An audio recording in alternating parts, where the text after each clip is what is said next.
The future of Tigers baseball starts here. Every All-Star, every Gold Glover, every ace, and every franchise cornerstone begins the same way with their name called on MLB Draft Day. Welcome to the 7th annual Tigers Minor League Report MLB Draft Show. For the next several hours, we'll follow every Detroit Tigers selection, break down each prospect, discuss how they fit into the organization's long-term vision, and hear from guests across the baseball world. The next generation of Tigers is about to take shape, and we're here to cover every pick, every story, and every moment. The future of Tigers baseball starts now.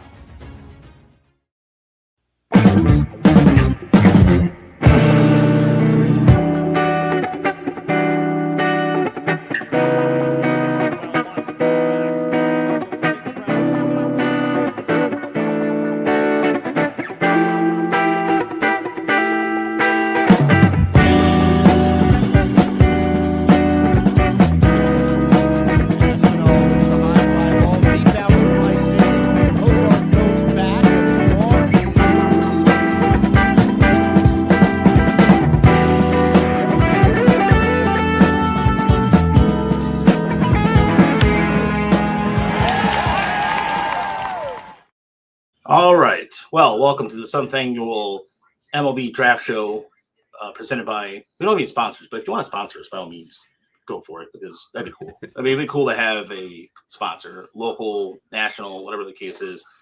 I'm Rahel Castillo, alongside Ms. Chris Brown. We'll be having various guests throughout the day. We'll be here for all 4 rounds today. So if you have stuff to do, we'll be here. I'm sure of it. We'll probably take breaks in between, what have you, but we're going to be here for all 4 rounds. The Tigers are not drafting in the 3rd round, of course, but it's not going to stop us from talking baseball the entire time. Mitchell's going to be joining us, too. Good to see you in the chat as well. Hi, Mitch. So we're going to be – Mitch, of course, works with Prospects Live. Scott Bentley is going to be here. He's going to be with us pretty much the whole time. Charles, thank you so much, man. Good Lord. Thank you. Honestly, that means a lot, man. Really.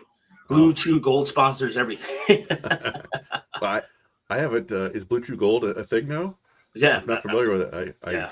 Obviously familiar with Blue Chew from the old Lockdown Tigers days, but that's funny. I think this is probably not the first time we've done this kind of remotely, but it's the first in a few years. And in the past, Raj has come out here to my house as kind of Tigers Minor League Report West to do it, and he brought all his equipment and stuff like that. But for multiple reasons, that didn't make sense this year. But we should still. It doesn't change much of anything really. We still talk to each other. So, yeah, I don't know. It's a fun draft in a way that I don't recall in the last few years. But partially because the Tigers are picking in the 20s, right? They picked in the 20s last year too. But this is a really wide open draft after like the top 4 or 5 picks. It's going to be wild. Yeah, so MB. So for those who are not familiar with the way it's going to work today, from now until 2:30, NBC and Peacock will be airing the preview show in picks 1 through 10, and then from 2:30 to 4:30 Eastern Standard Time, picks 11 through 40 will ship to MLB Network, MLB.com, MLB TV, and MLB Plus. And then from 4:30 to 7:45, the rest of the day, day 1 picks 141 through 135 will continue on those same platforms. So I don't know why it's on Peacock. Again, maybe it's just to please the Peacock gods, or NBC gods. I'm not sure, but it is on. I have it on in the background over here. Chris has had it on too. So we could talk a lot of Tigers because Tigers are doing very good things. So plenty to talk about there in that realm. And yeah, we'll be breaking down players as they're drafted too. There'll be a little bit of some graphics going on as well. But yeah, it's Tigers after a ass kicking of the Phillies last night, 10-2. Everybody's in a really relatively good mood. Baseball fever is back. There was a good crowd on hand yesterday at American Park, over 30,000, and the weather looks like it's going to be holding up today. I thought it did rain a little bit last night. But if those who are not familiar with, how the draft order is going to be, we have it scrolling there on the bottom for you. But yeah, the Tigers are, in terms of just sitting pretty right now, they are right now 4.5 back of the AL Central, but most importantly, in terms of the wild card race, they are sitting 2.5 back of the Mariners, Guardians, and Yankees. So the Twins somehow, through acts of mysterious voodoo, are also 1 game back right now. But the Tigers had the second best run differential in the American League behind the New York Yankees. That's wild, right? Like, Yeah, you look at their expected wins and losses, and they're supposed to be 6 games above 500, and they are, 6 games under 500, or are they 7? Tigers are 6 games under 500 right now. Boy, that's wild. Not that long ago, they were 15 games under 500. So, yeah, playing some of the best baseball in the sport right now, which is a lot of fun. Really, everybody seems to be coming through. Great story with Eduardo Valencia. A lot of this, everything's coming up Millhouse right now. It would be nice to get, it's obviously crazy to expect you to go 6-0 on a homestand, particularly when I think they've got Christopher Sanchez and Zach Wheeler coming up. But you get one of these 2 games, you go 5-1 on the homestand after a 5-1 road trip, and I think that's about all you could ask for. And it puts you in a position to, if you can sprint out of the All-Star break and look like you're actually making a run, they probably won't sell at the deadline, which is hard to believe given what we saw, a month ago. It would be kind of funny if the Twins end up selling, even though they're competing, but they sell. Joe Ryan has been one of the best pitchers in baseball this year, and they could theoretically sell him, and I think he's got multiple years of control left. I think. Yeah. Maybe not. I believe it does, yeah. So, but yeah, we've talked about a bunch of the Tigers could theoretically sell and buy if they do it smartly, but it doesn't seem to be Scott Harris's MO. We'll find out. Yeah, I mean, and also it's interesting, too, with the Twins that their owner just recently said they're not spending enough. They're not, their current payroll is not enough to be competitive. So they are looking to spend, and this is a franchise who at one point was almost wiped out of existence. This was 10, 15 years ago. They were talking about getting rid of the Twins altogether, but they are trying to spend more money, even though they've been dumping payroll the last 2 seasons. And the Twins have a good group of players too. So that'll be interesting to see what they end up doing, because if they can get some stuff for Joe Ryan, some more pitching depth. They did trade for Watsugo, who was down in Toledo, who's doing really well, and he had that upward clause, so he had to be added onto a 40-man roster. Is that right, Chris? Has he been up to the big leagues yet? I think he was supposed to report on Tuesday. So let's see. Yeah, double check that real quick there. Yeah, he's been to the bigs. How did he do? Let's see. Yeah. So it's Matt Sillinger, but Matt Sillinger has not done well. So 1 inning, 1 strikeout, no walks. He also gave up a run. There you go. Let's see. What was it? 4 batters. He gave up a home run and 1 strikeout. So there you go. Yeah. And but as far as the White Sox are concerned, they're first on the board. It looks like they're about to pick, I believe. It sounds like it's going to be Chalowski, which is not a huge shock. I think this is considered kind of like a top 3, right? And Chalowski was basically number 1 from the beginning of the year until now. I think I would take Grady Emerson personally, but I think he's a better hitter than Chalowski. Yeah, but Chalowski has 3-year track record of production at UCLA, so that means something. And it may come down to the bonus pool, right? Sounds like the White Sox. It wouldn't shock me if I think the White Sox have $20 million now. It wouldn't shock me if Emerson gets more money than Chalowski with the second pick. There you go. So it's beginning finally, yeah. By the way, Rob Manfield getting booed. I just heard the boos all the way from here. So as a tradition. It seems to be a fitting tradition to me, at least to a certain extent. Yeah. A lot of reasons to boo Rob Manfred. Yeah, including the current state of trying to the collective bargaining agreement thing going on right now. That's a lot of nonsense. Yeah, a whole lot of nonsense. But let's see here. As far as what the sorry, go ahead. Well, no, Stan asked the question. I don't know if you saw that. Yeah, go. So Stan's question is: do the Tigers have any chance of having talented players who are demanding too much money from teams for a lower draft pick fall into their hands? I think so. I think there will absolutely be several players like that whether the Tigers are equipped to then take advantage of it is a question mark. They have one of the smaller bonus pools in this draft. I think they have 9.2 million. They have the pool math here. 9,165,1. With the 5% overage, it's a little more than 9.6 million. You could go up to, I think their slot for the 22nd pick is 4 million, 82,000. They could go up to 5 million. I don't know if there's a player, like if they're absolutely crazy about a player, they could do that. But it sounds like there might be a chance that Jacob Lombard doesn't get picked, which is, he came into this draft and the year as like a top 5 player, brother of George Lombard Jr. and of course son of Tigers bench coach George Lombard. Crazy tools, insane tools, but severe questions about his hitting ability. And somebody might not want to pay the price there. We'll see. Okay. I like what Roll out there said here. He said, well, MLB draft goes unnoticed, unlike the NBA or NFL. They have to make it harder streaming through Peacock. That's true. Joining us, by the way, joining us is B. Fost. Let's see if I can put him on. There you go. What's going on, guys? Hey, how you doing, man? I'm all right. Can y'all hear me okay?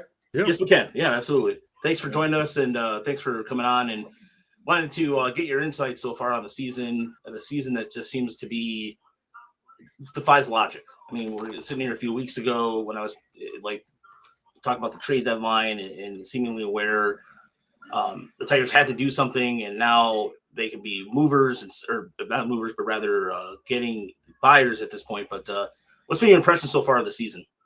Well, I mean, came into the season extremely optimistic. I felt like we had a very strong pitching staff. I felt a little funny about us not adding any bats, but we did add Kevin McGonigal, which, he's been everything plus more than we could expect. So for us to have had such bad May, it definitely put me down in the dumps and really questioning that, hey, maybe Scott Harris's magic has run out.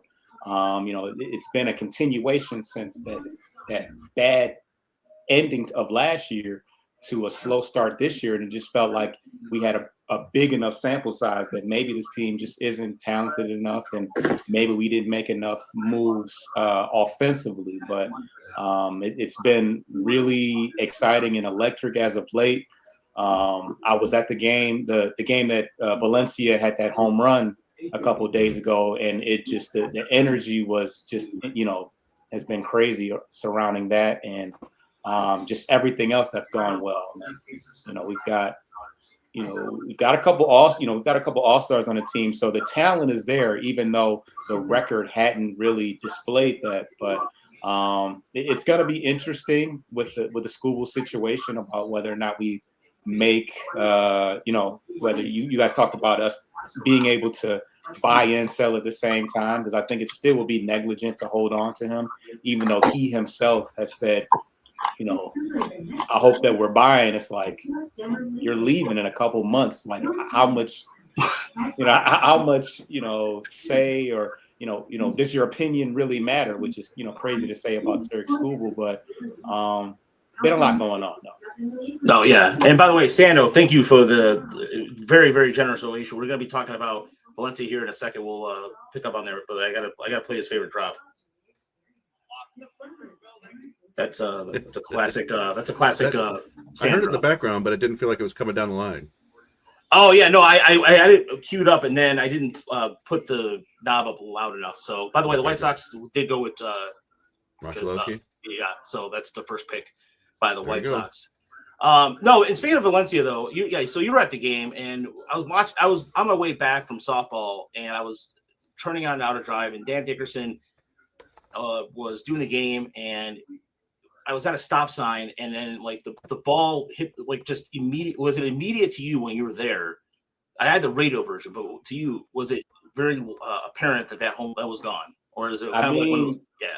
I mean, off the bat, it sounded loud, and I'm not gonna lie, I was pretty close. So I got I got the full effect for it, but he hit it to we know that from that straightaway center field, it's hard to hit it out of that. Even though McGonigal, I think the next the next day it went in the same direction. But it's tough to hit it out to straightaway center field. So you questioned it a little bit, but I mean, anybody that's been paying attention to Eduardo Valencia, I mean, he did this all of last year. I was a major, proponent of pushing him through the system, but he kind of came out of nowhere. So it's exciting to see him make such an impact, right out the gate. He's already got a couple hits so far. Yeah, and that was one of those things where we were on, like, when he started descending in Erie and we were out there, and then basically everybody was saying how much of an improved hitter he was. Troy Melton, we talked to him a few times, and that was a story, like just the amount of work he put into it, especially as Chris mentioned this before, COVID cutting out a season of him down in the minor leagues. Yeah, it's been his success story, but just the amount of like the cleanup, like just even the beginning of the year, started off slow and then just been hitting on a tear. That's a big thing, especially when they had to move on for Jahmai Jones, which Jahmai Jones, professional guy, really good clubhouse guy, but they needed to do something. And I'm glad that they did it instead of just prolonging it. But as far as like his defensive ability, there's some questions about him at first base. I remember spring training, he had a rough first base, but catching wise, he's a decent catcher. Scott Bentley joined us from Locked On Tigers. Scott. What's up, boys? What's up, man? Hi. How y'all doing? I hear that Manfred mispronounced Rock Chalesky's first name. Oh, boy. He had a heck of a time in that little intro joint he was trying to do too. That was what a guy. From your commissioner, yeah. Yeah, But commissioner of can't baseball. prepare for a second. Yeah, look, I'm bad at pronouncing names, but I'm a podcaster, and he's the commissioner of baseball. There's a big difference between that and myself. But his weight loss, so Stan, that was something that we were talking about that before. I mentioned that in the article that when I wrote an article in August of 2025, it was basically that was part of his talking to Gabe Alvarez, former Buttheads manager Gabe Alvarez, and that was something he was working on was his weight loss and swings, and just as far as like fine tuning that helped his hands get through quicker to the zone. But he made a commitment, and the reason why everybody was so happy about it was because the org has been working with him and giving him suggestions, and he's been really just taking all that advice to heart. And that's why the excitement, and Scott, I'm sure you saw this too, just the amount of people were just like just so stoked about it. Well, I didn't realize, he mentioned after the game that like him and Kerry Carpenter are like really close friends, and yeah, I that's didn't know a friendship that started at the lower levels of the minor leagues, and those, the like beautiful baseball aspect of those two specifically linking at a young age is so funny because neither of them were like super highly regarded, and both of them kind of came out of nowhere a little bit to varying degrees. Over the last, Carpenter, whatever, 3 or 4 years ago now. But I think there's, for as much criticism as the Tigers like current regime and front office gets, and in all front offices around all of baseball get, grief from their fan base at some point. But I mean, the night and day difference of having any development, like success stories, like, those two, but obviously we're talking about Valencia, like it's not nothing. Like those things matter, and those are things that are happening now that were pipe dreams back in the previous regime, I'd say. Yeah, and that's I think it has a lot to do with it. In Stan's question about the nutrition program part of the weight loss, absolutely, and that's the thing. Like in Foster, the thing ultimately, and I'm asking you all three this question. How much has the farm system improved? Because I'm always getting tired of people saying, "Well, it's not about look the farm system is a couple guys, and Harris got lucky with McGonigal, and then people refuse to give Scott Harris some sort of credit behind this. And it's not more than obviously it's more than Scott Harris. It's Brian Darko, it's a bunch of guys. But I'll start with you. What is most important? Like, what is the thing that you've taken away in the last couple of years that is like mind blowing to you about the farm system? Who, me? No, I'm sorry, B Foster. Oh, yeah, okay. my bad. Sorry about that. Yeah. So, I think that, we've definitely seen some vast improvements over the time. I think that we can't discount what Avila has done as well, because I think it took a little bit for us to reap the benefits of what Scott Harris has done because he's such a proponent of prep guys in high school. So we know the development is a little bit longer, but yeah, but there was a period of time where we just didn't have those guys coming through the system that really made a high impact. So, even like your Jackson Joes and your Casey Mises and guys like that, we slowly started to see what it can, some of those things come into fruition. Even some of these guys that have been in the system a while, like, Malgeri and Valencia and Gage Workman. I mean, guys that have been around for a little bit, they have been, important in with all the injuries that we've had, keeping us afloat somewhat.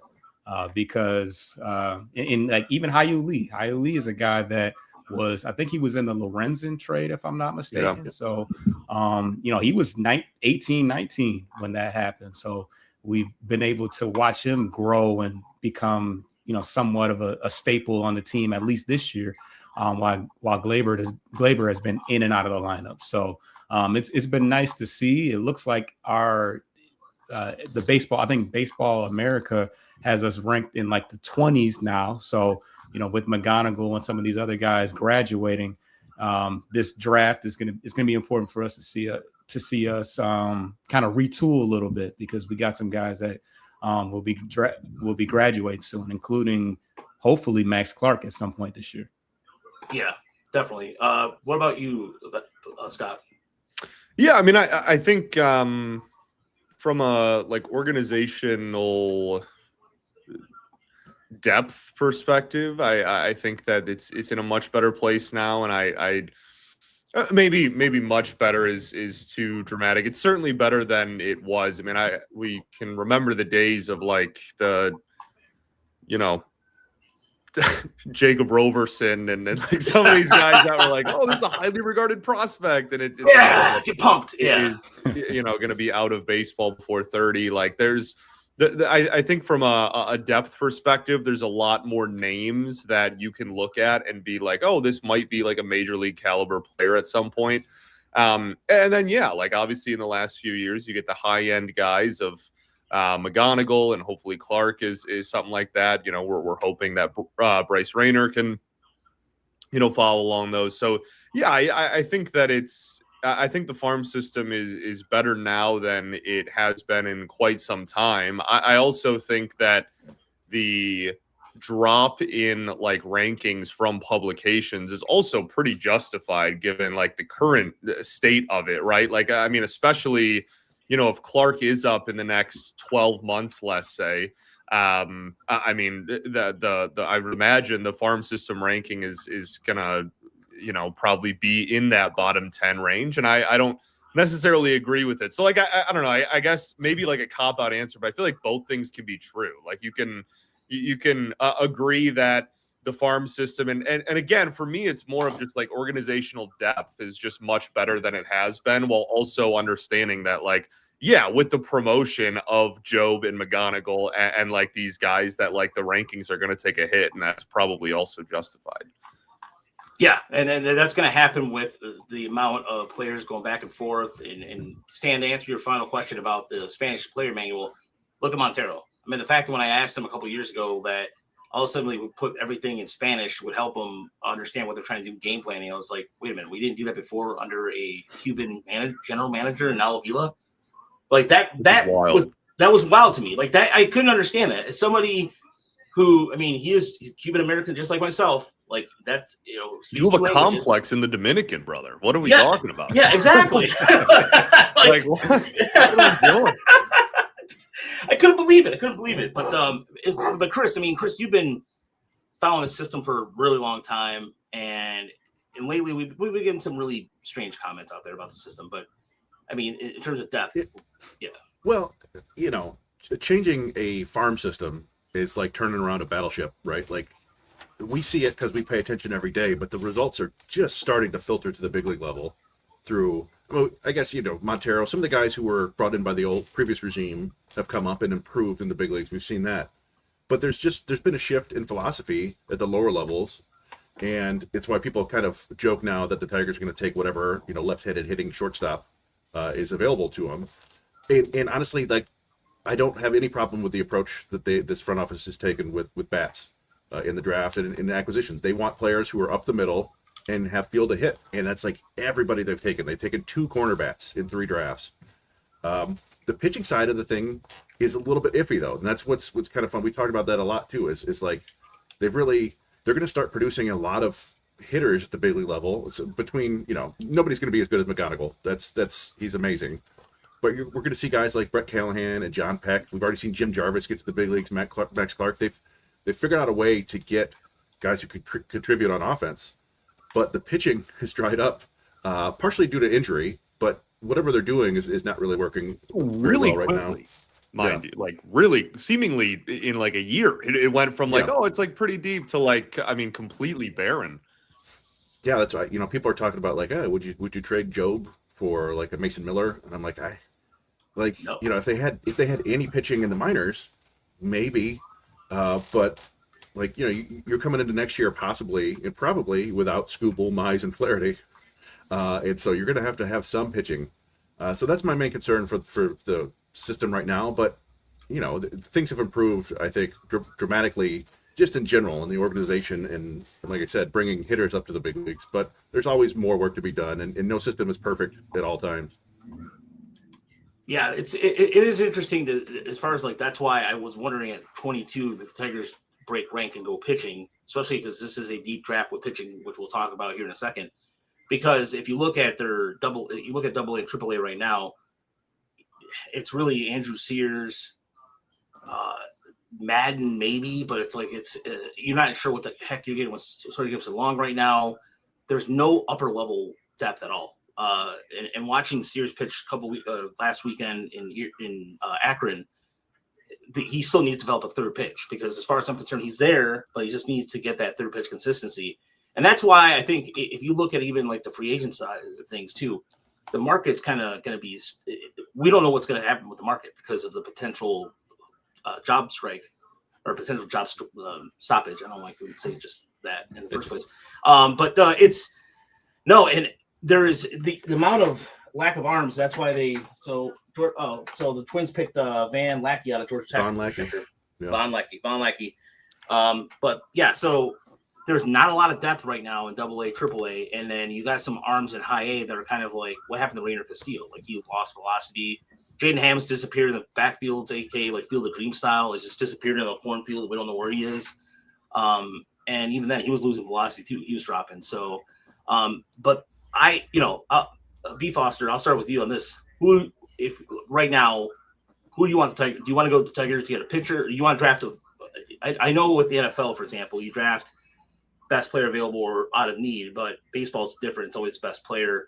But if you had it your way, if you were the GM, where would you go? Where would you go here? Would you go offense or would you go with pitching? I would say, we know that it's not one of those things where, we need this right now, so let's draft them, because we know that it's down the road, even if it is a college guy. But yeah, right now, a right-handed bat would be nice, like Renier, Clark, McGonigal, all these lefties. Do we have a top Briseño? Do we have a top-end right-handed bat with a high ceiling? I can't think of any at this current moment, so that would be nice. But like you guys said, the pitching is pretty scarce right now. So yeah, if we could find something ideal that might be ready sometime soon, as far as a college guy, that would be nice as well. But what I've been seeing mocked is high school shortstop lefty bats. Yeah, it's to the point. Yeah, but as Scott said, it's kind of like a walking stereotype, as Chris said too. But I think Tigers are so close to the vest, they might come out and shock anybody. Look, if they end up, like, for me, ultimately, I'd like them to go pitching. Is it going to happen? Probably not. No, more than likely not. Some of the arms in this is a very deep draft when it comes to arms. I think a guy like Mason Edwards out of USC is a guy who I really would like. His draft stock has been climbing a little bit. I know that the Tigers were talking about, or allegedly, in the Brody Bruma, who's now not going to be drafted, right? There's still some thought that he might be drafted, but it'll be later, like comp round, and it's tough to tell. We're talking about a 6'9" lefty who's been up to 100, who now has his second UCL injury. So that's a very risky pick. But for a team that maybe has multiple picks and wants to, get that guy into the system and mold him, it would make sense. I don't think the Tigers fit that, but we'll see. I do like your idea, Chris, of Taylor Rabe out of Ole Miss.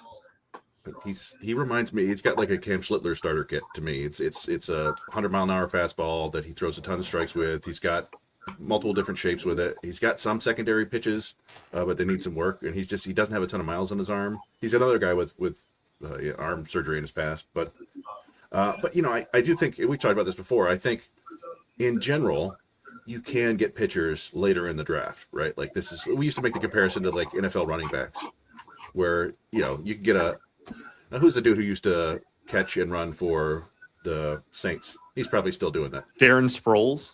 No. But yeah, I mean, so they got him later. Alvin Kamara? Kamara, yeah. He was like a third or fourth rounder. I think and you see these things go back and forth. The teams are taking running backs in the first round now. Jahmyr Gibbs is a pretty decent one. But if it's harder to get bats later in the draft, I would say, and generally speaking. So I don't have a problem with him continuing to take a bat near the top, but I wouldn't mind Taylor Rabe and then going prep pitcher, or a couple prep bat, college bat, whatever. They have pick 22, pick 61, and pick 69, which is decent. Yeah, it's interesting too, because like we're talking about the pitching drying up really quickly, and I mean, there is a world. I'm not saying it's the most likely outcome, but like there is a scenario where you go into next year and Scheffelbein, I can never say his last name, is like healthy, and Paul Wilson is like finally kind of like healthy, and you know what I mean? And you go through and it's like, okay, like here are some young arms that you drafted a couple years ago as preps, and they're now not injured, which they've pretty much exclusively been since getting drafted. And then if you take, I like Chris's point too. We're talking about where do they go in the first round. They got 21, 22 picks. There's nothing that says that they don't go with a bat in the first round and then still get their pitching fix, in the subsequent rounds with some college seniors that they can get for cheap. Like it's all relative to each other, I guess. So it'll be interesting to see kind of what the overarching plan is going in. But like it's again, if you get some health on your side, if you get some health luck on your side, there's nothing that says you don't get a couple of decent young arms back, reinserted into your system at the end of this year. I know Wilson just pitched the other day, and next year. And just look at last year, right? They took 2 high school bats up top, and then it was a gang of pitchers.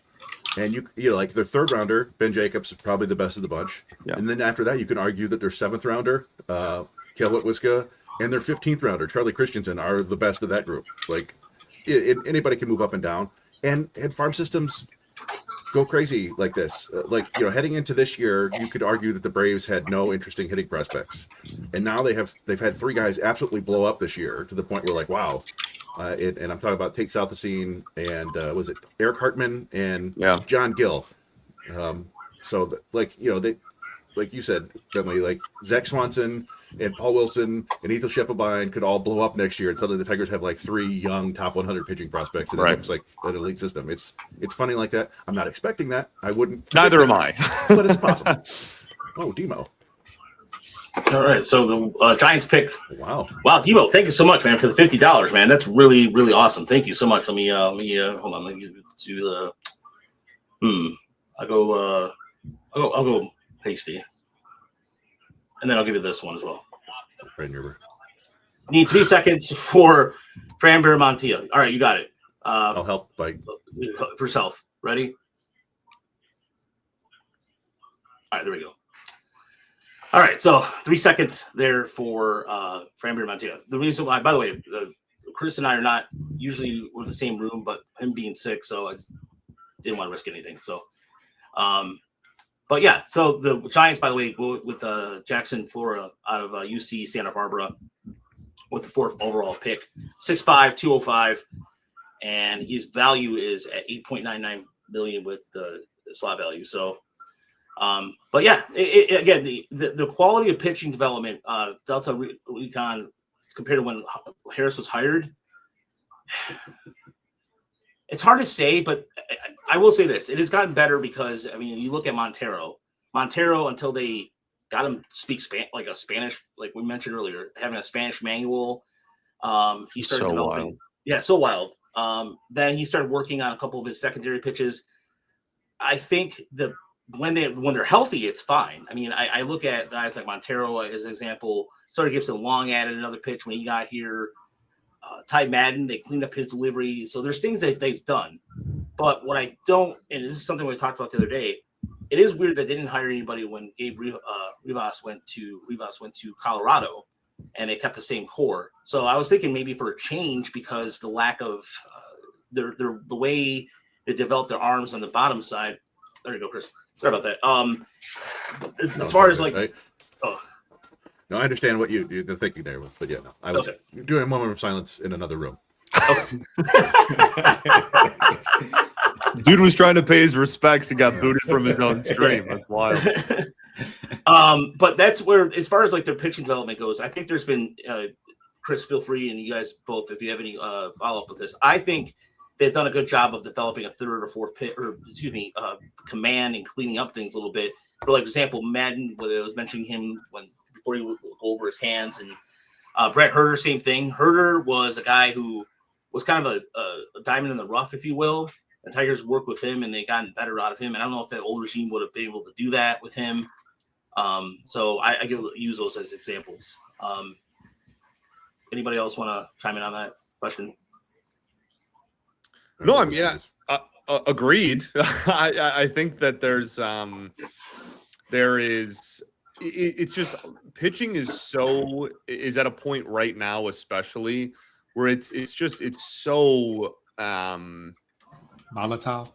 Yeah, I mean, do you really want to risk a first round pick that on an arm that is probably going to have to go under the knife like within the first 1 to 2 years of drafting them, and you don't know how they're going to be after that? Like I understand the hesitation, but obviously it's not something you can completely just like never take high end arms in the draft. I guess I say that there's organizations out there that do that and just develop from within, but you either have to have an incredible developmental system in place, or you got to be more willing to draft them a little bit higher. And I feel like right now it's interesting throughout Harris's regime. I feel like when he first took over, we were more like, oh, wow, the pitching development and seems to be like heading in the right direction, like Wilmer Flores and those guys.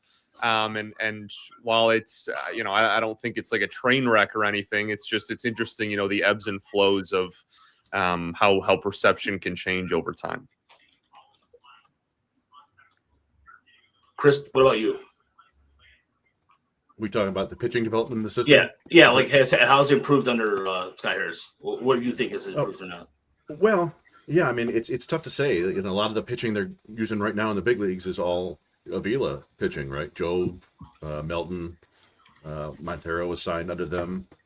So I think it's interesting that they're changing things, right? It's not just guys who can throw hard with like an iffy breaking ball, which seemed to be the hallmark of the Dombrowski era. These guys are looking for pitchers with odd arm angles and funky shapes and fastballs with ride, and so there's a lot of different things they're into as long as they have an outlier trait. And I like that as in theory. We just haven't seen it bubble up to the big leagues yet. Like, yeah, Jaden Ham had a really funky arm slot, and it looked interesting. And maybe that arm slot is why he's not pitching right now. Sears has a lower lefty arm slot. I like that. Some of these, there's things to like about what they're doing. It's just, I don't know. We talked to Garco and we're asking about injuries, and he said they like to look at injuries in the 3-year span. And it's getting to that point where you're like, all these guys are getting injured. So I don't know if it's the process or it's the player selection or something. But I don't know. I mean, I think you're right that they're working with these guys to make sure that they can throw all their different pitch shapes and throw them all for strikes and that stuff before they move them around. And it's I don't know. There's just a little gap right now between the guys that we're seeing at the big league level and the guys who are in lower minors who are the most interesting in the system.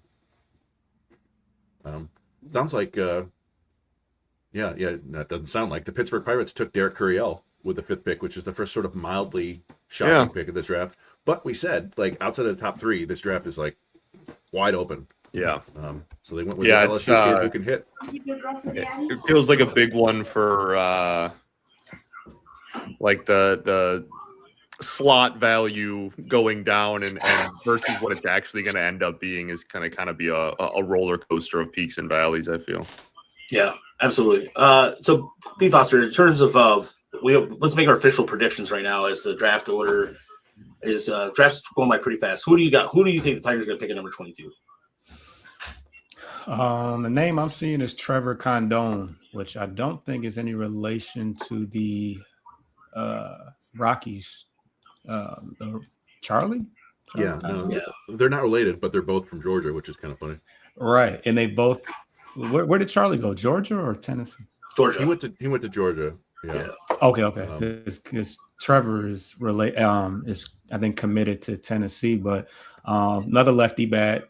I think these got comps to PCA, kind of lefty center fielder, but it'll be pretty much on brand with Scott Harris, and I think last year it was Yost. Was that? Yeah. But similar to the Max Clark and all those other guys with tools, left-handed hitter, and can kind of play a little bit of everywhere.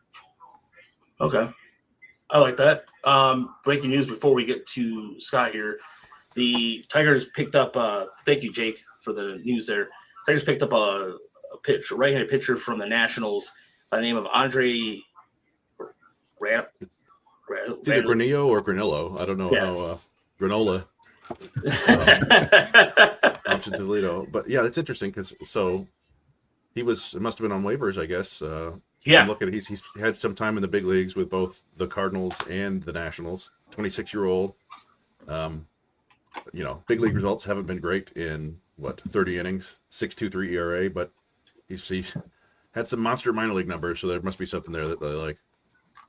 Yeah, and I think it's because the backfield a little bit with them losing Matt Seelinger, and Wasasu. So Zion Rose. All right, Baltimore. Is that who? No, number 6, Zion Rose. That's way off the board. No, I like him a lot. He's I think he mostly played left field for Louisville, and he can really hit. Good athlete. They think he's a center fielder. Or Louisville just happens to have like a 70, 80 grade defender. I will say in our Discord points mock, I got Zion Rose at pick 33, so that's a plus 28 for me, and I'm feeling good. This is what Baltimore does, man. Like KC does. This is the Royals. They're Royals, yeah. Sorry, this is they. I guess outside of Caglione, like this is just what they have a knack for doing on a relatively consistent basis, which is it's very on brand to me. Yeah, this is a system, by the way. The Royals don't really have a good system right now. It's kind of it's shit, really. I mean, to be honest, it's not that good. Well, they had that crazy core of like 4 or 5 starting pitchers that were all in single double A-ish all at the same time 4 or 5 years ago, and now they, I don't know, most of them shockingly like that's why I guess that's kind of like my initial point with like the pitching and where to draft them from earlier, right? It's like we've seen that firsthand with a rebuild that was built around taking high, pitching in the first round and how that ended up shaking out. And then, you have a team like the Royals that was somewhat similar. Obviously they have, one of the best players in all of baseball at a premier position on top of that, but like they had a lot of pitching a few years ago and that thinned up pretty quickly as well. So, I mean, so the Royals have also picked 30 and picked 56. And like Rose was a guy who's, let's see where he's ranked. He was ranked 30th on Pipeline's board and 23rd on MLB or Baseball America. Hey man, get your guy. Yeah. I mean, if you like him, take him. But I'm guessing that they're also getting a pretty decent haircut on him. For sure. And they're going to be throwing a whole bunch of money at somebody at 30, like at a Tyler Spangler or Archer Horn or somebody like this. But fun. This is like that's the mock draft destroyer, I think. So let's go, Scott. What's your official prediction at number 22? Yeah, man, it's hard for me to like just go away from the path of what the Tigers have done in the like Harris era, right? Like I don't know. It's like there are a handful of players I really like that I hope they. I mentioned earlier in one of the chats we're in. Like I really like Taj Marchand. I think that he's kind of jack of all trades, and he's one of the youngest players, if not the youngest player in the draft. Like you can really mold him to, I think, be a really solid all-around athlete. There's plenty of college guys that, again, I like. I just like, are they gonna like are those options, or are they just gonna like? My prediction is probably Ruiz because he's a lefty prep. Like, you know what I mean? Like I think it's tough to differentiate, at least for me, you know, the guys that I really like and that I've been watching for a while and I have really, you know, ranked really highly versus the guys that I think the Tigers. That's not to say they're going to take some like, you know, dog bleat player. Like that's not to say they're going to take garbage with their selection. It's just that they have a type in the first round, and it's very hard for me to see them, you know, this year randomly going off from that. But I do think, in the same breath, to talk out of both sides of my mouth, if there is a year to kind of go off of that path, I think it is this one, because you are at really a very important like fork in the road this year with like, do you trade or keep Mize? Obviously, do you trade or keep Skubal? Like you're going to lose plenty of players at the major league level. And then, you know, is that something that like direction, it could change the direction of the franchise, I guess is my point. So like, is that something you want to maybe take a guy you think can get through the system quicker and is in college because he's closer to, you know, he's further along developmentally than a prep guy that you would usually take? Or is this front office quite literally just, we separate those two entities entirely? And we care about, you know, with the draft, it's best player available, and it's our profile, and it's just getting the most talented player into the system, and be damned with how long it takes him to develop or what, you know, is happening at the major league level. And I'm not sure I fully know the answer to that. Okay, that's a fair thing, fair assessment in general. Chris, before Gordon from Woodward Sports is on deck here in a second, but I wanted to make my. I'm gonna go before we get to Chris. I'm just gonna say this. I'm gonna go unconventional. I think the Tigers may shock some people here and go with a pitcher. I think they really. Again, I could be totally wrong, and I'm fine with it. But I'm gonna go with my final prediction is going to be, if he's there at 22. I know it sounds like it's kind of like a maybe a stretch for him. But Jack Radell out of Notre Dame. There we go. That's sure. You know, why not? I mean, look, it's a guy can come up really quickly, he can make an impact. I do like a guy out of Coastal Carolina, Cameron Flukie. I like that guy a lot too, but I don't think he's going to be there. If he is, I don't think the Tigers are going to, because of his injury history, and the Tigers maybe. Then again, maybe the Tigers want that. I don't know. If they do go with Louise, as Stan mentioned, and I did put that in an infield piece because he's from Long Island. They have certain tropes already. Like they love the East Coast, sure. Up, you know, like upstate New York. Dude, he's just such a Tigers fan, dude. He's just, it reeks of this regime for it's probably gonna be Adrian Ruiz. It's probably gonna be that. But again, maybe they just break rank for once. Yeah. And like I said, I think this is the year to do it if they were to. B Foss, plug away. What do you have going on? And thanks for coming on. If you want to come back on anytime today, more than welcome to. But Corner of the Copa is your podcast. What else you have going on? You want to let the people know about, man? Yeah, we do a show every Sunday recapping the week. We talk about the trade deadline, prospects, pretty much everything that's Detroit Tigers baseball. We also simulcast over on Bleachers to Speakers, which has our Lions, Pistons. We're a Detroit based show. We cover pretty much everything. Looking for a Red Wings guy, so we can add that to the repertoire. But no, I appreciate you guys having us on. We'll be around, and I'll definitely pop back on anytime you need me. Oh, for sure, it's man. nice, it's nice to finally meet you, by the way. Yeah, feel you know we've been what? playing Twitter peekaboo for like 5 years now, so sure. I'm glad to finally actually speak to the man. Yeah, until I started my own show, I was avidly watching. I still check you guys out every once in a while, but I try to center in on my own opinions. Sure. But I used to watch Locked On and Scott all the time, and of course I started out on Motor City Metrics. So as we all did, the gateway podcast for us all, truly. absolutely. So yeah, it was nice meeting. It was nice meeting everybody. Raj, we're familiar, but yeah, I appreciate you guys having me on. Yeah, well, hopefully we'll all go to a game together sometime soon. But like I said, if you everybody in our audience, man, B Foster does a really good job on Sunday nights. Good show to check out. And we'll leave like I said, if you want to DM me any links or anything like that, we'll share it on our description afterwards. So feel free to come back on. Thanks, man. Okay, yep, appreciate you. All right. So next up on the list is where we're doing like a rapid fire thing here.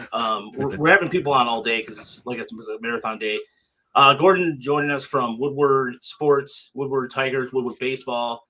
What's going on, guys? Hey, how you doing? Hey, really happy to be here. Thank you guys so much for having me. Scott, good to see you again, man. I was hoping to talk to you when you were on the heavies, but the boys were on a tight ship, and they kept my mic off. So man, you can't get a word in edgewise with those. Listen, man, they didn't want to hear me rave about Hao-Yu Lee and Ben Malgeri. They weren't having it. So no, I appreciate it. Man, you got the setup, the backdrop of the year. I mean, it put us all to shame. My goodness, man, what a rock that is. All three of you guys really have very nice backdrops. Thanks, guys. For years, I've looked like a guy who just moved in. Yeah. Shout out a couple of these are from Pops, a couple of these are from me. So we put our minds together and our collection together, I should say. But guys, just generally, I know we were just talking about Ruiz, and that's somebody that I was looking at number one just because he is such a prototypical Tigers pick. How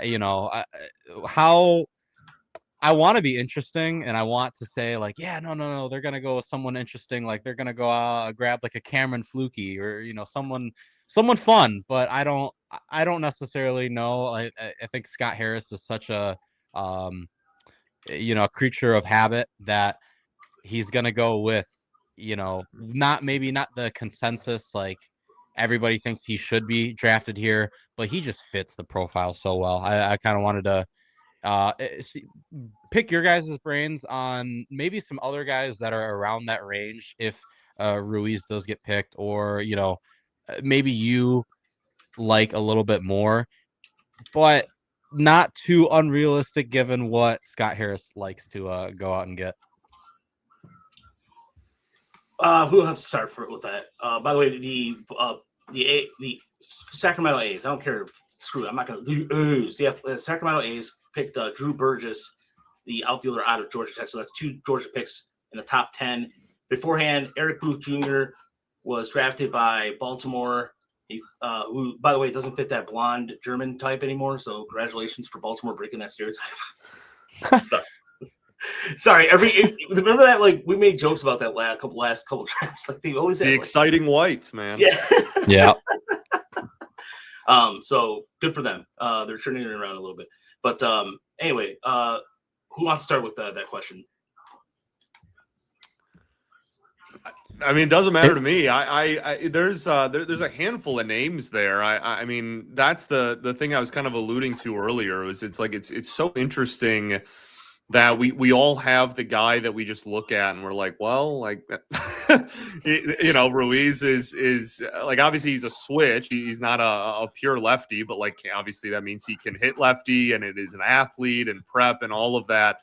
But this is a really deep college year. And so that's what makes this kind of interesting to me, being past, like in the back 10 picks of the first round, and having a deeper class when it comes to the collegiate crop. I mean, if they wanted to go arm, there's a ton of options there, and prep arms are probably either going to be gone or just like plummet and end up going to school, right? Like there's not, you're not going to find a ton of prep arms in that, like 20 to 30 range, I feel, on a consistent basis. But like, I'm not a huge like Justin LeBron guy. I feel like there's a huge question mark about like hit tool, but like obviously he's a really good athlete that plays shortstop. There's plenty that they could. I know one of the big talking points for a lot of people, is Gracia, AJ Gracia from Virginia. Like that's a really, really good player and a guy that had a fantastic season in Virginia. But I think there's also a real chance that, he's not even on the board when the Tigers pick. So like it sounds like he's going next. Well, there you go. Then that puts a fork in that steak. But like I just, it's very unique to be in a position where you're so used to what the Tigers profile is. I mean, like Zion Rose is another like really good athlete that hit pretty well at Louisville this year. Sorrell, we talked about a little bit earlier. I think there's questions about the swing and miss there, but like is has a lot of in-game power, and you could throw him in the corner outfield spot and he'd be really good there. That'd be kind of a traditional like fear bat, like big guy in the corner. But it's just, it all comes down to what do they consistently do, and it's take contact high school hitters that hit lefty. So we'll see. By the way, we were streaming live in the Erie Seawolves, not in the merch store. Really? Yeah. Oh, very nice. Yeah, thank you, Christy. Shout out. Hello, shout out to Christy. It's Moon Mammoth Day, isn't it? John Oliver Bobblehead Day. Yes, it is. Outstanding. Hopefully they have a great turnout today. Yeah. It's so hard to predict who's going to be here. It really looks like Jacob Lombard is sliding. I think teams might just want to let him go to college because of the swing and miss questions. And like, if you're coming into this draft expecting a top 10 selection, you're expecting like $6 million. So I don't think the Tigers would take a hit tool risk with $2 million over slot. For sure. One thing that we heard, last year around this time, like the final week leading up to the draft, was like, hey, some teams are really high on this Michael Oliveto kid. He's like a late pop-up. And that was one rumor that came out, and I'm like, huh. And the Tigers ended up taking him. And one of the late rumors that's coming out in these last week or so is this Illinois pitcher named Jack Slydom. I don't know if it's Slydom or Slytom. 6'5", 200 plus 215, super projectable. Was up to the high 90s at the end of the season. Has loose arm action, a little bit lower arm slot. Like I was saying, the Tigers seem to like a little funky arm slots. Can spin it a little bit. Has a nascent changeup. Who knows? Like Scott said earlier, go get your guy. If there's a guy you like, that we know the Tigers don't care about like the public rankings. Jordan Yost was in like the 70s last year, and they took him. And Oliveto was in like the hundreds, and they took him. And both look like pretty good picks so far. Oliveto's putting it on the ground a little bit too much, but whatever. Yeah, so like could be that. I thought for a long time Tyler Spangler was like a perfect pick. He was a guy who heading into the year was like a top 10 pick, and then he didn't play because supposedly of a lower back stress reaction. We also heard that he was got suspended for being irresponsible at some party. That's putting it lightly. Yeah, so it's a heck of a claim, a rumor there. Yeah, we'll see what happens with him. And he's a Stanford commit, and I think he might be a Boris client. I'm not sure. But yeah, I'll be honest, and this means they're going to take Aiden Ruiz, but that profile doesn't do a lot for me. Everybody loves a good defensive shortstop, but if defense is like your top tool, I don't know. Agreed, yeah. It reminds me of Nick Allen, the little shortstop from, I don't know, the A's drafted him like 10 years ago, and he made it to the big leagues because he's an awesome glove. But there's no bat there. And I know Ruiz has got good contact skills, and he's gotten a little bit stronger, but he's also old for the class. I think he's like 19 and a half. Yep. Which is, whatever. Okay. He gets the big leagues in 2 years, and he's still younger. But, yeah, that profile doesn't do a whole lot for me. But, yeah, you guys all made good points. It does fit the Tigers. It's also like you mentioned the glove first. Like the reason that those are, there are some organizations that love those is because they play the like what if game, right? Where it's like, well, he's already an elite glove. What if we can make him even an average bat? Then we're talking about a 6+ WAR player just because he's like a Andrelton Simmons 7 WAR season. Like, you know what I mean? Like if he can just be decent and be a great glove at a premier position, whatever. But I agree with you that I would like them at least to aim a little bit higher in terms of the bat. Like I mean, like Prosex, obviously a guy that, people love that bat. He's a little bit older for the prep class as well. I think he's an Ole Miss commit as well. I don't think he sticks at shortstop, which is like certainly something that, matters. But like, okay, you have 4 other ones like in the system. Like, I'm not really sure that's the end of the world, which might give them a little bit more flexibility to get a guy that maybe is a little more bat oriented because they know that they won't have to have him play shortstop long term. So it's all there's nuance to all of it. Another guy too that I think kind of the problem, like I like would be somebody like maybe later in the round, perhaps is Jaron from Georgia Tech. But I know Bo Lawrence is another one that has been mentioned with the Tiger. I guess a lot of people like Bo Lawrence. Yeah. But for me, ultimately, a guy seems like who has a good upside to him is Andrew Williamson at Central Florida. Lefty bat. He does in terms of he put up very good wooden track numbers in the Cape Cod League and everything. And I look at that. I listened to one of my outfielders.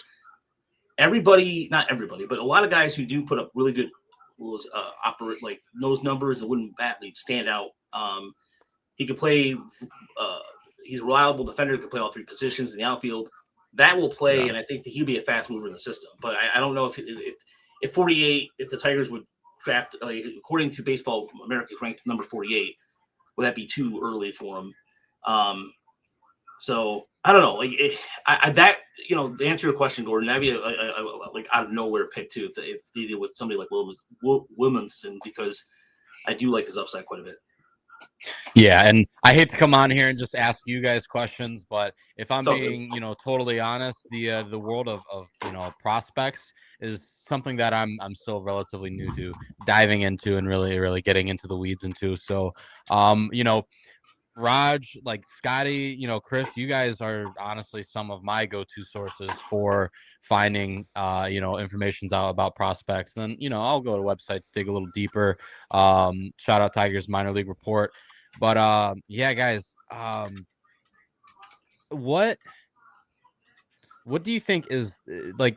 Obviously, pitching is something that we're a little bit shallow in with this organization. Do you think that like we really are going to see a pitcher taken today, or do you think that's something that in the next couple of days here will be stocked up on? Yeah, I mean, like I think probably at some point today. Like, is it the first round? Like, is it 22 overall? Like, I don't know. I think another fascinating wrinkle into all of this is like the reported link with like Ethan Bass and that. There's been just a lot of stuff about how the Tigers are like really like Bass and that he's, somebody that a lot of like scouts and front office personnel have like gone to see play and whatever. And it's like, okay, well, if I don't think that he would be the play in the first round. I don't think he's ranked high enough to be, consideration there. But if you can get him in, after that at whatever the next one is, 61 or whatever it is, if you can get him with your second pick today, that's kind of your prep shortstop. He's a righty, not a lefty, but like your prep shortstop that's a good athlete, has a hit first tool and walks, a decent amount. Like you can maybe, that is my point. Like, okay, we're set on Bass with our second pick today. Let's maybe go with like a riskier, even maybe like collegiate arm with the first round pick, which again would be very off brand, but like if you're going to get your on brand quote unquote guy later in the day, then maybe that gives you a little bit of versatility to get crazy with it in the first round. But again, that's all like speculation and like me throwing around a bunch of hyperboles. Like I don't know. But I would imagine at some point today an arm is taken, even if it's with the last pick they have. Yeah, definitely. Chris, what were you gonna say? Oh, yeah, I mean, like I've put it in a couple different places. Like my dream scenario is they get Taylor Rabe, the pitcher from Ole Miss at 22, who's a college arm, and then they take the college or prep high school shortstop Elliot Lascelles from Canada, and a prep pitcher named Tyler Putnam, who I kind of fell in love with after the combine. So that's 2 pitchers and 1 shortstop, 2 prep guys, 1 college guy. It doesn't seem like the way they've gone. The Ethan Bass thing is fascinating because they could theoretically, like, he's lower ranked, so nobody else might give him $2.5 million or whatever. So the Tigers give him $3 million at pick 22. They save over $1 million, and then they can use that on if they like him enough, right? Like, I don't think they necessarily care that much about the ranking, and they just want to. The only problem with going that far, like under slot here at 22, is you have to have like a big pool of guys you like later on, because you're not picking for another 40 picks, and who knows, your top 10 choices might be gone by then. So, but I think for sure they're going to take an arm, but who knows? It could, and I mean, to your point, they have what the 8th or 9th fewest like bonus money this year. Like they're in the bottom 10 in terms of like money they have for this draft. So I guess, like, to your point, Chris, that's an intriguing angle, is like, well, if you already have one of the lower like pool money, I guess pools in general in the sport, then maybe there is an argument for them, if they do like Bass enough, to go way under slot there, so that they can then go over the next 2, 3, even 4 picks and kind of make up for having a lesser amount of money this year that way. But again, I mean, maybe they hate Ethan Bass and it's all a lie. Like, I mean, who knows, man? It's gonna be an interesting afternoon for sure. Well, I mean, it's tough because we know the Tigers don't tell anybody anything. So you have to go on like, okay, you've seen scouts at these games, or you've seen higher level guys, Scott Harris even, which is like, that's a good context clue. But at the same time, like, this is what they do. Their job is to go out and look at players. Exactly. They brought players in. We've got tips on guys who came in to work out, right? There was a guy who posted stuff on Instagram that was they did not want that. That whole thing was so ridiculous. Yeah. But yeah, like, it's fun to speculate, and then it happens, and then maybe eventually you'll find out the reasoning behind it. But normally it's like he was number 1 on our board. You're like, right? I don't believe that, but okay. Yeah. I mean, for example, I got the call, the Zoom call afterwards, so that the link. So I'd be interested to see it'll be the first time. It might be Mark Connor. I don't know if Scott Harris is going to be even there, or Rob Metzer. But where I think I feel like the Tigers draft room is like, you have to put your handprint in there and like a whole secret code and everything like that for this to happen. But it's even like the pre-combine guys too. Like, it's just a lot of guys that are very obscure. Like the one, we had a grandfather who reached out to us, and Mickey Gallagher, Chris Hapoplan, Hapokian. I can't even say the name. Second baseman out of Texas A&M. Go ahead, Chris. Well, what we've seen so far, and I think this is not necessarily shocking, it's what usually happens to a certain degree, is that a lot of the college players are moving up the board, and we've only seen 2 prep players taken so far, in Emerson and Eric Booth.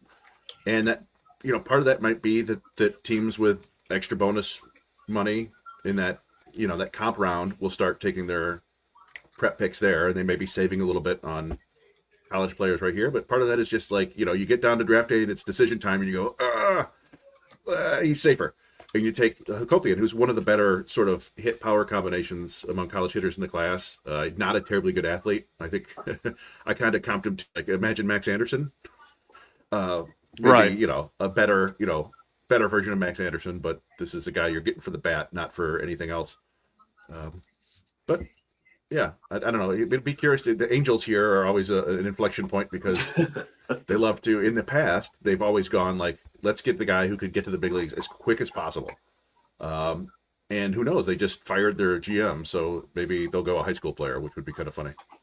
Yeah. By the way, Brandon Day, fellow co-host on Tigers Minor League Report podcast. Well, I like the idea of he was saying Gio Rojas, the lefty out of Stoneman Douglas in Parkland, Florida. Yeah, prep lefty would be awesome.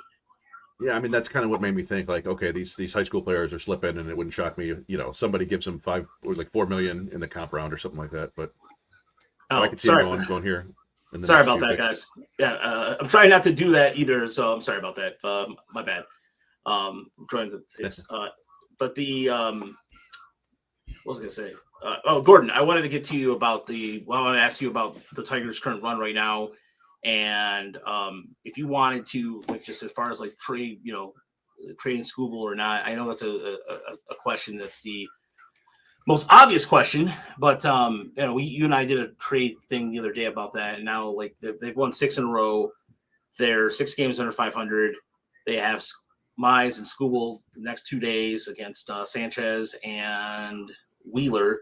So yeah, or I think is Wheeler pitching today, or is that the other way around? No, it's Wheeler Skubal is Sunday, and then Okay. Sanchez Mize is tonight. Yeah. Oh, I know you're messing around with me. No worries. Shtick. It's fun. It's fun. But Gordon, where do you stand with this right now? Yeah. There's a few things that I think is fueling this run for the Tigers, but I think one of the biggest things is starting to embrace the youth, and it all kicked off with getting Kevin McGonigal on the roster to start off the year. That was a huge thing that set the Tigers off in a positive trajectory. Obviously, all of the injuries may happen. A lot happened, but now the Tigers are putting themselves in a spot where they control their own destiny, and in an extremely weak AL, you should have always been a contender in this conference. At least looking at what your roster was going into this year on paper, and I guess the hindsight on how bad a lot of the AL has been. But the biggest thing for me is you aren't afraid to bring up a Malgiri. You have injuries happen, and you are, the first guy up, Valencia. He comes up and makes the most of the opportunity. You have a How You Lee making the most of the opportunity. And I think it shows that the Tigers, one of their biggest strengths is that depth, that organizational, the guys that they have in Toledo. And yeah, shout out our guy, Nick. That's something that I think has driven the Tigers a little bit. I always wondered, one thing that had me curious, by the way, Jahmai Jones, Joey Cora out at almost the same time. I'm always wondering if Cora was sticking up for Jahmai, and then now that he's gone, they're like, all right, yeah, Jahmai, you're done. No, I kid. Obviously, I kid. All jokes, but I think that one decision, DFAing Jahmai Jones does show you a little bit of a shift in mindset. It's like, okay, the platoon guys might as well just be youth, because at this point, bringing in, more of a journeyman, that kind of guy, like a James Outman, sure, but he really is just a placeholder for Max Clark. But having those those guys just plugging up young talent is brutal for this for any team, but especially the Tigers. It's something that I think we saw in the past because we didn't really have the organizational depth. But now that we have guys that we can call up at a moment's notice, and they can give this team a spark, there's no excuse. I think the Tigers have the opportunity to do something really special here.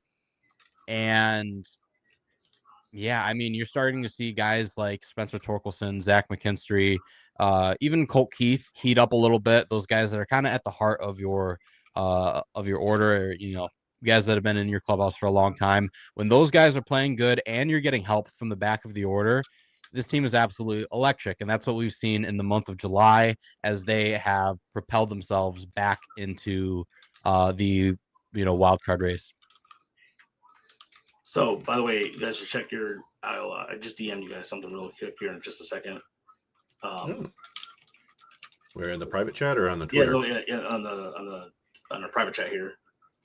Yeah, it looks like Jared Grindlinger went to the Angels, which is fun. Yeah, okay, I already know this. Which is funny. Like as we said, the Angels had this run of taking the guys who are closest to the big leagues, and now they've taken one of the youngest players in the draft and a two-way player whose development may take a long time. Although they drafted him as an outfielder, so they just like the bat. But that's fun. It's a fun difference for them. But yeah, I think without going into details, the Hinch the Hinch core thing was a classic difference in philosophies that happens sometimes when you're around somebody every day for multiple years. But yeah, with the Jemai Jones thing, I think it was just it did kind of mystify all of us why they kept giving him chances and how long. But we know that baseball front offices and managers tend to move at like a glacial pace. Like they it's such a long season that they don't necessarily react to it. I think it's part of the job. Like part of being good at the job is not reacting and living and dying with every single game, which is the way fans have, think it's Thank you. And also you're living behind, you see everything behind the scenes. So they know how hard Jemai Jones is working and they know how much he means to the clubhouse and stuff like that. So they want to give him chances, but eventually it's like, okay, well, this guy is not doing his one job. He literally, he's not a defender. He literally had one job. He's not getting it done. Yeah. Which makes me just on top of that, the thoughts of trading Skubal. And I understand some people say that you have to do it just because it's the smart thing and you can't get nothing from him. But there's the mental side of this that people always kind of disregard. And Skubal's injury coincided exactly when the Tigers went to hell in May. I don't know, you can't say that's why, but what does it do for the locker room if you trade? You're going for it. You're playing your best baseball, some of the best baseball in all of Major League Baseball, and you come to the locker room day and they've traded your two-time Cy Young winner, the ace of your staff, because it makes sense for the future. I just don't know if you go out there and it's tough to pull off. Yeah, so the big thing that I've kind of been going over in my head is if you're this front office, you have to make a strong decision one way or the other. You got a fire sale, or you have to, this is the lane that I hope they go, is the buying option. And with the Jackson Joe back, with kicking a Kiter Montero back to the bullpen, all of a sudden your bullpen isn't quite as scary as it has been, but you still, you don't feel great about it. So you add a couple pieces there. Maybe listen, I don't think this will happen because I don't think we've ever seen it happen, but you could go out and get a bat at the trade deadline. Who knows? But I think if you buy, you put yourself in a amazing spot to contend for the AL in totality. Because we've seen how this team plays when they're hot, even against solid competition. They have one of the better records, against above 500 teams in all the AL. So I don't worry too much about them handling the playoffs. They have plenty of experienced players on this roster that have been to the playoffs multiple times. And I have a lot of optimism, but there is a significant amount of dread behind that as well, which is what if they take that middle road where maybe they, trade a Skubal, but they, don't trade a Mize or see if they can get anything for a Torres, or maybe they, mystify everybody and hold on to Skubal and get rid of Mize. Like that, I never really know what to expect from this front office, but I am really hoping for a strong decision one way or the other.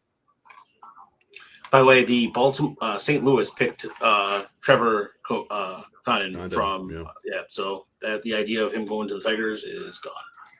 So it's a pick there for the St. Louis. Maybe we're on a prep run now, a bunch of prep hitters now outside of the top 10 with mostly college players. But yeah, I mean, I like the idea of them buying too, right? Like you're close enough, go for it. Somebody, there's been a lot of speculation about going to get like Mason Miller, which is, iffy. But as you said, like,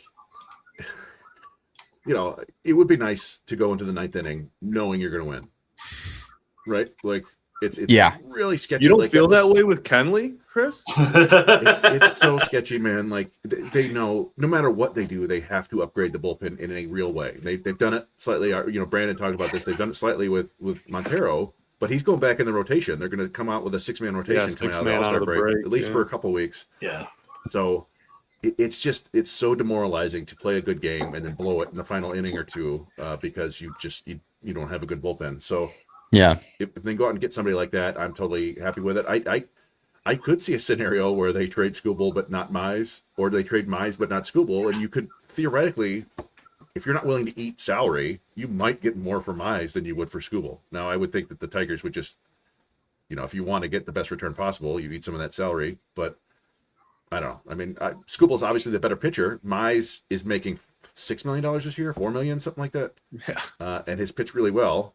And maybe you sell high on him, right? Like even if you're buying, maybe you sell high on Mize and keep Skubal and see where that takes you.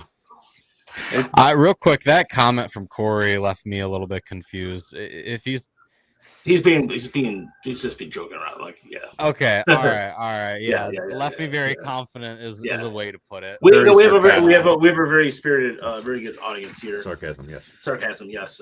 Tony, by the way, like, I like the idea of him at 22. I do too, but I don't know if it's gonna happen. He's another interesting one where, like, it's clearly a really good hit tool. He probably doesn't stick at shortstop, but like, you have a million shortstops. Is that really that big of a deal? Yeah, I don't know. He's a guy that's projected to go kind of after that too. So like, you might even be able to get him and not break the bank necessarily. There's rumors though that because Jim works for the White Sox, that's already like they have a deal done. It's already set in stone. He's going with their second pick. So I don't know. We'll see. Yeah, I've been assuming that since they made that trade. That's been there is a lot of rumors already swirling that's kind of set in stone. Dude, what if the Tigers just do a dick move and go, screw your strategy? Well, I mean, yeah, teams could do that. Like, say, hey, we dare you to turn down this $4 million, but right. His dad is Jim Tomic, who's a Hall of Famer. He can turn down $4 million. Yeah, I'm good. I'll go to college, or go to. Dude, I'll do what Kumar Rocker did, bro. Catch me with the Long Lake Island Ducks for a year, and then I'll come back in the draft. But look, here's a strategy. I was thinking about this for a while. Justin, we'll get to your question here in a second. That's a really good question. By the way, if you want to donate to the website, because a lot of this is just volunteer stuff, please do so. We begin some super chats. Thank you again for everybody, Charles and Stan, with the big donations today. I really appreciate that. Here's my theory. Here's what I think that a possibility that could do something here with. Put Jackson Jobe in the bullpen. Now, here's why this would. If you're not okay, here's the thing. But the Tigers do this. They're gonna say, "Hey, we added arm by getting Jackson Jobe." That's what Detroit does. Doing that. They did it with Melton last year. Yeah, exactly. So my strategy is simply this: it's that they will say, "Hey, we're adding Jackson Jobe. He threw out the bullpen before. They're gonna hype that up a little bit. It's 100+ arm, the only one of the few in the system they have. Yeah, only. No, they have three. I said few. I said as in three. They only have three. Right. Three. One of my biggest pet peeves with this front office, dude. They are allergic to velocity in the age of velocity, and they're like, "Why is our pitching shallow?" I don't know, man. Maybe because your whole bullpen throws 90. I don't know. Yeah, I know. You have a guy in Moises Rodriguez who throws 99 to 100, but you don't know, but it's all flat. Then you have Marco Jimenez. What'd you say, Stan? Yeah. Or what'd you say, Scott? I just said that's a whole different. So my thing is that they might just do that and go get a bullpen arm, like another arm, like that's. I just hope they don't go the old man route. You know what I mean? Like, get an arm that's intriguing. By the way, the Marlins, so the Marlins went with Jacob Lombard at pick number 14. So in Florida, on brand. They love those athletes. Yeah. So everybody's coming in with that there, but no, Jobe. Here's the thing. Like, I think that they would do something like that. Put Jobe in the bullpen, let it rip a little bit. If you have Montero back in the rotation, but as far as like trading Skubal goes, look, they would maybe, if they can get something for like we talked about this before, Gordon, about maybe trading Mize or Flaherty for something like that. But Charles, I hate to say this, but Charles is. I think this might be something like this: Job closer, Clark center fielder, and a small bat added. If Clark, the thing about Job is, can he sequence his pitches correctly to handle that kind of closing position? You know, like the order. Yeah. Yeah. They tried him at closer previously, and it didn't go great. I know they only, it was a little bit of. But that was even a rookie, though. To be fair, though, yeah. Yeah, for sure. But I don't know if we, are going to see that progression that soon. Just because of being hurt. Like I don't know how much you can work on, a lot of like the very technical stuff like that while you're, recovering.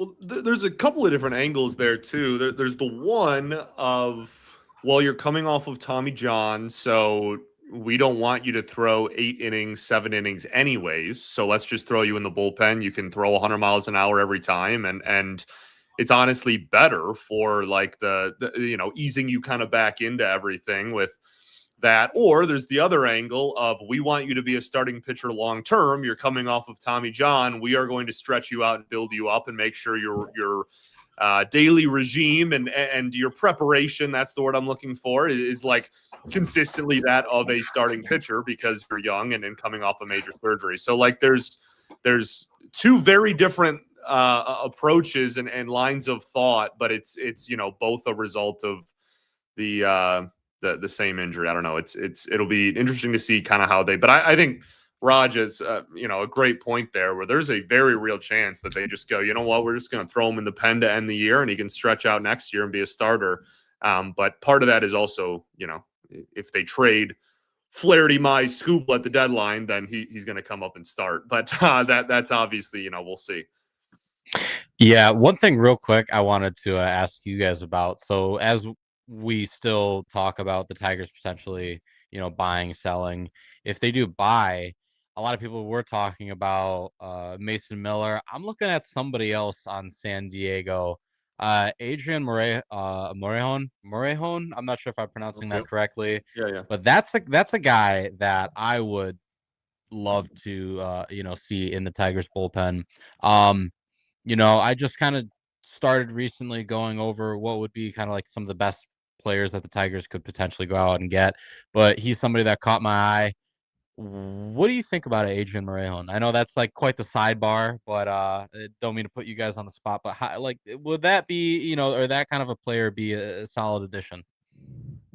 Yeah, absolutely. I'll take a lefty who throws 100. I was gonna say sure. And he's also, he's a rental. He's a free agent after this year, so theoretically you're paying less for him. He could be, the best reliever on the market, though, so you may have to pay more of a premium than you normally would for a player like that. But yeah, that would be ideal. Yeah, it's fine and dandy. But you twisted my arm, man. Yeah, I'll take a lefty that throws triple digits for sure. I think it's it's interesting because like we have seen the Tigers like last year were very clearly in a position where they should have bought and walked away with like Chris Paddock, and so like it's an interesting dynamic of like I personally, and I would love to be wrong, but like I'm not expecting a team that, for as hot as they've been, it is less obvious this year that they should buy than it was last year. And last year they added Paddock and Charlie Morton. Like I'm not necessarily going to go into this deadline just like, oh yeah, like they're definitely going to be aggressive buyers under 500. You know what I mean? And it's I don't know. It's a very fascinating conversation. I truly think there's 4 or 5 different right answers, if you will, but the front office and Harris would have to break the mold a little bit to surprise people to add some guys like that. All right. So true. What was the question? I'm sorry, I was letting the dog out there for a second. What was the question, Burden? No worries. I was just talking about if the Tigers do go out and buy, what are some potential guys that they could go out and get. One person in particular was Adrian Morejon that I was looking at. Oh, from San I really Diego? like what I've seen. Yeah, I really like what I've seen out of him. That's somebody that I would absolutely love to add to this roster. Um, what do you think about Morejón or somebody similar to him? I think he would be ideal because it would give them like with her. But the thing is though, is like I think him and Herder are almost the same, right? Because as far as like lefties with kind of like that sweeping action, right? He's a lefty, right? Am I thinking of the same guy? Yeah. Yeah. Yeah. So, is there a need for Tigers coming up or MLB drafts? Justin, this is a question. Thank you. I was going to get to that question here. Thanks. Is there a need? Yeah, we're going to get to that question in just a second. To answer your question, once and for all, I think he would be. But the problem is where you're going to you have kind of like a situation with Herder coming back there, and then Melton's been pitching, or not, sorry, Holden's been pitching better. I rather them go with a kind of like a power right-hander instead, like somebody who's just going to throw strikes, just a kind of Padres are not going to always. I don't know if they're going to sell or not. They are. Yeah. They're in the doghouse right now. But yeah, to address Justin's question, is there a need for? So basically, how it works is teams will draft for the best players available. Sometimes it depends. Rarely, depending on the organization. For example, the Angels picked 20 straight pitchers a couple years ago. Scott, what was that? That was every single pick the entire draft was a pitcher. That was 3 or 4 years ago now. Yeah. Wow. So yeah, but let's just put it to you this way, Justin. They all sucked, by the way. Yeah, they all sucked. So Not a single one was good. Yeah. So it depends on the organization. Bad organizations sometimes do that. They'll look at need versus best athlete available and then figure it out later. So yeah, it really depends on the organization. The better organizations know how to take whatever talent's available and make it into something. So hopefully that answers your question. So let's see here. Arizona picked Ryder Helfrich, catcher out of Arkansas. Helfrich? Yeah. All right. Sure did. Ryder, baby. Right, it's a baseball name right there. Speaking of Arkansas, just Hunter Dietz. That's somebody that I was looking at a little bit. I know he does not have that much of a showing, a body of work, at least not as of recently. But is that somebody who is talented enough that you would be comfortable for the Tigers taking a swing on, at pick 22? Yeah, sure. Right. He's a dog, man. I mean, he's that's a large human that throws absolute gas. I think right now he's probably a little bit more of a two-pitch pitcher, but that's something you develop, right? You hope you can get a curveball or a changeup out of him, but the fastball and slider both are absolutely phenomenal. And I mean, he had his whiff rate down the stretch on the slider specifically because you have to sit on a really solid fastball, 95, 97 mile an hour heater. I mean, it's a good arm, obviously lefty too, like college arm. Maybe you can get him up through the system, relatively quick. Yeah. It's certainly a guy that's the thing, that there's not a ton of super wrong answers. There's a solid, especially when you're picking toward the end of the first round, the scope of, all the names you could pick is really large. You probably wouldn't have to break the bank, I would imagine, for Dietz either. So maybe that gets you the ability to go over slot there the next few rounds. But yeah, man, I mean, that's a guy that in a year or two could be sitting 98 with a nasty slider as well. Maybe a little bit of reliever potential there, but I feel like that's just every lefty that throws hard. People just say has reliever potential. Dietz would probably be a top 10 prospect immediately in the system. Oh, 100% for sure. Yeah, I probably top 7 or 8. I mean, he'd probably be just outside of those bona fide top 3 or 4 guys. Yeah. Real quick, one guy. That's for damn sure. Yeah. One more guy that I was looking at that I wanted to get the general consensus on, because this was pretty interesting for me. Colin Borthwick. Borthwick, pronounce it right. Yep. Plays both sides, right? Third base, and he's a solid righty.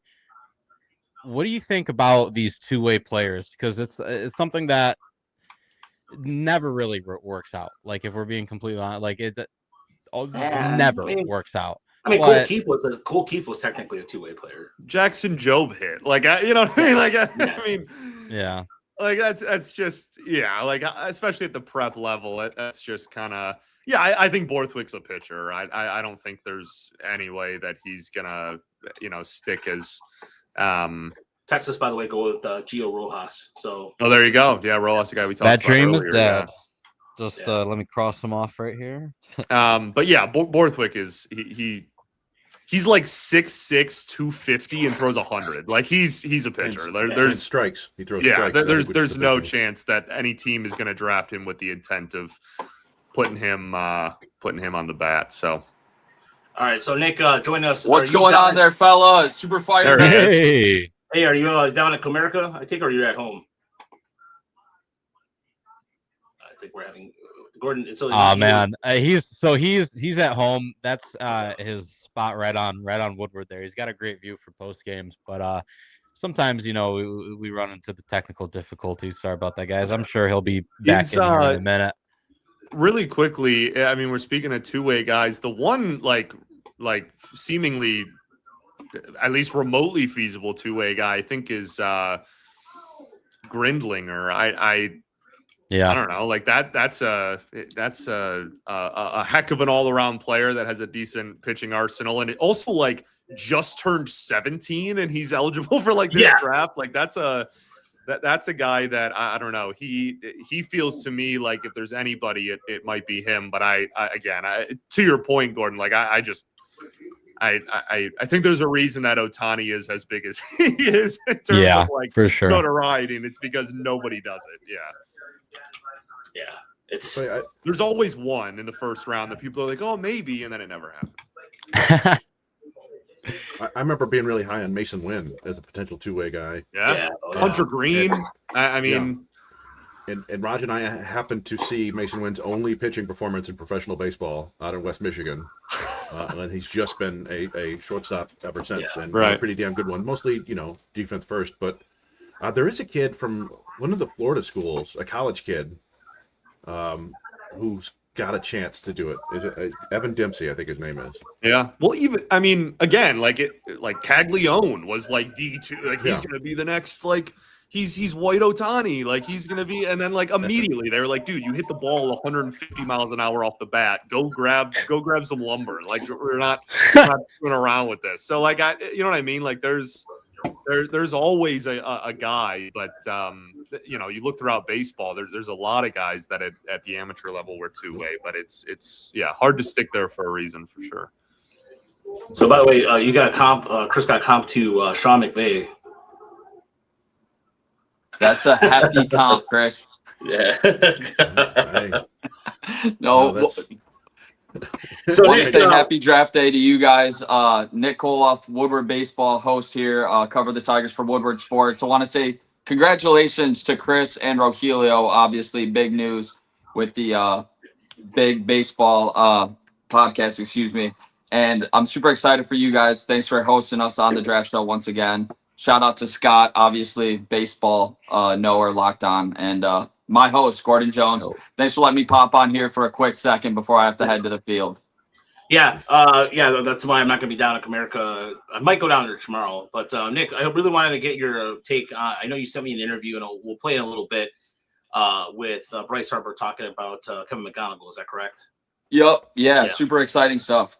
Yeah, some good stuff there. I just wanted to get your thoughts on not necessarily the draft, but just where the Tigers are right now. You've been pretty when we did our live stream at drawing a place at the really good food. Art and Jake's. Shout out to Art and Jake's out in Shelby Township. Fantastic food and service, and great place to do a live broadcast. But the Tigers were in a different state, but I know you've been kind of keeping the faith a little bit there.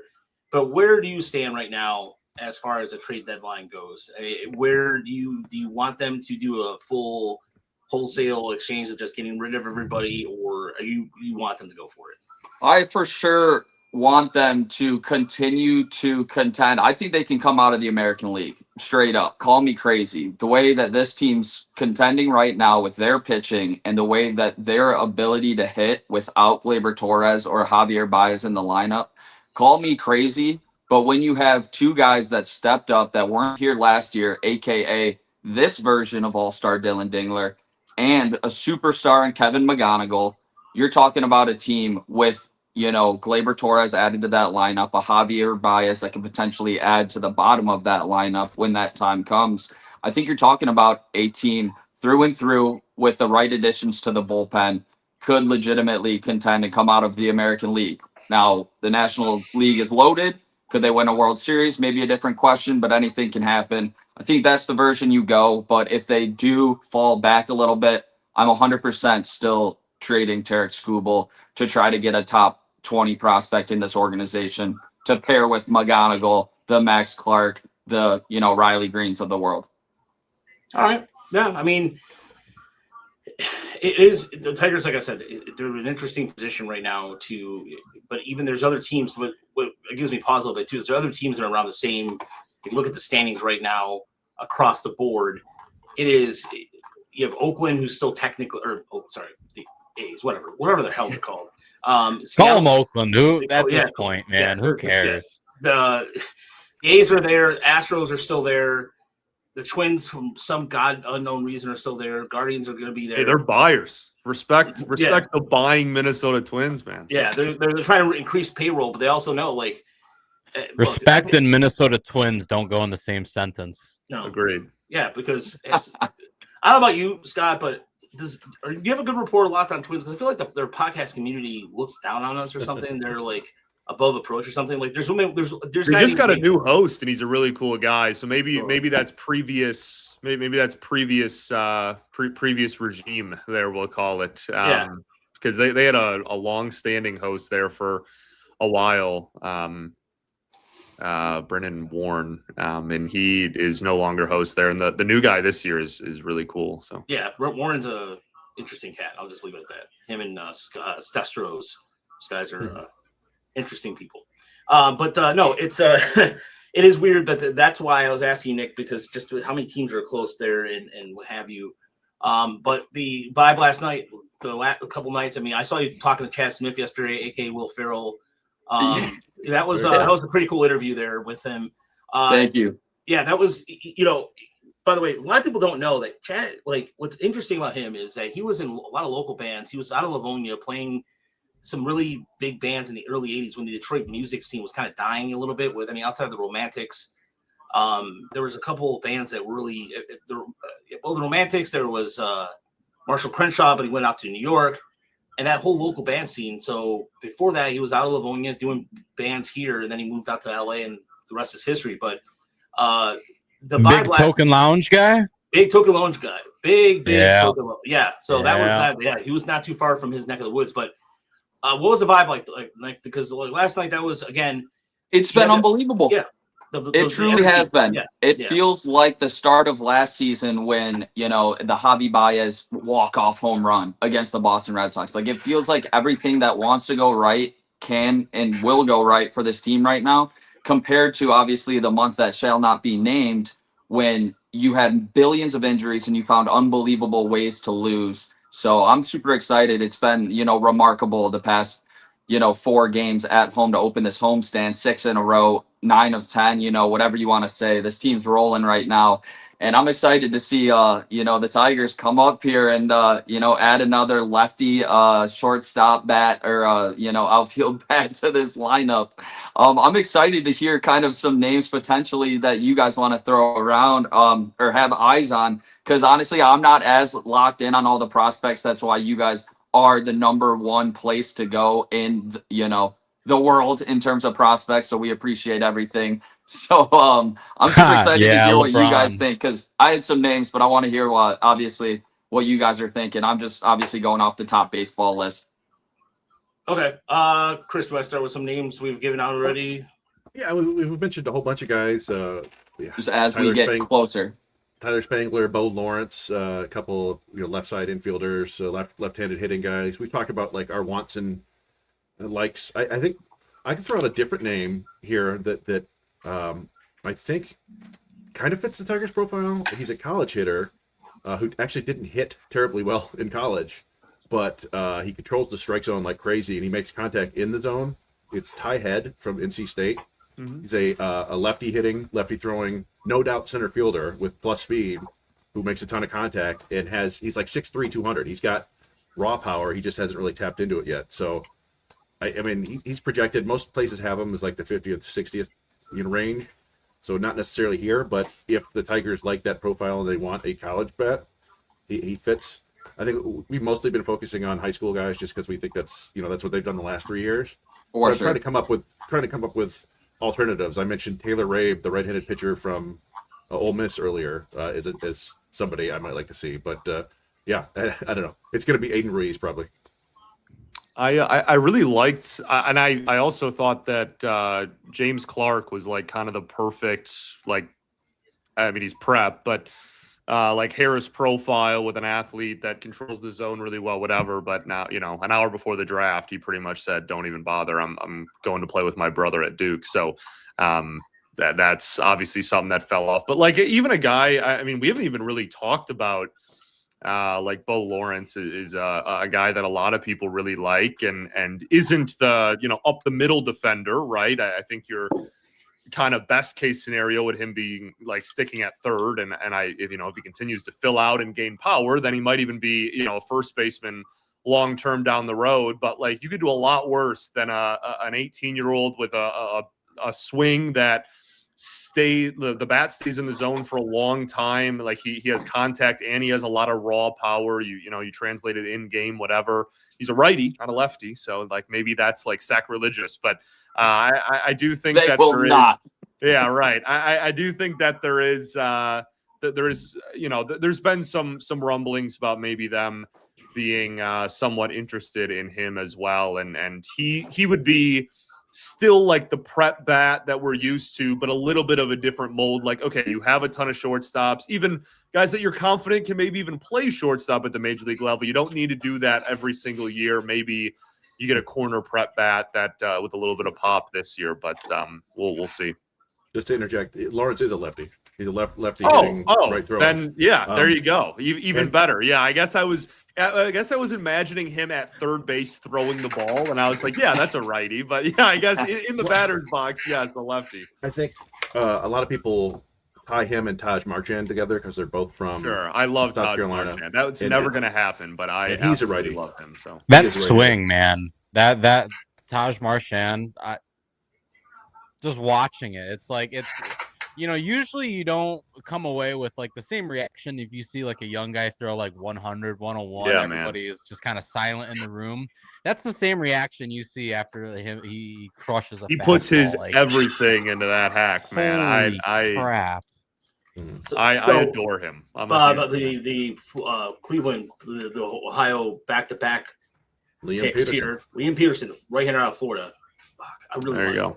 He's that's an interesting. So you're telling me LeBron didn't go to Cleveland? No, Cincinnati. My bad. Yeah, trying to.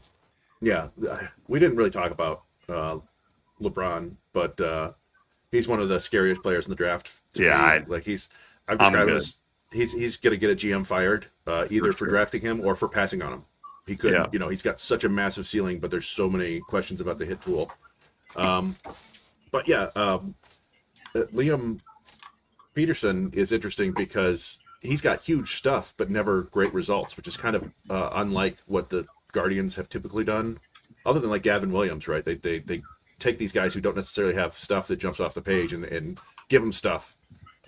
So it'll be interesting to see what they do, though. They're one of the better pitching development for sure organizations out there, so it's an interesting fit there. Probably turn into a stud.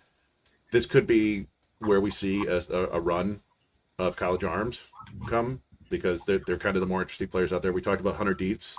You've got Tegan Kuhn still out there. You got Taylor Rabe. So Dietz is good. My question to you guys, I wanted to pose. Obviously, you got a couple lefties, high school arms, which is surprising. Obviously, I I made a prediction last year. It was going to be Schoolcraft. Didn't go that route. There's another 6'9" lefty that actually had an elbow or already had an arm injury that probably, slides for that reason. Could they potentially be in on a Bumilia or also an older one in Bowman? Do you guys think any of those guys are a possibility? Both of them obviously high school arms. I just don't know this team's philosophy besides taking left-handed prep, hitters. Yeah. Well, both of those guys they both already had surgery on their elbows. We don't think the Tigers care that much because they've taken guys. They took River Hamilton last year. I don't think he had it yet, but they knew he needed it. Yeah. Bumila is actually heading for his second, which is a little bit scary. Yep. And Bolaman was a guy who coming into the year who a lot of people thought could be a top 10 pick. He was right up there with Gio Rojas. Yeah. He just didn't have a great spring. I think his velo was down. So Red flag. Yeah, I mean, it is. I think both of those guys feel like a team's second pick that gets an over slot bonus. Some team who has a pick here in the comp round. But, we've talked about it a bunch. If the Tigers love a guy, they'll take him no matter what his ranking is or no matter what anybody else says. So it's possible. I completely agree with Chris. I think the point you made about him being a team's second pick that you can maybe go over slot on makes all the sense in the world. But yeah, I mean, you're talking about a guy that at 17 years old was like 6'9", 250 and threw 100. Like somebody's going to want to get their hands on that, even with the UCL, injury and that's his second. Yeah, that's all. Didn't he have one like a year and a half ago? And he had the internal brace, which is kind of like the half Tommy John, and now it seems like you're gonna have to do the full. It's I don't know if anybody saw the Pitching Ninja interview with him, but he is like Andre the Giant. He is. They showed him with his baseball in his hand, and it's absurd. He's just an enormous guy. It looks like me holding a ping pong ball. Yeah, honestly, yeah, it was comical, but I mean, he was a interesting name, but it's a little bit scary, I think, for me. But who knows? All right, where's he committed, by the way?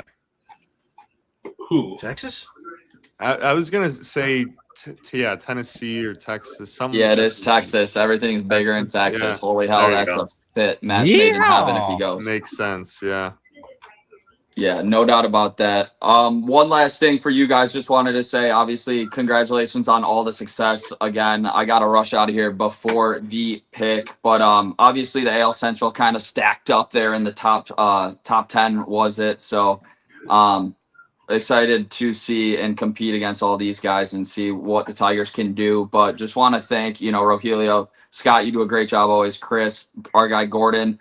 If you guys want to hear any more of our Tigers post-game shows, exclusive interviews, make sure to check out Woodward Baseball. Subscribe to that channel. We just interviewed Bryce Harper and Chad Smith of the Red Hot Chili Peppers, which was just an unbelievable day. Yeah, so shout out to everybody. Thank you guys for supporting us, and make sure to subscribe to Tigers Minor League Report because they do a better job than anybody else in the game. So appreciate you, fellas. And all right, Nick, I'll see you down there. You gonna be down there tomorrow? Oh yeah. Yeah, I'll probably end up being down there tomorrow at some point. So we'll talk soon. Hopefully going for 8 in a row. Got to take care of Sanchez. Let's go, fellas. All right. See you, Nick. All right. Red Sox go way off the board. Where do they go with?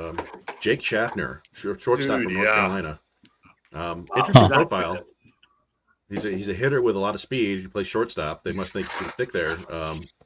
But interesting. I assume it's got to be definitely. So we got 2 picks, right? 2 picks until the Tigers go. Yeah.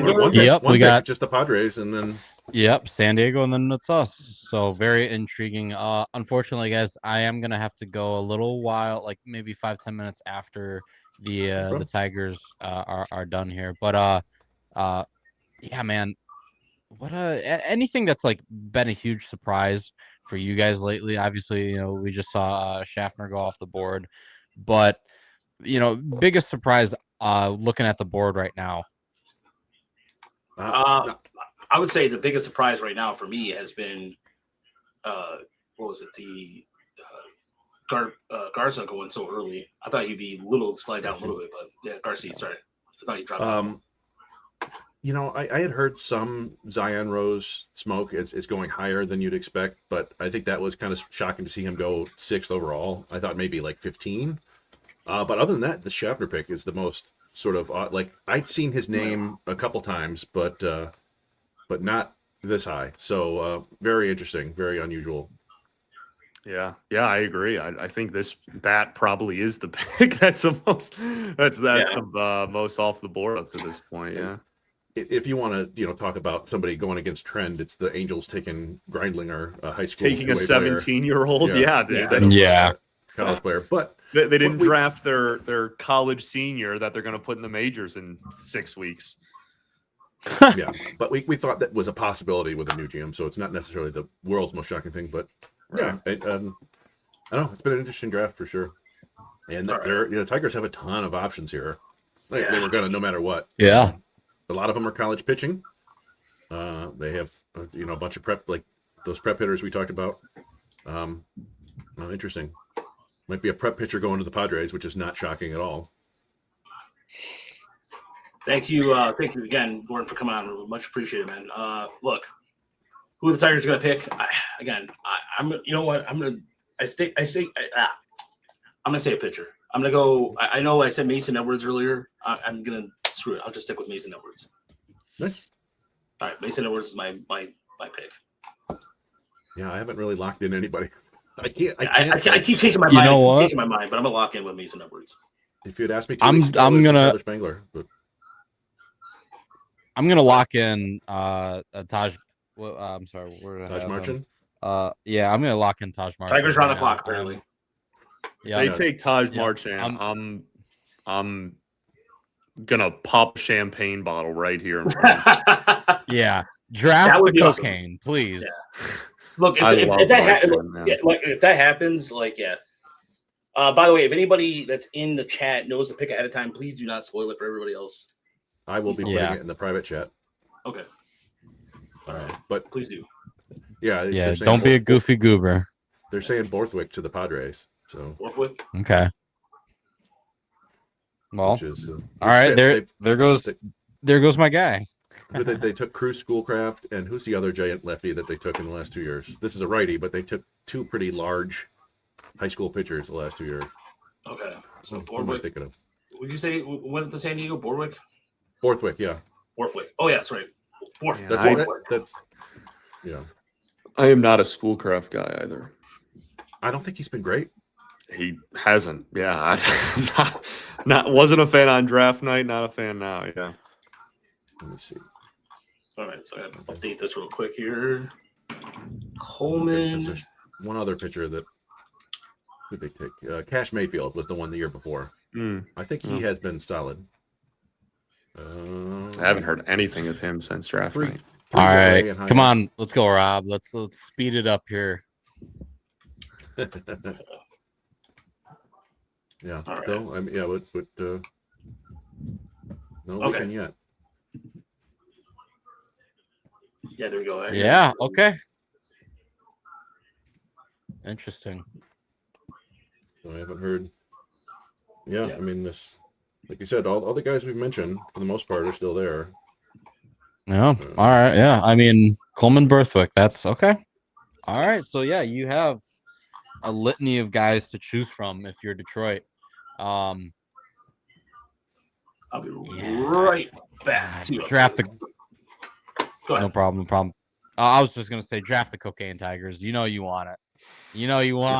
Come on. Let's see. Yeah. So we're all Ruiz is on the board, everyone. Ruiz is, Lawrence is, Marchand is, all like Taylor Rabe, the college pitcher. Tegan Cruz is still. There's a lot of prep talent. They can either go. Truly, they have their pick of the litter of prep bat or college arm. I mean, to kind of our point throughout this, whichever direction they want to go. And again, if they have a game plan of what they're like with Bass or whoever it is that they are maybe eyeing for later rounds, maybe that does incentivize them to go arm here. But I don't know. I have been tipped off here. There you go. And this is the interesting. Oh. So taking a guy who's Oh, kind of fallen. Well, I mean, hey, man, yeah, There's been I- some. He's been mocked a number of times, but yeah, for sure. Well, I mean, we can just wait until like it is official, I guess, and then just break it down. But yeah. yeah, We can wait just a little bit longer. Yeah, I mean, yeah, it really is a debate between like do you go for the arm? Do you go for your classic, left-handed bat? We'll see what the Tigers end up doing, but yeah, definitely an interesting decision, no matter what it is. And you can see Raj, he knows what it is. I think we all know what it is. So yeah, I mean, listen, they might be interviewing Homeboy here for a minute. Do you guys want to get after it? Let's just announce the people we got. Roger muted.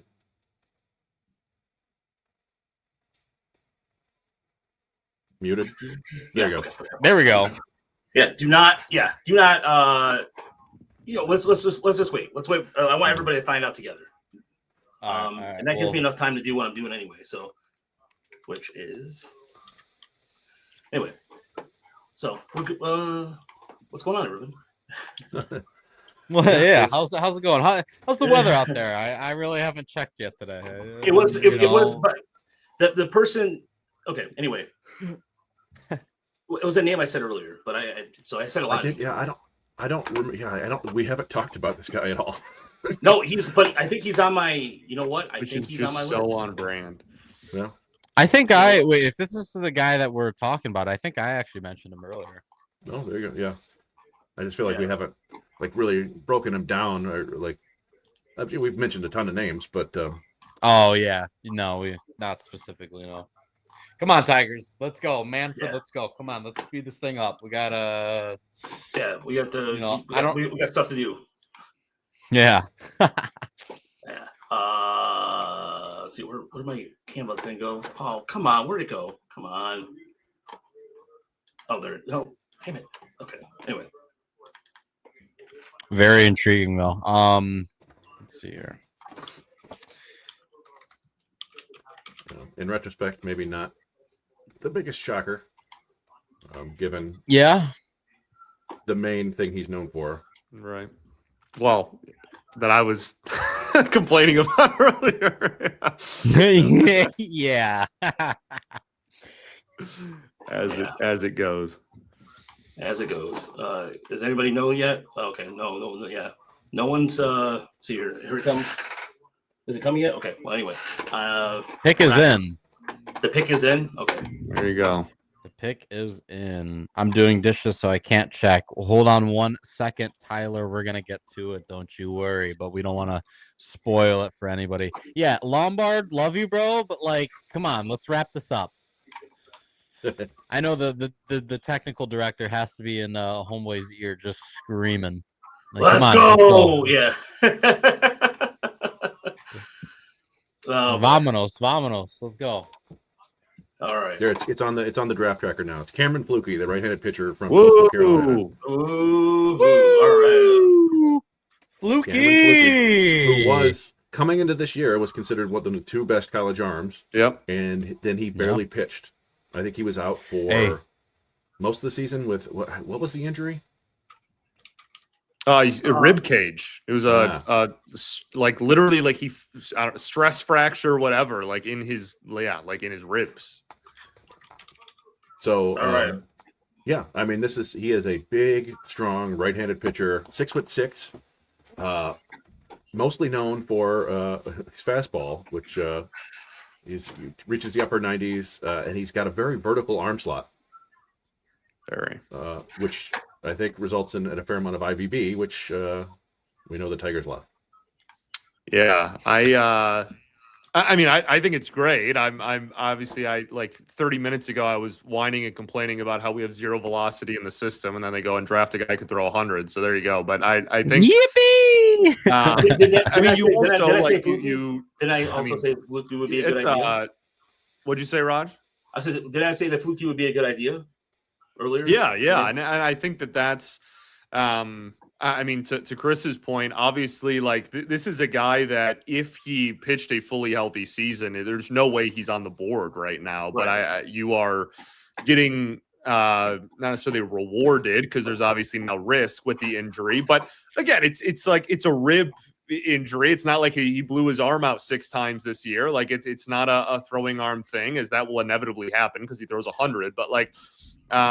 Yeah, it's a really exciting profile. It's a really good fastball. Obviously, there's a good kind of because of the arm slot and everything.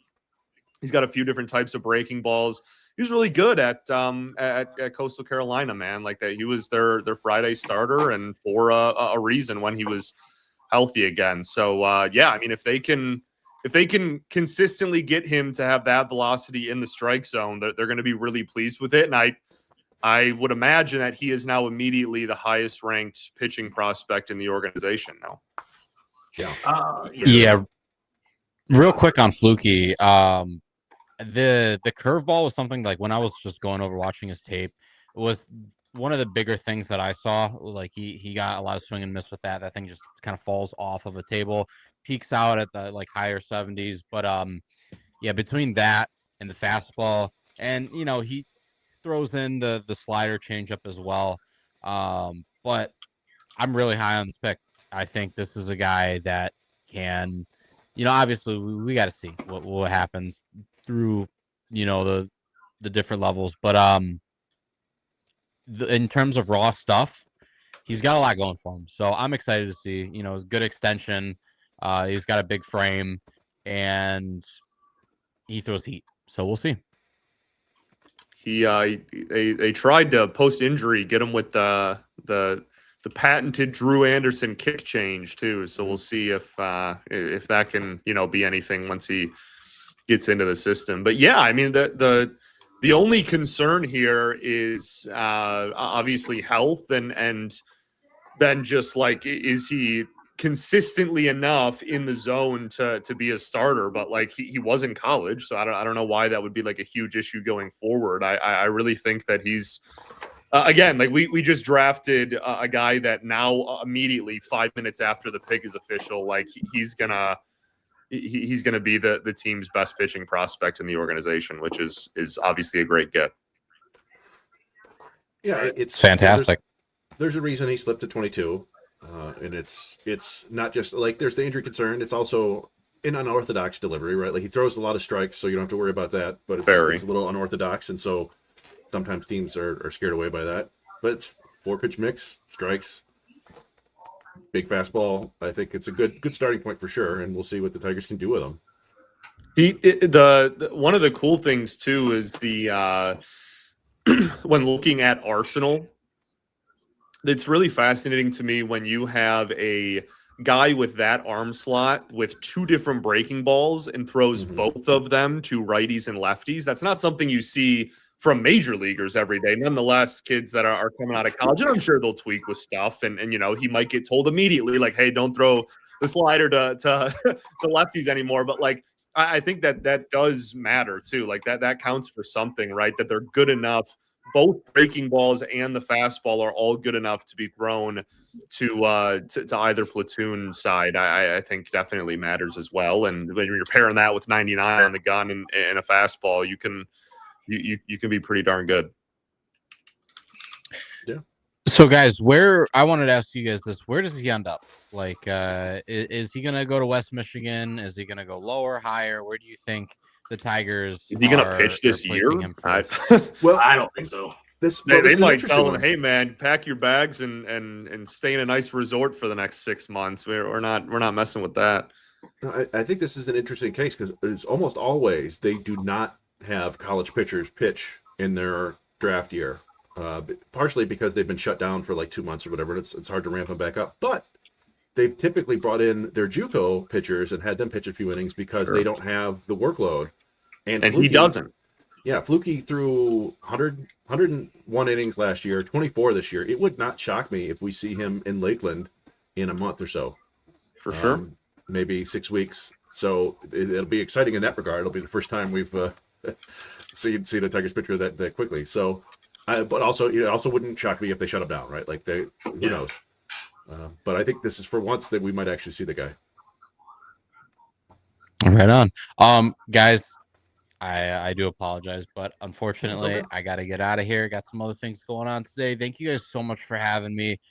Pleasure to be with you guys. If any of you guys, Rogelio, you're starting to become a little bit of a fixture on the Woodward Baseball, so we love to continue to have you on there. But Scotty, Chris, if you guys ever want to come on Woodward Baseball, we're trying to put out a little bit of content for this All-Star break. So I'd love to stay in touch with you guys. And I know we're a little bit of like the new kids on the block in terms of this corner, this niche of the YouTube, the baseball YouTube. But we really want to put a good foot forward and consistently contribute with guys like yourselves. So thank you. Like I said, thank you guys so much for having me, and very optimistic about our guy Fluky here. But yeah, thanks guys. Yeah, appreciate you, man. Appreciate it. Nice to man. meet you finally. For sure. And I always willing to hop on. So happy to. Awesome, guys. All right, hey. So, have a great rest of the show. Thank you. All right. Sorry about that, folks. I was just trying to update our various social medias. That's no, Rogers, you're running a lot of things right now. Sorry, I'm up here chattering away, but not the pick that I expected, but also not terribly shocking. I would now expect probably at least one, if not two, prep players for the next two picks. Yeah. Like I said, my dream scenario was Taylor Rabe here, and then two prep picks. So they like Fluky more apparently because Rabe was available. All right. So sorry, I was trying to. I'm done with all that stuff. Can you guys hear me? Okay, my mic seems to be cutting out again. Sounds good. You're good. Okay. Yeah. Okay. This guy loves swearing too much on Woodward. You broke him. No, he can swear here. He knows that. But we try to get. Yeah, we used to swear often, and depending on our guest, we would be swearing up and down. And then we got a bunch of people saying like, I listened to the show with my kids. And we're like, what? Yeah. So all right. And now I don't swear a ton in personal conversation anyway. So. See, I do. It's a problem. Yeah. I have to force myself to calm down. Yeah. Yeah, I do too, and that's By the way, I'm excited to look. Let me just give my analysis a pick. Love it, absolutely love it. I wanted them to go pitcher. They needed pitching really bad. This is a system again. Lack of pitching, AA, AAA right now. This guy, if they don't shut him down, can instantly go start the year and go to Lakeland right now. He could end next year in Erie. Yeah, exactly. They don't have any. They don't have any right-handers at all that can throw above 95 for Christ's sake. Not starters, yeah. I mean, so it's it's definitely interesting, and it's I don't know. It makes it fun to be like, okay, well now you just don't automatically give them the top left-handed hitting prep shortstop, right? Like we probably still will.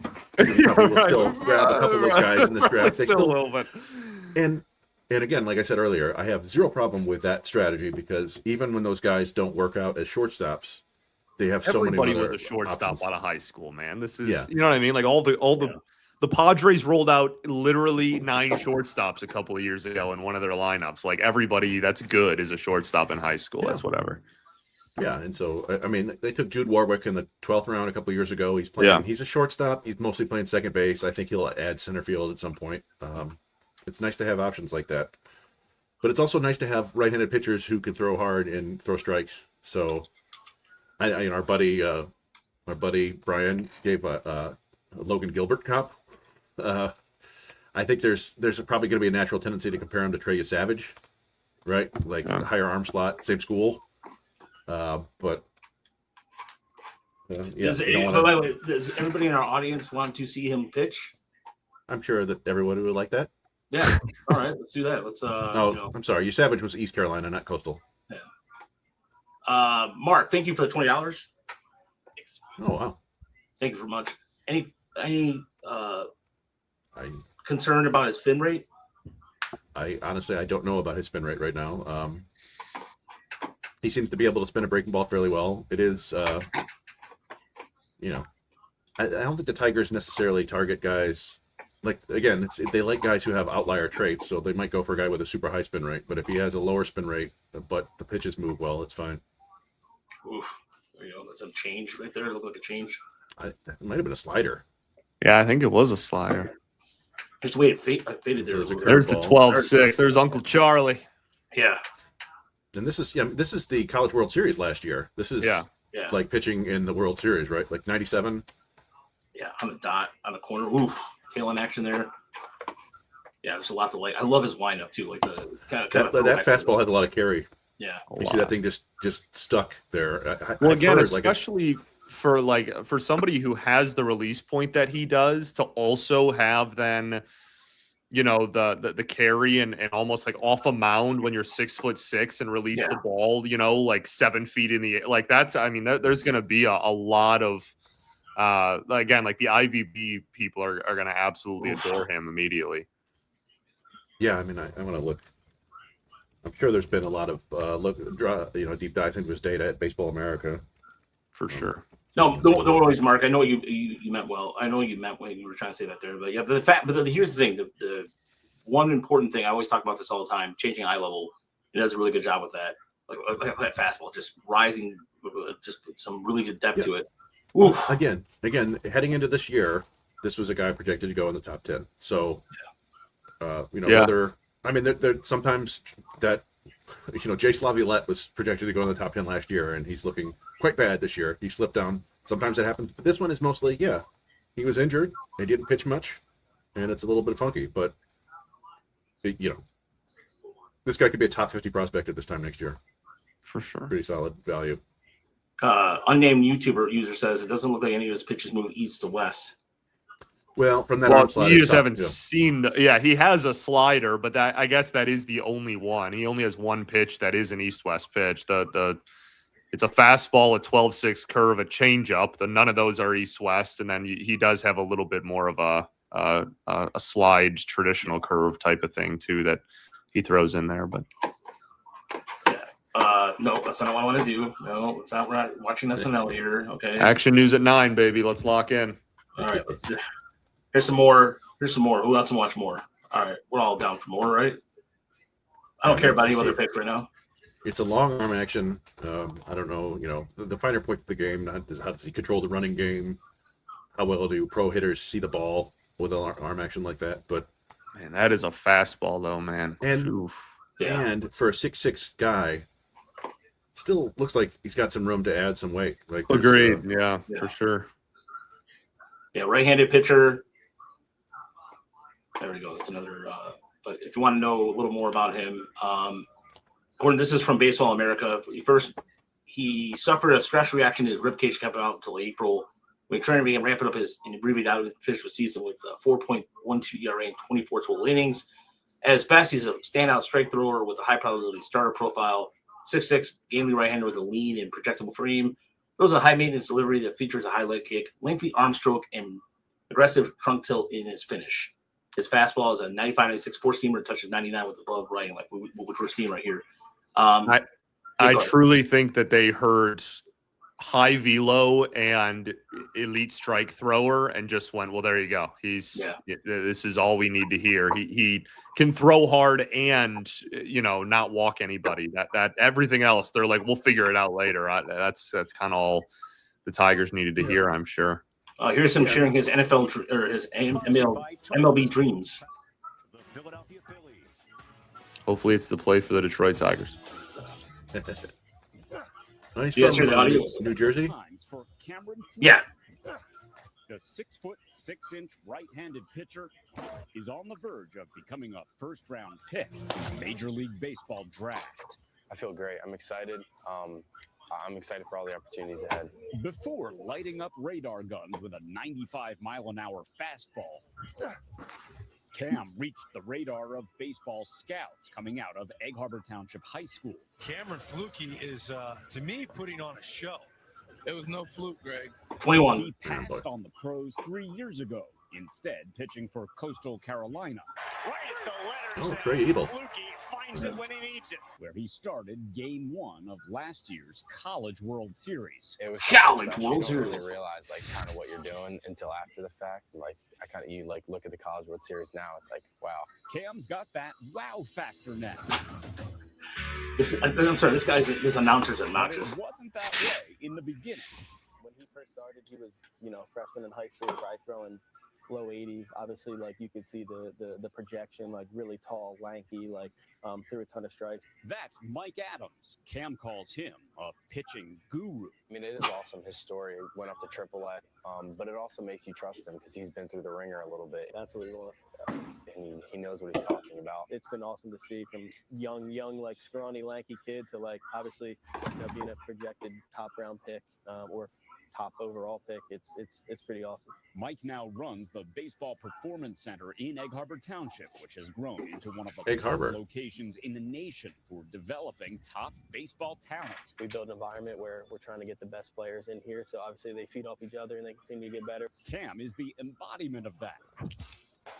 And while the draft will be held just an hour away, he says he's not planning to be in Philly to hear his name called. I'm staying home, I think. Do a small one for my family, and then maybe hang out with a bigger group of people after to celebrate. A low-key approach for a top talent whose draft dreams are about to become reality. But Cam tells us that's just the start. It's just another stepping stone. I got a long ways to go until I really can complete my dream, like you said. But I'm heading in the right direction for sure. All right. So that is him in a nutshell. I just wanted to share that give us a little bit of a break as well. I know the people wanted to see him pitch. So. Yeah.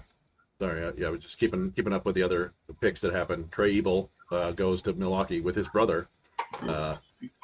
And the Braves go way off the board with Carter Beck, a Canadian outfielder. But no way. Or no, he's not Canadian. Is he Canadian? He's from Canada originally. He's from Indiana State. Let me see. Why did I think he was Canadian? Because he's Canadian. All right. Oops, this got he just went to Indiana first. They're Eric Hartman, the outfielder who's blowing up like crazy, is from Canada. So maybe they're just that Atlanta to Canada pipeline is going strong. So, any concerns about a power pitcher with a stress fracture in his rib? Sure. It's better than a stress fracture in your elbow or shoulder. Again, it's a little bit of a funky look, so maybe that's the cause of it. But generally, you don't do a whole lot to change guys' deliveries, unless you want also to break like their arm. I mean, what power pitcher in today's age doesn't have at some point it's just like, yeah, every pitcher that throws over 95 has injury concern. Let's just take one that we like. I think there's probably something to be said for that. Yeah, and it's you like the arm, you trust your medical staff. Well, maybe the Tigers should not. But right, yeah, like again, there's a reason he fell to 22 when he came into the year as a potential top 10 pick. But I'm sure the Tigers, got a good look at his medicals at the combine and stuff like that. So we'll see. It's a pretty high upside pick for where they were drafted. Like, he's probably not an ace or anything like that, but you might get yourself a solid number 3 starter, which is outstanding. More than what you have on the right side in the system right now. So sure. Yeah. Look, I mean, he is now the top right-handed prospect in all of Tiger system. They don't have anybody that even right now. What Rainer Castillo was throwing 95, and now he's not even doing that right now. I mean, Witherspoon throws 96, 98 or whatever, but he's so I'm frustrating. I'm sorry, man, at a higher level than. Gotcha. Yeah. So, but yeah, no, you're right. Witherspoon is inconsistent. Like the other day, Chris. It's funny, Scott. Sometimes Chris will just text me one word. He'll say something is like. He gets every outing 20 whiffs one outing and then gets 2 in the next. Yeah, it's and he'll have, it seems like at least at this point, at least one inning in every outing that just goes completely sideways. And that happened his last outing when I was upset. And then he got out of it and threw like 3 more shutdown innings. So it's, pitching development, all development, you got to have patience. But yeah, I think he's certainly got a good arm, but Fluky does too. And I think we'll move ahead of him just based on being a first rounder and the track record. For sure. Yeah, he'll be the highest ranked pitcher in the org right away. Yeah, then the question becomes: is how high does he go? Is he 4th in the system right now? I would put him 4th. Would you put him ahead of Lorenzo? Yes, probably. And It's you're talking like Lorenzo and Yost in that Yeah. area, right? And Witherspoon, Jacobs. I'd probably have him ahead of Lorenzo. Yost is an interesting. He's just so young. Like he might skyrocket at some point, but for now, probably. Yeah, he's probably 4 or 5. Yeah, if Yost gets like the power bump, you're right. Then Then it'll be it's very he's gonna skyrocket if he can put on some muscle there. But he has to do it right. Like it can't just dream on it. Carson Wiggins goes 27 to the Mets. There you go. Wow, that's another fun one. Some of the interesting pitchers going off before, like Tegan Kuhn still hasn't gone, right? The kid from Tennessee. Yeah, no, you're right. And I saw a lot of mocks with Rabe going to the Dodgers, so maybe there's some smoke there with the 40th pick. I'll be catching up the banner or the banner here, the draft banner here in a second. I'm just trying to do a little of everything right now at the moment, but let's see here. Let it go. Somebody made a comment. Sorry, I was just saw. Who cares how Harris? He's not great. He screwed up playing. Let's let it go, Chris Brown. He's right until they play up to the potential. Wait, what? What did I do? No, just something. It was when I said to Scott Harris, take a bow. Yeah, I'm doing a poll right now. So let me see. Yeah, you can do a poll. So vote yes if you like to pick, no for 2. So just put 1 or 2 in there, guys. If you're in the chat right now, just type in 1 or 2 if you like to pick. Thank you, Jake, for getting things going there. Much appreciated. Jake is a good contributor to the show. Always breaking news and stuff like that. So thank you, Jake. Much appreciated. So just vote 1 or 2 in the chat if you like to pick. There you go. So, who's going to come out and be brave and say no? Yeah. There's always got to be somebody who's like, no, I don't like it. I wanted Ruiz, right? Like, yeah. So the votes are coming in pretty steamily right now. So we have 8 votes in so far. That should uptake here. Uptake in a second. Astros get Raydell. Ooh, nice. All right, I'm catching up here with all the picks here. All right. So yeah, if you want to vote on what you thought about the pick, just vote 1 for yes, 2 for no. And I'm going to see if there's. I'm going to be interested to see the no's if there's any. If there's any, I don't think there will be. Are we officially to the comp round now?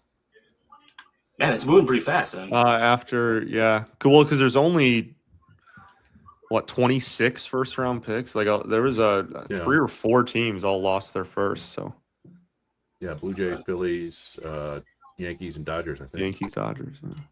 The Dodgers pool money this year is they have like $4, and they'll still get like they'll still walk away with it. We'll look back and be like, wow, they got 3 top 100 prospects with pennies. That's cool. Yeah, it's like equivalent to like the 15th overall pick. Yeah, $4 million or something like for the whole draft is literally it's crazy. Yeah, Wiggins was a fun one to dream on as a guy who barely pitched, huge arm, ridiculous slider. His brother's in the Cubs system. Could be a monster starter, but probably a reliever just based on its 101 mile an hour fastball. But who knows? And Raydell was a guy that Raj liked a lot. Big up arrow this year, college pitcher. He got a couple ticks in his fastball. Right-hander out of Notre Dame. Very, strong track record. Made a ton of starts, pitched a lot of innings, and has his quality stuff. So that's a good pick. That's a solid pick. That's for the Astros. Yeah, and the Astros don't really have a lot of pitching right now in their system either. Astros don't have a lot of much in their system at this point. Yeah, they don't. Your Nyans, and they have that young international outfielder, Kevin Lopez. Well, let me ask you guys a question. As far as systems go, who has a system that's currently who's worse off right now, the Phillies or the Astros? I would say the Phillies. Well, I'm trying to think. The Phillies have Aiden Miller theoretically. Mm-hmm. On paper. They had. I'm blanking on somebody who was a decent pop up. Oh, Gage Wood, right? The right-hander from Arkansas. He's looking pretty good. Astros have Nyans, and it's a. I don't know. I don't see a lot. Like we see Clearwater, and so I see a bunch of their younger players Some of them are annoying. Some of them have moved up. And who's their catcher? Whose name escapes me, but it's kind of a funky name that has been moving up prospect lists. I have to look it up. Sorry. But yeah, I guess I don't know. Neither of them are strong farm systems, right? I wouldn't. Yeah, as far as like potential trade partners go and everything, I know that Dombrowski usually likes to do something, and they don't. We were looking at the system the other day, Gordon and I was like, there's not much that really excites me.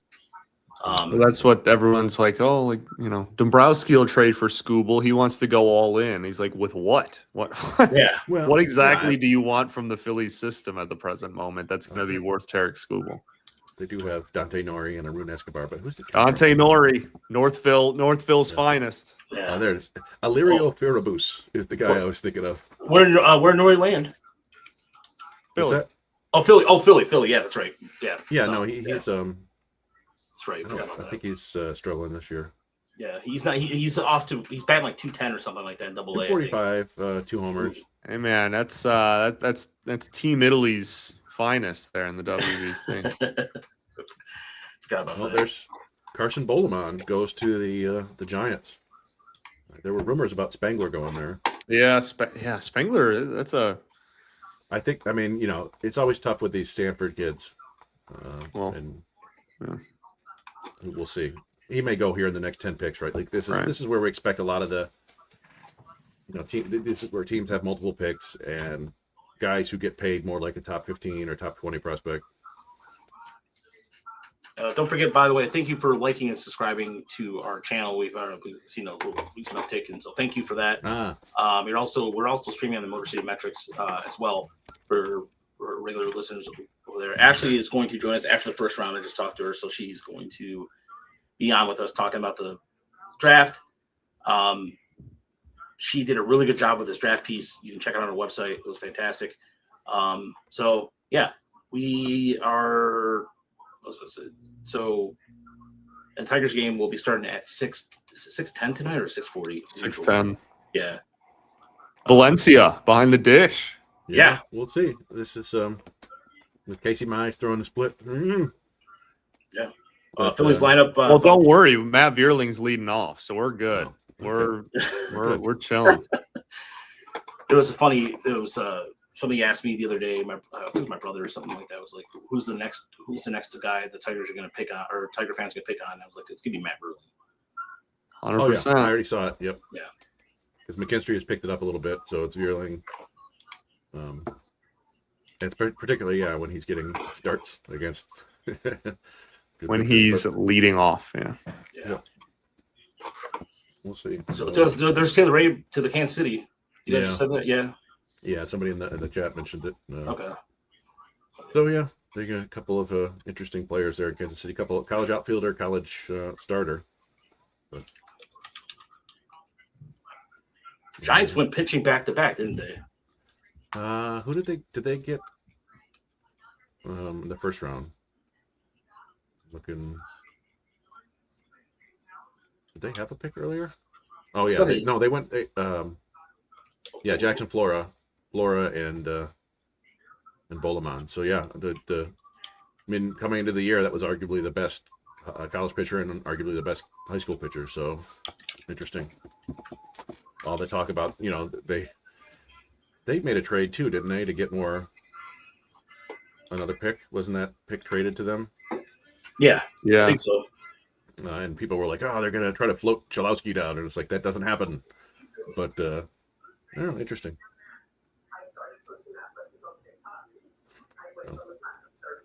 Where are we going now? We've got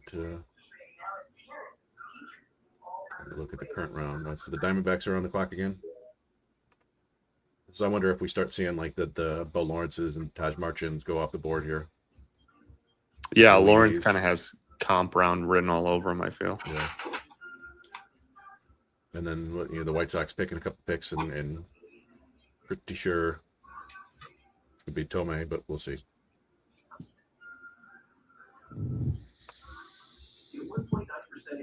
Interesting. So they're thinking. Some people are thinking that the Braves are going to go underslot with both AJ Gracia and Carter Beck. So going to go spend money on high school players later. Sure. we didn't necessarily talk about this draft as a whole in a big conversation, but I like the more I dug into it, the more I liked players from like 50 to 150 in the top 30. It's a weird draft that way. Like I have a lot of guys I like a lot, riskier players with interesting tools that are going to go in the next 2 rounds. So it's a pretty deep in terms of high school pitching, which is I think it's really deep in high school in general. Yeah, and generally speaking, those are the groups that you can overpay a little bit later. You don't have to go like $4 million. You can give them $2 million, $2.5 million, $1.5 million, and get guys to sign with you. So, and as of now, I'm kind of predicting that's what the Tigers do. Go prep in their next 2 picks, but we'll see. Yeah, I would be very surprised if they did not go prep with their next pick here. But that's, again, more of just like reputation preceding itself. You know what I mean? Yeah. I mean, that's like we're all just waiting for it to happen. We all know that that's what they obviously love to take. What year the Texas Rangers did that the year? I think it was the Rocker year where they were just like they saved so much money up top and then just got a ton of prep for rounds like 4 through 10 or something.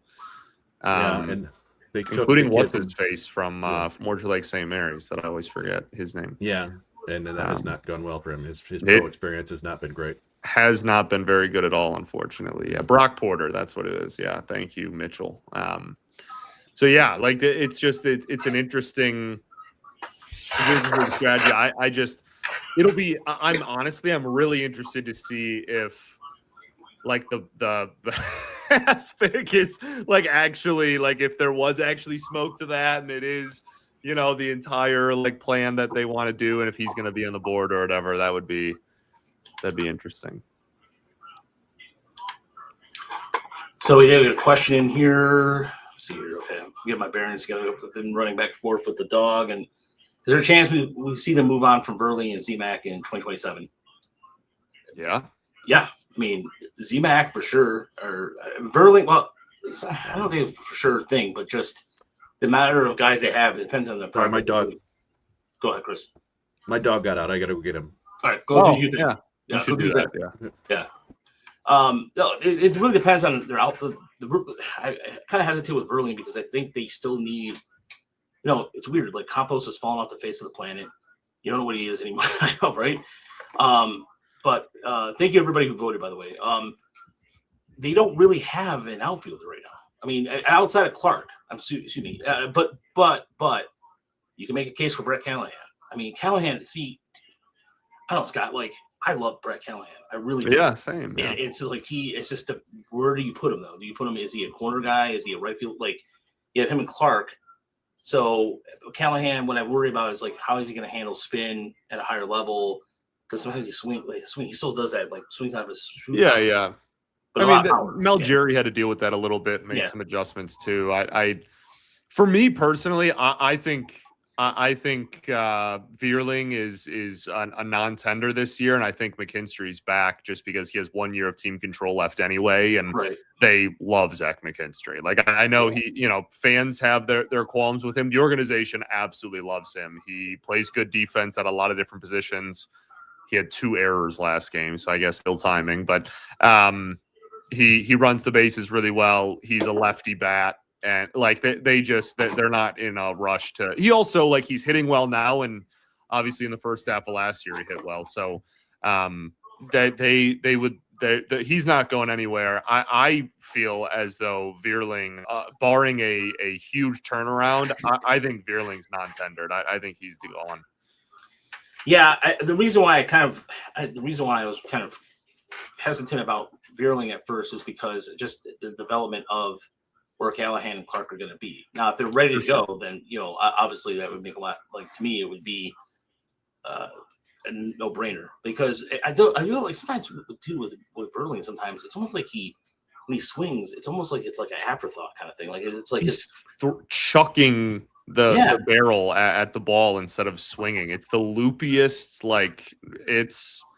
Yeah. And, like, he's made adjustments with it throughout the years, and, like, he's had his hot stretches. I'm not saying that you know, he's a terrible ball player or that he can't find success at the major league level again, because we saw it before the injuries. But I don't think that's worth a roster spot, especially for what they'd have to pay him going into his 5th or 6th year of team control. You know, at that point in arbitration, he's going to be probably pushing, you know, 5-10 mil and a roster spot. I think he's gone. Yeah. Yeah, Charles, you just said it too. He just throws right it at the ball. Literally what he does. Yeah. Yeah. So instead of the tracker, because the tracker just seems like it keeps growing and growing, we're just going to show this from time to time. The MLB draft tracker as picks go in. So I'll. When's our next 61? Yeah, so we got time. So okay. If no one cares about me putting the other picks on there, you can. We'll be just keeping tabs accordingly. So is Charlie okay, Chris? You're muted. You're muted. Yeah, all's well, thank you. The gate back to the pool area, the magnet is not working, so he apparently figured that out, or he was chasing his little plastic egg around and went through. So that was my neighbor. I love that plastic egg, by the way. My neighbor was calling me, letting me know he was in the neighbor's backyard, but apparently my wife had already taken care of it, and so I just went upstairs to get yelled at for a minute because I knew that thing was not working. I told my wife about it. I thought she fixed it. She thought I did something about it. So there we go. Oh, the Rays took Taj Marchand? Yes, they did. There you go. So he goes before Lawrence. Interesting. And now he's a Ray. So now I just have full faith that he's going to be an absolute stud. I very, very high on him in this. Well, you know, it's interesting. But you know, they had Carson Williams too, right? Chris in the chat. Chris in the doghouse, Charlie on the couch. That's funny, Brandon. Which, yeah, but get out here, Brandon. Or get in here. What's taking so long? But yeah, no, it's true. I am in the doghouse. Charlie does enjoy eating Brandon's face. Yes. That was going back to one of the first draft broadcasts. But yeah, you know, the Rays do a good job taking players. But I'm curious to see how the rest of this goes. You know, I thought you had a lot of Ty Head talk about him going earlier. I mentioned him as a potential Tigers pick, and he's still out there. Daniel Jackson, the Golden Spikes winner, still out there. Aiden Ruiz is still out there. Spangler is still out there. Lawrence. I think we're thinking Tomei comes off the board right here, though, right? Yeah. I would be shocked if it was anything else. No, and as far as like here's the thing about the Rays too. It doesn't matter where they draft. They're gonna do something with everything they do. I mean, they're first place right now. They are one of the best development teams that we've ever seen. Just as far as like just pure like putting together a roster. They're competitive at every level outside. Like last year was the Rays and Tigers among the two best minor league systems last year, and so Tomei, to no surprise, goes to the White Sox at pick number 34. So there you go. Yeah, everybody saw that one coming, but yeah, good for them. Again, he's different than his dad. More, you know, not the gigantic power, but maybe a little bit more hit. And I don't know, but people love Jim Tomei. So, quick rules question from Charles. I saw the Rays traded number 37 pick in last year's draft and trade for that player in the offseason. When could we trade Flukie? Would it be an option to trade August 3rd? No, you have to wait until 5 days after the World Series now. It's the trade. I think it's when the re-signing period opens. Yeah. Yeah, so it's I think 5 days. You used to have to wait a year to trade a player. Not that long ago either. Yeah, and then it became 6 months, I think. Yep. And now it's 5 days after. Well, they wanted it to be originally. They were like, well, if it's winter meetings, that would be cool. So that's when they went from a year to 6 months. And then they were like, okay, this doesn't really change anything. We're just gonna make it right after the World Series, like literally everybody else. And so yeah. And now we're finally getting the Yankees and Phillies first picks. Yawn. I'm sure. No, but the Yankees right now have the best run differential outside of the Tigers in the American League. So the Yankees, the Tigers, right? Theirs is better than ours, yeah. Yeah, just those two teams, years in that. But no, what I will be interested to see here with the Yankees tend to what they're kind of like all over the place with their crash stats. Yeah, they've gone college pitching recently. I think in the last few years, they I think who is it? The shortstop everybody hates now. They took him in the first round a few years back. Whoever their starting shortstop is right now. What team? I didn't even. The Yankees. Oh, Volpe. Yeah. Two fans hate him now. They took Everyone Lombard. hates Volpe. Well, because now they have Lombard too, especially. Yeah. So yeah, you could see him going. Spangler could see him going. Which college pitchers are left? It's Kate. No, Kate Townsend's gone. I don't know. We'll see. But Volpe, that's right, Charles. Sorry. Trying to update our. And Mason Edwards is still out there. Maybe they'll go for a lefty college starter. And I'm shocked Bo is fun. I mean, we're getting into like territory of, at some point it becomes a tough sign if you can't go way over slot here. So yeah. And Dietz is still out there too, isn't he? Yeah. Must be some medical issues there. Yeah, it's got to be. Yeah. I'm surprised Mason Edwards, who led the nation's strikeouts, hasn't been drafted yet. Although I could see him going here to Colorado, or the Rockies already pick. I think we're on the Mets or the Yankees, right? Oh, sorry, I thought who the Rockies picked just now. Yankees, Philly. Did they pick anybody? I was looking at the Rockies pick at 30. Oops, they picked 37. Yeah, because the way that MLB Draft Tracker does this is super annoying because they treat instead of just doing it in order, it goes back to the first round where the Yankees and Phillies pick because they had their picks moved. But stupid. Okay, all right. So I did see a bunch of mocks of Spangler to the Phillies, which would fit. It would remind me of the story with Henry Owens. Not Henry Owens. No, who am I thinking of? The lefty high school pitcher from 8 years ago, who ended up with he was considered like maybe the top prospect in the draft, but he had really checkered, iffy, like family. His family was like dealing drugs and stuff like that. Sweet. And he fell like to the Red Sox, and Dabrowski like looked and was like, "Why is nobody taking this guy?" And they're like, "Well, this." He's like, "Is he the best player available?" And they're like, "Oh yeah." And then he's like, "All right, take him." And they took him. It hasn't worked out. And again, I'm blanking on the name, but I can go back and look. What year was that? 2017, maybe 2018. Let's see. So we have a regular listener, Tristan Kuhn, said his stuff. He was talking about Funky. Tennessee's, yeah. Stuff is absolutely electric. Comes out of his hands like absolute rockets. Got to watch him 3 times going live to Appalachian State, and man, I never seen greatness like that. So beauty. Yeah. He said he has Scooble's fastball, Joe's slider, and JV's curve. Well, here you go, guys. Biggest surprise of the draft: the White Sox just took Landon Tomei. I know you're surprised. I hope you're all sitting down. Yeah. There's Hunter Dietz to the Yankees. There you go. Pick 35. Chris has ball knowledge. Not trying to spoil. Wait, what did I do? Yeah, you know what's funny? So I have to admit something earlier. Somebody said I look like Sean McVay. Yeah. Right. Which I made a face because in my head I was thinking Timothy McVeigh. And I was like, "What? I look like a Michigan militia bomber?" Jay Groom, thank you very much, Brandon. Outstanding. Yes.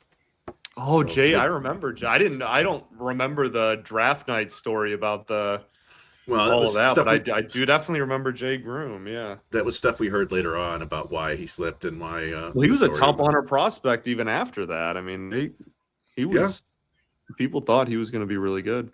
I think he blew out a couple times, but yeah. Another name that seems to be falling is Logan Redeman. Mm-hmm. Yeah, which is not necessarily surprising because he was injured and then came back. I think it was a flexor. I don't know what's happening here. Oh, I see. Yes. The Timothy McVeigh. In any event, Yeah. So we've got the Phillies and then the Rockies, and then it's the Blue Jays and Dodgers. So here's a question: has the Rockies improved themselves at all with all these change, like in terms of changes to their system and anything, or are they still kind of? I think it's early returns to really know. I feel. Okay. I think getting real adults in the front office helps, right? Like not just having family members do everything. That's a great start. It's tough to say, like who did they draft earlier? I'm looking. I don't even remember who they took this year. Tyler Bell, switch hitting, shortstop from Kentucky, solid player. Kind of reminds me of Brooks Lee from a couple of years ago. The Twins took. I think Lee had a better track record of hitting, but Tyler Bell is just a draft eligible sophomore, so who knows? But not a bad pick for them at all. And do they have another pick already, or is this just it? Do they have a PPI pick? Stupid tracker. No, the Braves and the Astros had PPI picks. Rockies have the next competitive balance pick. So. What pick are we at number wise? I think 37. Okay. 36. The Phillies, right? Yeah, we're at the Phillies right now. Yeah.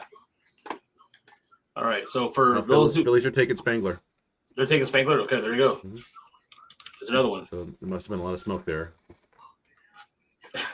Charles, recent Sean McVay picture with his wife would have been a nice compliment for Chris. Oh, his wife's pretty attractive, isn't she? Yeah. Yeah. Fair enough. Yeah. I like that Spangler pick, man. That's another guy like the same story with Fluky. Like heading into this year, this was a top 10 prospect who, for other reasons, fell. Right. And could see him as a top 100 prospect at this time next year easily. He's a little Bryce Rayner shaped. I don't think he has Bryce Rayner's insane raw power. He's nobody does. But Dabrowski will Dabrowski. No, it makes sense. And now then it will be the Rockies. There's Spangler. Yep. I wonder if he's going to get overslot there. I think he has to, but maybe not. Oh, yeah, they're saying. No, I don't know. I mean, Aiden Miller has a back issue and he's barely played this year, right? And so that's the story on Spangler is the back issue. But was that at all true? I don't know. Looking. That way, Spangler, of course, for those with Ghostbusters references, that was Egon Spangler. Egon Spangler, yeah. There's been some other. I mean, Fluky's gonna. The headline writers are gonna have some fun with Fluky. Yeah. He's not a fluke. Yeah. Fluky goes to Detroit. It's gonna be everywhere. That's gonna be a Lynn Henning headline. Yeah, I want like commission from the Freep when they use that. No, I'm sure I'm also like the 12th person to already make that joke. Yeah, that's okay. But I'm trying to hop it over here, just looking at like I said, our Discord mock. Yeah, how's that looking so far? Well, so far, I mean, it's tough to do it without. I'm looking. So you've had. Well, it's not looking great for you, Raj. He didn't even get as far as to say the actual number. He just went, it's not looking very good, actually. Well, so I mean, you had Gio Rojas at 5. He went 16. You had Fluky. You picked Fluky 12. He went 22nd. You had Rabe. Rabe, you had 28. He went 30th. Tomei, you had 37. He went 34th. So you got 3 there. But Bo Lawrence hasn't gone yet. He was 21st. And Contreras 44th. So we'll see. Yeah. But you're not the only one who's not, who's not had great luck so far. There's some people who, like, I've had 4 guys go. I had 4 guys go in the top 15, and then nobody since. So, just got my Detroit Tigers email listing of Cameron Fluky. Welcome to Detroit. So there you go. Nice. Yeah. Yeah, they will be doing a press conference at some point, right? Yeah. So or a Zoom. Yeah. They're doing a Zoom call soon after the team's final pick of day at 125. Tigers. Baseball so people. Fourth rounder. Yeah. So let's take a stab at the fourth rounder right now, guys. Yeah, right. From the pool of 300 people, it could be. I like Trey Broussard, the outfielder from Houston. Yeah. Oh yeah. Let's see here. Fluky Pickles. I like that. All right. There you go. That's a good way to change the name. Yeah. Dookie Pickles to Fluky Pickles. Yeah. It's slightly more appetizing. All right. So. Wait, do we have the Rockies pick yet or no? Yeah, Daniel Jackson. There he goes. Daniel Jackson? Yeah. That's a fun one. They've it's interesting. They've taken, they got Hunter Goodman blowing up right now, right? But they took Cole Carrick a couple years ago, and he was like a really athletic catcher who is now, I think, playing outfield. And he's off to a good start. And there's some people who think Jackson can move to the outfield, although I would think you'd want to develop him as a catcher. What do you have, 25 home runs and 29 steals this year? Something like that. Won the Golden Spikes. Let me look. All right, I got that email. Yeah, I'm just looking now. Yep, there it is. 32 homers and 26 steals. Daniel Jackson, the catcher from Georgia, had 26 steals. Yeah. Yeah. Oh, yeah. That's I mean, just the state of Georgia was just, breeding catchers kind of left and right this year.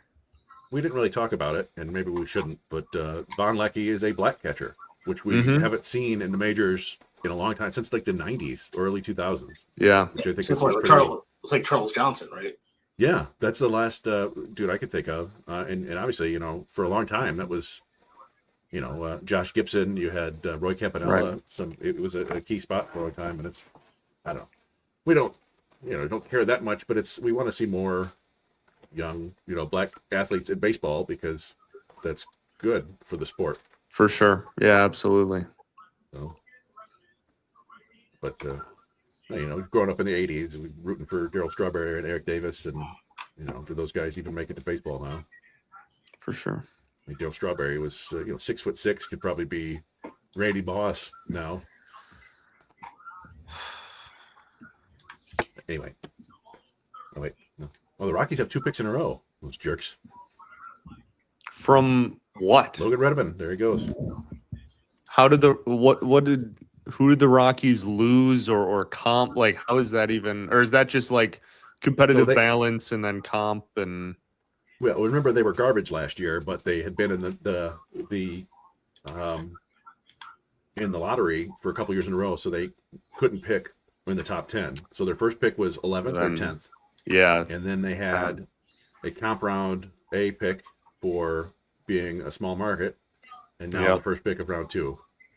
Are the Cardinals still getting a comp? Golly, it's my least favorite tradition in sports, dude. Every year the Cardinals have to pretend like they're not a big market, and so they get a comp round pick literally every year. It drives me absolutely nuts. Yeah. They picked 32nd. Their comp round pick, that was Tegan Kuhn. Every year, man. So ridiculous. So now, let me see. Now the White Sox are back up, so. Is this their third pick already? Yep. 3 in the top 50?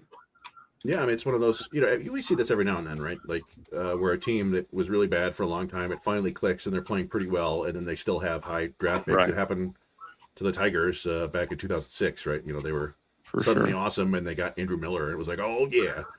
You never know how it's Andrew gonna work Miller did help the franchise, just not in the way that we assumed on draft night. Absolutely. And it ended up being one of the better relievers in baseball. It was like a decade later, but lasted for a while. So, take the talent and do what you got to do. And now the Blue Jays get their first pick. Who do you go with if you're the Blue Jays? John Verberg is not a fan of the pick. He said, and I quote, "I see him pitch. I like him. Just thought there'd be better options and more upside picks available." I mean, you could certainly argue that there was, if you like other guys more, I think as a value it was fine, but we'll see. I mean, for the most part, college starters don't offer a ton of upside. The paint is usually pretty dry there. He's pretty skinny still. Like, it wouldn't necessarily shock me if he's throwing, sitting 98 and touching 101 or something like that down the road. But no, I mean, John has good opinions, and we'll see what works out. Some more college outfielders slipping. The guys were projected in the first round a fair amount. Caden Sorrell, Sawyer Stroh-Snyder, Aiden Robbins. And more of we still haven't seen more of the prep bets, like the. Yeah, I thought there might have been another run in kind of like the comp. Yeah, you would have thought it would have been this era, but I wonder too about some of these. If the people had to draft changes when some of these guys are going back to school, like the LSU, and maybe they kind of had to scramble a little bit. Well, I mean, that's a good point. Somebody asked very early on, like, has NIL changed the draft? And it clearly has. They're not just, I think JJ Cooper had an article about it on Baseball America. It's not just these high school guys getting to campus, but more sort of 6 to 10 round college guys are just going back to school because they can get a couple 100,000 or whatever, and as much as they get in the draft and they're staying in school, maybe they can improve their stock. Who knows? So it's definitely had an impact. I didn't think James Clark was going to campus. That shocked me. Dude, that one still makes me so sad because I would have been all over that pick for the Tigers. I think he's a high walk rate, really good swing decision athlete. Plays up the middle, et cetera, et cetera. But yeah, I mean, he wants to play. He has a twin brother also committed to Duke. It's hard to be like, hey, no, don't go, don't go be teammates and whatever, college roommates or whatever you're gonna do. Like, don't go, with your twin brother for the next 3 years, whatever. It is what it is. But sounds like so Cole Carlone went to the Blue Jays, which is interesting. One of the. He had, I think, a velo dip late in the year, but he was a hard-throwing lefty with people say one of the better sliders in the draft. He slid a bit in the draft, but and it sounds like Bo Lawrence is going to the Dodgers at 40. No way. Yep. Oh my god! Embarrassment of riches, man. Jeez, you gotta be kidding me. They're gonna blow their entire pool money on him. They're not gonna be able to pick anyone the rest of the year or the rest of the draft. Tigers are up next at 61, by the way. Just I should share this real quick because I haven't done this in a while. Well, we're on round 2. No, we're on the round supplemental, right? Oh, okay. Yeah, it's still technically the first round with the Dodgers making their first pick, and then we're going directly to the second round with the Rockies. All right. So this is where we're at technically right now. Yeah. It's very confusing for those who are doing this at home. For those who are doing this at home, it's very confusing. It's very dumb. I don't know why they do it this way. So we can talk about the Tigers lineup tonight if we want to do that a little bit because there's the Tigers and Phillies here. Very premier pitching matchup tonight. Tigers and Phillies starting at 6:10. The lineup looks like this. Verling, as Scott mentioned earlier, is leading off. McGonigal at second. So Brainer, Dingler, DH tonight. Batting third. Cleanup Spencer Torkelson, Riley Green, and Eduardo Valencia, we mentioned earlier, making his debut as catcher.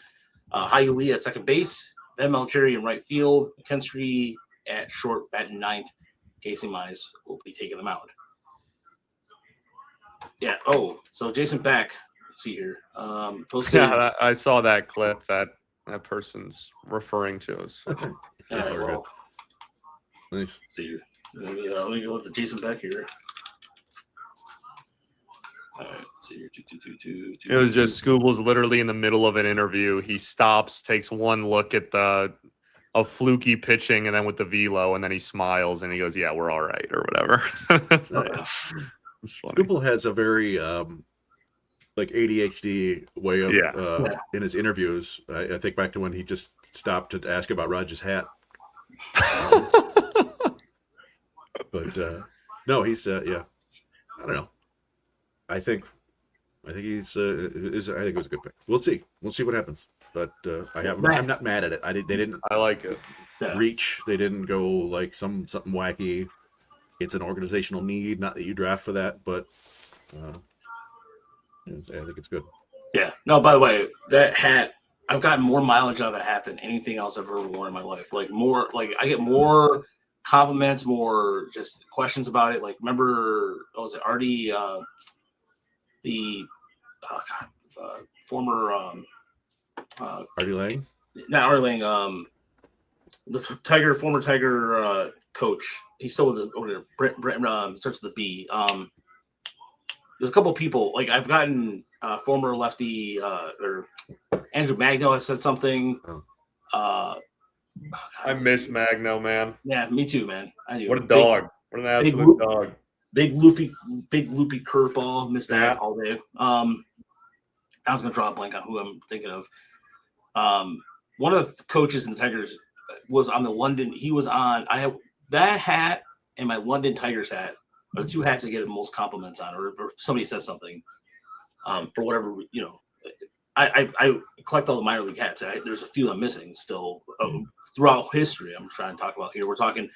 There's a team in Niagara Falls that was around in the early 90s. That was a double high A affiliate. It was the New York Penn League, the Rapids or something like that, something generic about Niagara Falls. But yeah, there's a couple of hats out there. Evansville needs to bring back the damn triplets hat, and they don't for whatever reason. I don't understand. Anyway. I love it when they told us the triplets. Yeah. Somebody's got a question for Scott. I assume he's talking to Scott. Not can open that to the floor and to everybody. Certainly, I don't know. I've said since the beginning of the season, I think it's slim to none, and I think this is a weird instance where actually the better he pitches, the more unlikely it becomes. I'm at a point now where I would be very, very surprised if Mize is here next year. I think he's pretty much as good as gone. Yeah. I think the same thing. You insulted his intelligence with the Rays thing. Not giving him that little extra money. Yeah, I'm sorry. I don't think he's coming back. Yeah, and I think there's the injury history that's a little bit sketchy, right? Like he's. And thank you for $5, by the way. 3 or 4 times. Career year and a contract year is always that's always and pitching is so hard to come by. I'm sure they'll be happy to give him the qualifying offer, such as it is, and if he gets somebody who's going to give him 4 years and $80 million or something like that, I don't think the Tigers would do that. And that's more of my point, even than like the Rays and the almost going to arbitration for that or whatever. Like I think it is far more to do with just perceived value. I think Mize's market is going to be pretty decent. He's going to want a decent contract going forward, probably 4-ish years. And I mean, I think he would probably bring in 20 plus AAV at this point. I mean, he was an all-star last year and he's been even better this year. So I just think he's going to play himself out of what the Tigers, they're not going to, for a guy that would keep going to arbitration. Sure. Obviously they'll keep him around. He's been great, but to commit long-term past year 6 to keep him under contract long-term, I just don't think they're going to pay. I think they'd rather use that money for a plethora of other things than a mid-rotation starter. That's all. Yeah. Yeah. I mean, they're going to need arms, but for sure. But you've got Fromber signed, but he's not going anywhere. Almost certainly. Yep. Melton is looking. Joe back next year. Olsen back next year. Montero if you want him. You got Madden and Gibson Long as depth if you keep them around. Sure. So the money then you don't spend on Mize, you can, there's none that says you can't get a low end starting pitcher free agent or 2 next winter as well. Yeah. Wait out the market. We'll isn't Baez's contract coming off the books next year too? Next year? After next year. Yeah, after next year. Yeah. So I mean, they are kind of entering the zone where they might eat the contract, but they still seem to value Baez. I think he plays it out. Yeah, same here. Because even if he, I agree with you, Chris. They currently they value him, and I mean, based on how some of his replacements went this year, rightfully so, it seems. But I think on top of that, you have you have like next year. I mean, how bad would he have to be for them to buy him out mid-season when he's just off the books at the end of the year anyway? I mean, they'll probably just bite the bullet at that point. And it is interesting. There's been kind of at least in my perception, there's been kind of a shift in the public view of him. I think partially because of I completely agree. How good he was last year in the early part, but I think it's gone from because he's no longer like you're not expecting him to be your star hitter now. Now he's expectations just a role player. Plummeted, and now people like him. Yeah, he's a role player making star player money, but people don't necessarily care, and so it's like and he has like the clutch gene, right? For sure. As much as it exists, he seems to always come through when you need him. Not always, but more often than not. So there's an interesting question here from Bulls Turn _1. Who drafts Rocco Maniscalco? Thoughts on his projection at the next level? Fun name, very young. I think he might be the youngest player in the draft. Switch hitting shortstop, who was kind of a darling at the combine because he threw 99 across the infield, and it looked really smooth. Like he looks like a legit, no doubt, shortstop, and he's built like he's strong and muscular for 17-year-old. Seems like the big question with him is hitting, which is not a great place to be. But if as a 17-year-old, you get him in the system really young, and if you think you could fix his swing, that's a very interesting player down the road. As a no doubt shortstop with he's got some raw pop, and it's just a matter of ironing out the swing. Yeah, I couldn't tell you a landing spot for him, but there are a lot of teams that he would seem to fit. Like it wouldn't shock me if he goes to the Padres right before the Tigers. Or I could see him too. I don't know why, but I could see Cleveland taking a chance on him too. He does a couple things that they absolutely love, right? He switch hits, and he can play the hell out of shortstop. So they do tend to like guys who can put the bat on the ball, and I think there's some questions about that. But yeah, he fits. He's exactly like all the international guys they signed. Yeah. By the way, I got to change the. Well, no, it's there's golf on, so I'm going to change the Peacock. Yeah, I noticed that earlier. I went to the TV earlier and changed the channel, and it was Steph Curry making a putt or missing a putt. They're like, Steph has to make that. And I'm like, no, he doesn't. He's a basketball player. Yeah. I despise the draft layout this year. I think they had an opportunity to have a really, really good thing going with the whole event, and it's this, you have the big stage like the other drafts and all that. And then they went, we're going to put it on 3 different streaming services at different times, all ending and starting throughout the span of 4 hours. I just think they completely fumbled that. Interesting. So the picks have begun again, and the White Sox take Cole Prosek. There you go, Prosek. A guy. We even talked about him at the end of the first round. So they take him as a second baseman, which is interesting. Because most people seem to project him as a third baseman rather than he's a high school shortstop, like we said earlier. Everybody plays shortstop. But interesting. One of the better left-handed bats in the prep class. So White Sox doing some work, and that actually completes. Josh, he's the first one to complete his set in our points mock from Tiger Cirqumoil, and his total score 0. Got it just right. Ooh. So, that sucks. Well, 0 generally ends up being okay, because a couple of us will end up with guys who don't get drafted, and it's just negative $1 billion. I'm really starting to worry about my Caden Sorrell pick at 32. That's he doesn't get picked here in the next 10 or so. It's really gonna deflate me. Not that anybody cares about this. The picks are going pretty fast now. Chase Brunson. Yeah, from outfielder from TCU. I didn't expect him to go before Strohsnyder, I believe is his teammate. But I guess there's another guy with swing and miss issues sliding. Well, that's what a lot of these rounds are the guys that, he raked, but you know what I mean? This is the kind of the who was the guy, dude? Who was out of Florida and was supposed to be a top 10 pick, and then Judd Fabian? Yes, Judd Fabian, dude. Just the most disgusting whiff rates I have ever seen. And he was supposed to be, there was a point where they were like, this guy might go 1-1 in his sophomore year at Florida. Yeah, man, just that's, and then he ended up going to Boston in like the second or third round, his senior year. So, but he didn't, I think Boston took him and he didn't sign. And then he went back and Baltimore took him. And he was solid until he got to AA. I'm looking right now. He's hitting 198 in AAA.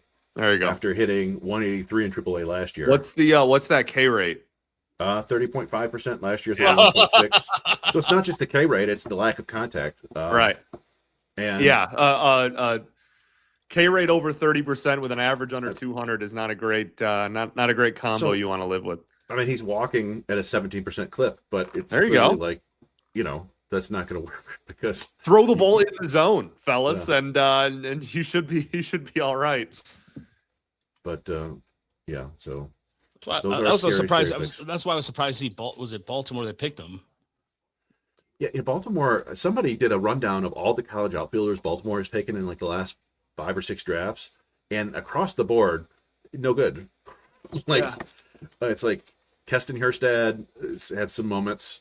I will never forget that draft where they took him. I will never forget the like shockwave of him over who was on the board. That is still a wild pick to me.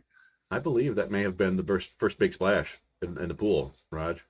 Yeah. No, damn it. I have a kiddie pool, but I'm not jumping into that. I'm looking. So, all right. I'm looking for the Orioles here, the outfielders, college outfielders they've taken. Kyle Stowers in 2019. That's arguably been their best one. They took Zach Watson. And not for them. Yeah, in 2019. So that's 2 college outfielders in the top 80 picks. 2020, it was Heston Kierstad, who went 2nd overall. They also took Hudson Haskin. I remember liking him a lot. He's never made the big leagues out of Tulane. So that's 2 college outfielders in the top 40. 2021, what did Baltimore do? Colton Cowser, he's been solid, but having a rough year this year, I think. Reed Trimble, John Rhodes, Dante Williams. That's 5 college outfielders, or 4 in the top 5 picks. Tough. Yeah, and they just keep doing it. Dylan Beavers in 2022. He's been up to the big leagues, not a ton. Judd Fabian that same year. So 2 in the top 70. It just keeps going. Enrique Bradfield and Mac Horvath in 2023. Neither of those guys been in the big leagues. I don't even care if he's never a major league player. I love Enrique Bradfield so much. Oh, just one of my dude at Vandy. He was the coolest, like the most electric player in the country when he was at Vandy, man. Yeah, and there goes Aiden Ruiz to the Pirates. Oh, there you go. Guess that's for when they move Griffin to center field. Yeah, for sure. He's out for the year, close to the year. I think they said about 10 weeks, 12 weeks. Okay, so it's close. Pushing it, yeah. That'll be the Pirates' year. And 2 years ago, the Orioles took Vance Honeycutt. I remember that, yeah. Last year, they did not until R.J. Austin in the 3rd round. But so, yeah, anyway, like Orioles tangent. By the way, Brandon Day is going to be joining us here shortly. So we'll have. There goes Ty Head. Ty Head. John really liked that. Ty Head. But I'm going to put this. I think you guys will appreciate this. I just text you, Chris. I'm going to text Sky here in a second because I can't get it in our chat. But I love this number. I just sent to you guys. 69. Oh no. Oh, sorry. We're out. In terms of views right now, we're beating a national website, so I'm pretty happy about that. Nice. Yeah. Not just baseball. Baseball. Our fine friends over at Just Baseball are just, we're good. We're good. Yeah. Thank you to everybody tuning in to hear us ramble about the draft. Yeah, thank you. Seriously, that's awesome. Sincerely. So that was the Orioles taking that college outfielder. They can't quit. I wish I knew how to quit you. Like I said, I like Ty Head a lot, but we'll see. Now we got the A's. Mason Edwards. Damn it! Damn it! Mason Edwards. That fits perfectly with what they've done. They let Gage Jump get to them. They let who was it? Jamie Arnold. Mason Edwards. This will be interesting here with the Braves because they took those two underslot. We're assuming underslot college players. Maybe they go huge here. I don't know what that would mean, but I don't know who's out there that's giant for them. But let's see. Where did Mason Edwards? Mason Edwards went. Somebody took him on our. Oh yeah, Go Blue took him 26th in our draft. He was 47th. That's a toughie. All right. So, by the way, for those scouting reports that we did that came out, that's all via the write-up came on Baseball America. So we'll be doing our own. We'll be doing our own come in a couple days or so once we get some tape on them and go from there. Yeah, in years past, we've tried to have try to have scouting report ready right for the draft, but I think last year taught us that like you just can't.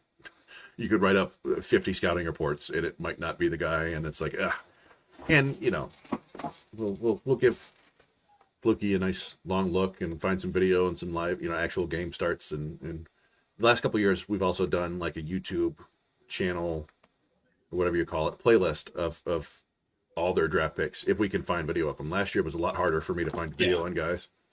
Jerry just texted me this, and he got some fluky data from a couple starts ago, or a couple starts last year. I was told his extension is usually short, so he's probably closer to 7 feet of extension.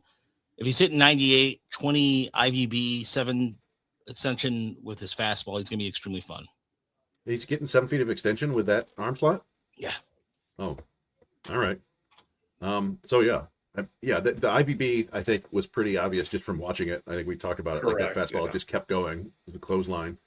Again, it's as somebody pointed out, like it may be hard for him to get a pitch that moves horizontally. They may try to add a cutter. Maybe they just. You think the Tigers are going to add a cutter? Maybe they lean into like you talk about the changeup. Maybe they go split with them. I don't know, but yeah. It'll be fun to track what they do with him. Caden McCarthy goes to there it is. That's the money. Caden McCarthy, very interesting. He's from Vermont, and he's only like 6 feet tall, but he's throwing the high 90s, and it's like super athletic. Hi, Ashley. Hi, Ashley. Hello. Caden McCarthy. Caden McCarthy. Ben Blair. So, how do you feel about the pick? Yeah. I like it. I feel like And not that, you draft necessarily for need every time, but I feel like we do need to stockpile some arms. And this is a guy who's going to be obviously major league ready a little bit before a high school arm would, but good. I looked at his delivery. It looks like he's maybe a little bit of an open strider, kind of an upper tempo delivery, lean, projectable, which I love. Hopefully he can add on some strength still. Nice high release point for deception, spins it. Love it. What do you guys think? I'm liking the data. I'm reading some data right now. I'm liking. Yeah, all that. Nice. I like. Do you want to share with the class? Yes, I'm sharing it right now with everybody. So it's coming. Yeah, I think we talked about one of the things to like about it is that heading into this year's draft, he was considered, or at least into this year's college season, he was considered probably a top 10 pick and arguably the best pitcher in the draft. And because of an injury, he didn't get to pitch much, and there's a little bit of concern there, but you could have been buying low on a very talented player. That's one thing to like. Just looking at him, yeah, there's this, like you said, the size and the fact that he's 6'6", but like lanky, means that he could gain a lot of weight and muscle. And like we said earlier, he might be sitting 98 and touching 101 down the road. I mean, look at Joseph Zerwa. Like he was with MSU last year. He was super lanky. He put on some weight, and he's been super consistent with the velo. So. His spin looks good too. I know we got a comment earlier about like potentially low spin rate. That spin rate looks fine to me. So it's interesting. It's 22.79 on the fastball. I'm seeing. Is that what you guys are seeing? Yeah. Which is kind of average-ish, but thank you to our source. Or thank you to. There's a source. I'll tell you guys who. Well. Oh yes, I got this as well. Yeah. Probably from the same person. Shout out to him. But yeah, like Brandon, I'll send you in a second. Go ahead. Oh, no worries. I don't worry too much about the spin. It's like the breaking balls don't have a terribly high spin, but when it's a different arm angle and with extension and the pitches are moving, it's fine. Like, spin can be a fun thing, but it doesn't necessarily tell you a ton on its own. A guy I talked about who I really liked, and I literally just went down. I was on a different podcast, went downstairs to grab something to eat, and ran back upstairs. Ben Blair already got picked. I wanted him. Damn it, Tampa. Oh, It's a Tampa fit too. Yeah. He was another he does fit. He's another kind of Rocco to the guy. Cardinals. By the way, I Rocco fell in to the love with that Cardinals. delivery. I'm sad. Yeah. Ben Blair. Rocco to the Cardinals. Yeah. But Ben Blair reminds me a little bit. Who is it Ryan Johnson that the Angels took a couple years ago?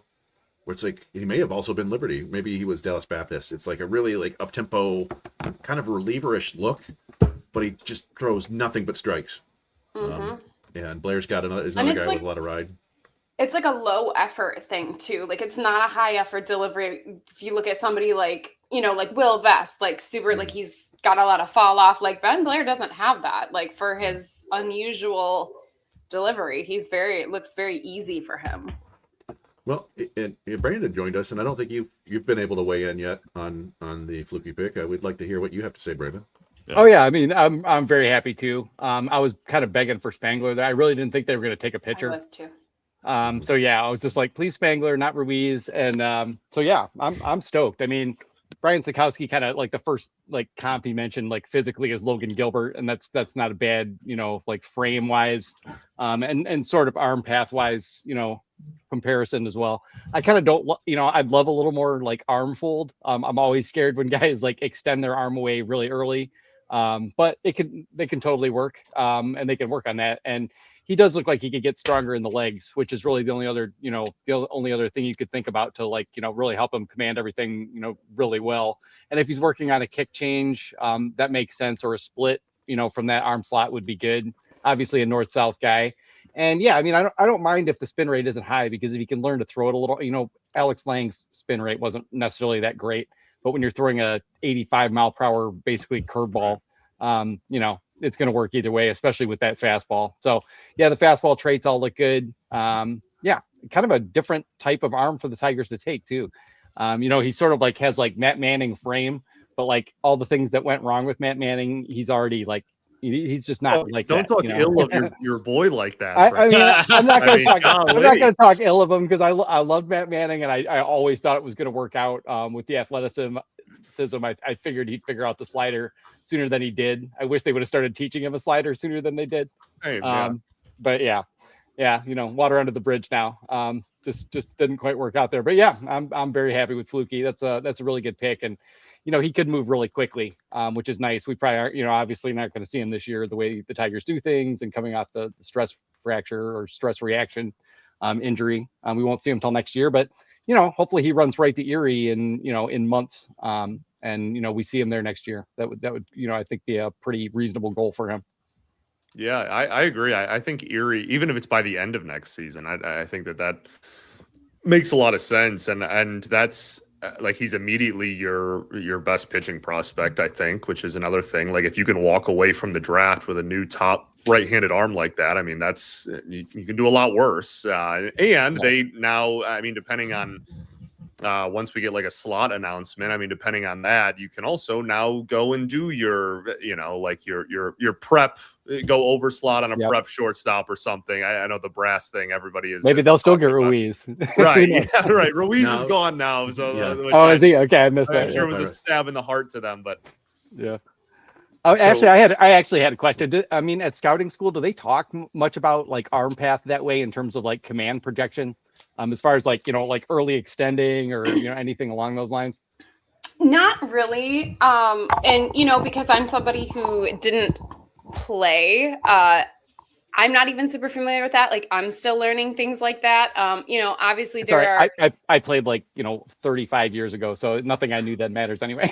Yeah. Well, you've been watching longer than me too. So I'm actually still learning all of that. No, they really just taught you kind of how to scout the tools, how to scout the tools, how to project the tools, what they're going to be in the future, how to evaluate their body, how to they're honestly, at scout school. There's like not a whole lot of analytics, which like was pretty surprising to me. But I mean, like we sat at batting practice and I remember like one of the old school guys was like, you hear that? That sounds different. Like that's when I say old school, that's what I mean. Yeah. These guys are looking at these dudes' girlfriends like, not pretty enough. I don't know. He lacks confidence. That's Moneyball. That's what, you know. You see his girlfriend? Jeez. Oh man. Yeah. Well, Colt Key should have like 50 homers. So. Well, there you go. A couple things. I know that we were talking about spin rate. Going back to that, Dan Dickerson has a standby that he loves to go to when talking about spin rate, and he talks about, and I've forgotten his name, the closer for Houston, lefty. Oh, Josh Hader. Oh, Hader. Josh yeah, Hader. Hader has a low spin rate on all everything he throws, and he's been awesome for a long time because of other things, arm angle and IBB and things like that. So yeah, Scooble doesn't spin the ball, well. For sure. It mattered so much when StatCast first started because that was the big data point that we had to kind of work off of. And I know I did, and I'm sure a lot of other people did, is start overestimating the how much that matters. Like, oh my God, this guy has a 3,000 RPM curveball. He's going to dominate. It doesn't necessarily work that plug way. your ears, spin rate, not necessarily. I mean, Cater Montero, Cater Montero, even in like short season A ball, was like spinning his curveball like 2,900. Yeah. And, I was losing my mind. And it's remember it's Carlos a solid pitch, but it's not a great pitch. So remember Carlos Guzman, the former shortstop, became a pitcher down in Connecticut. Guzman was throwing spinning the ball pretty well too. Yeah, he had a good change up. And then the other thing, and you may be right, Brandon, given the Tigers pass, but I was speculating they might actually have Fluky pitch this year because he missed 2 months in the college season. That's true. So he's only got 25 innings on his arm this year. He threw 100 last year. They may want to. It's been a couple months since he's pitched, or it's going to be a couple months. And ramping guys up is always a little bit scary, but it wouldn't shock me if we see him in Lakeland at the end of the year. That'd be fun. I'd love to see a few starts. Just to close out the year. It used to happen back in the day. Scooble got like 29 innings, I think, after he was drafted. Yep. Ethan Kleinschmidt. I thought, Kleinschmidt was he reminded me of Grayson Grinsell.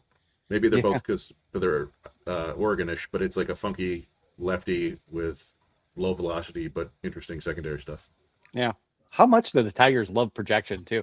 I was going through the last 3 drafts to do those draft reviews, and I just kept coming. I was like, oh yeah, huge extension guy. Christensen, Wetwiska, like even some of the guys who are further down the board, it's all like 6.5 feet, 7 feet. They definitely love some extension. Love a long, tall drink of water. Main thing that stands out about Caleb Lays, really honestly, it's like 3 average pitches, but 7 feet of extension. Yep, he's right in your face.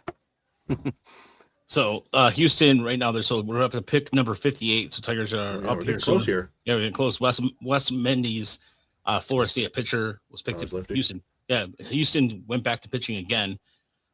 Before that, Kansas City with Jack Slytom, a pitcher from Illinois. Yeah, he was the guy that I had mentioned 3 hours ago. Was like, hey, what about this guy? He's climbing up the board. 6'5", like 215. Has been up to the upper 80s. Looks like he's about 12. Yeah. Upper 90s, not upper 80. So yeah. Who had a worse career, Dan Rich Manning of the NBA or Matt Manning? Brandon, take it away. Your call. I'm not that familiar with Rich Manning's career, but I mean, Matt accumulated 2.5 WAR or 3 WAR or something like that. Look at that. He's got it memorized, folks. That's all you need. You can't teach that. He pitched part of a no-hitter. Hey, what better than my Wilmer Flores love? I'll say that. There you go. Yeah. Manning, he's shelved for the year in the KBO. Yeah, Tommy John. Yeah. Yep. Finally got him.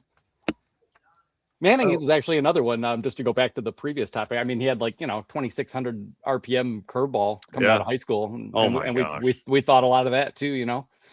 Yeah. Well, then I don't even want to go down. I'm gonna get mad, dude. I don't want this to be the Matt Manning show. Yeah, for the way that they handled his development, has given me gray hairs, like legitimately. I just that was when I learned ridiculous. That was when I learned that sometimes, just because they have this guy who's been in there running player development for a long time, doesn't mean he actually knows what he's doing. 100%. I was like, you know what? Maybe I do know a few things because man, Dave Littlefield is just killing me.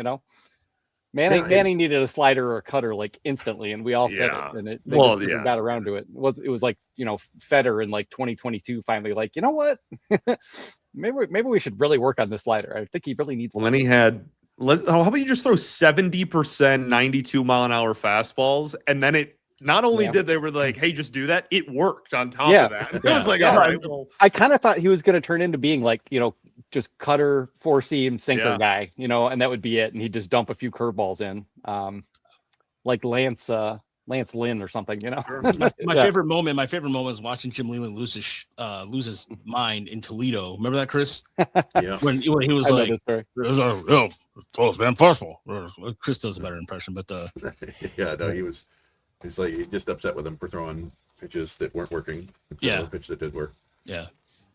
Jimmy Smokes cutting right through the chase. Just throw the heater, kid. Give him a heater. Pretty much, yeah. A mouthful of mashed potatoes in his mouth.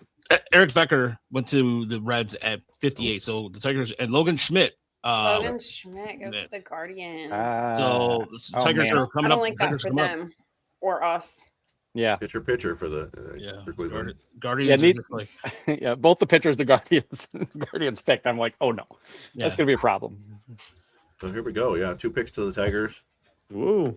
Some interesting names still out there. Let's look at who the highest ranked remaining on the board are. Sawyer Strosnider, Brody Bumilla, Aiden Robbins, Caden Sorrell. So all these college outfielders. Will Brick, Andrew Williamson, Archer Horn. Archer Horn. You know what? I wouldn't mind that either. Archer Horn would not be a bad idea.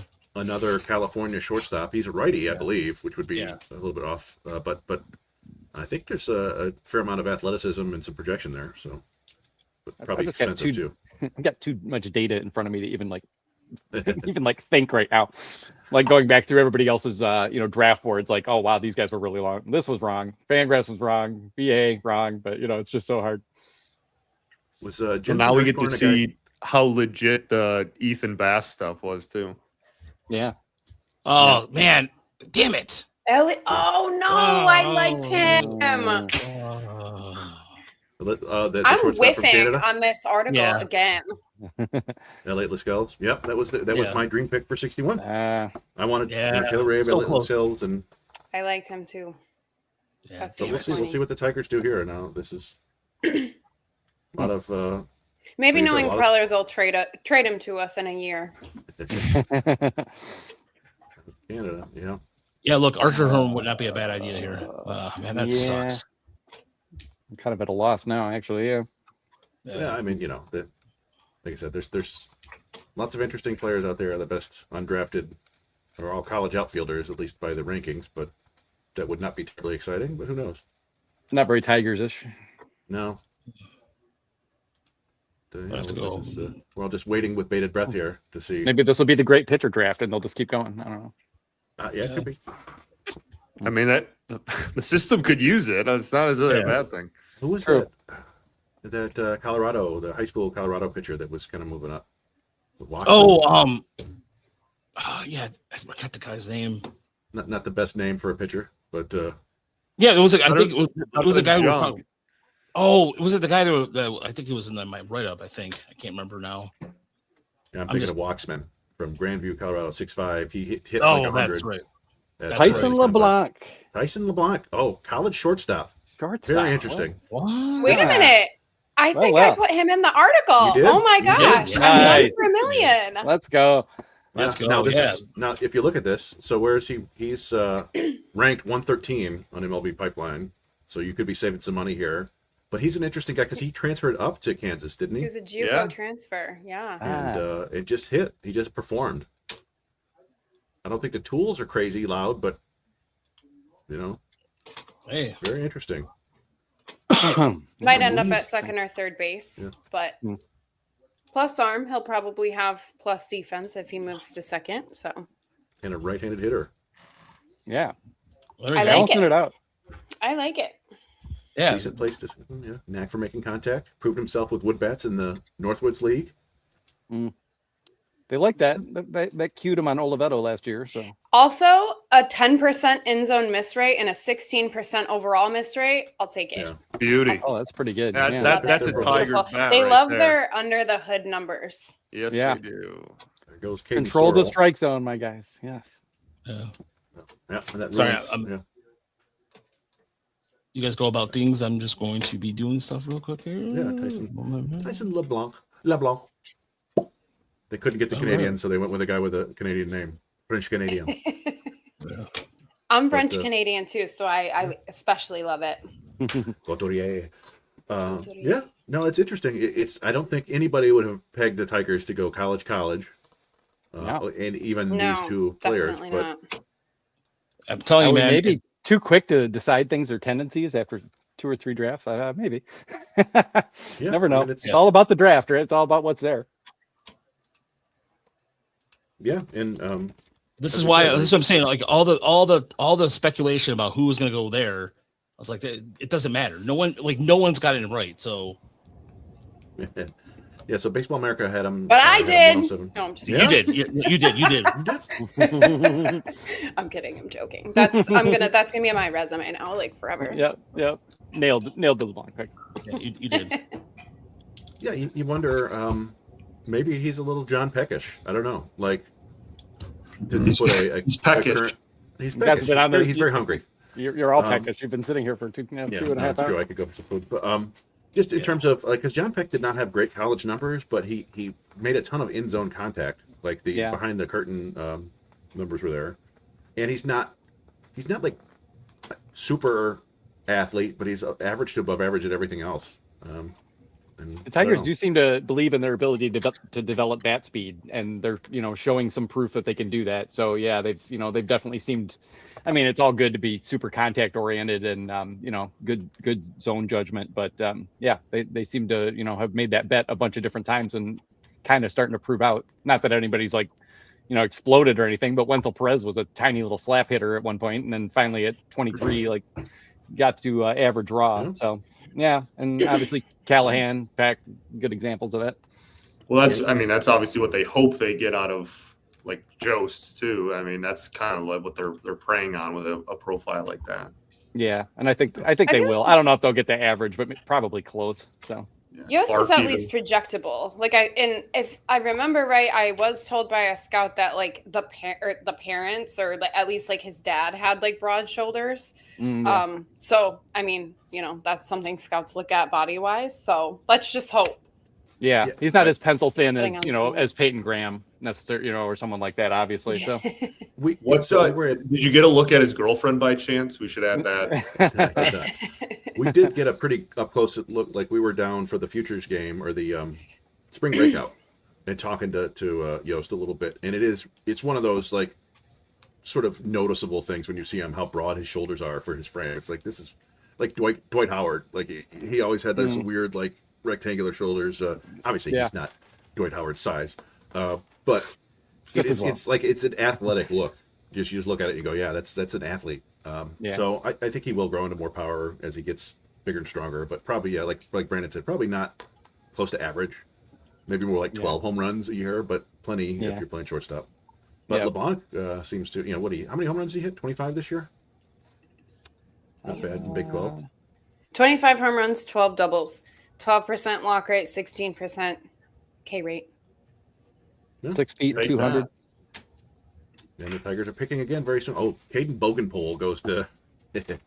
So Sean Duncan went to the Yankees. Who it's interesting, lefty who was hurt. I think he's had Tommy John from Canada. So I don't know. Didn't they take Arkansas too? Was there a Canadian Tommy John?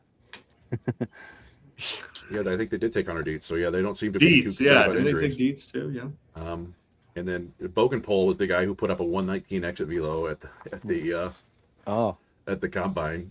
He's an enormous outfielder, I think, from Missouri State, something like that.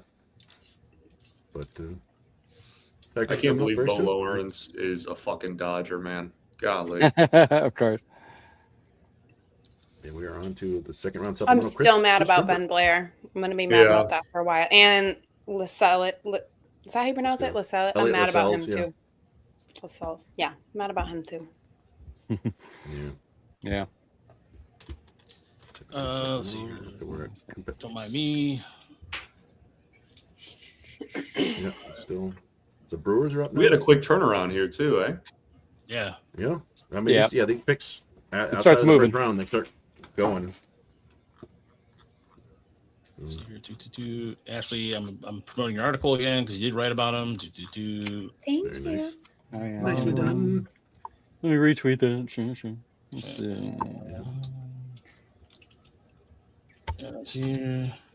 Yeah, it's always fun to find a clip of Tyson LeBlanc on Twitter doing something fun.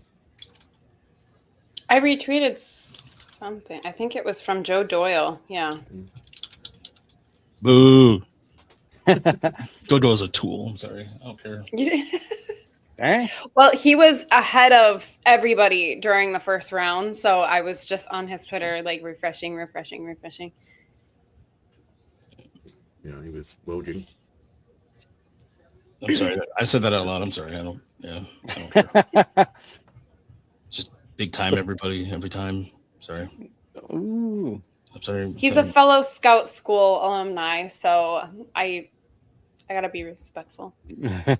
No, I mean he knows his stuff. I just He does. Yeah, kind of thing. And he's kind of made his way. All right. Well, here I won't Sawyer provoke you, Strohschneider, Brad. there he goes. Oh. So the college outfielders are going now. Strohschneider finally goes at 66. And Owen Hull, who's a fun player, not Owen Hall, Owen Hull from North Carolina, goes 67.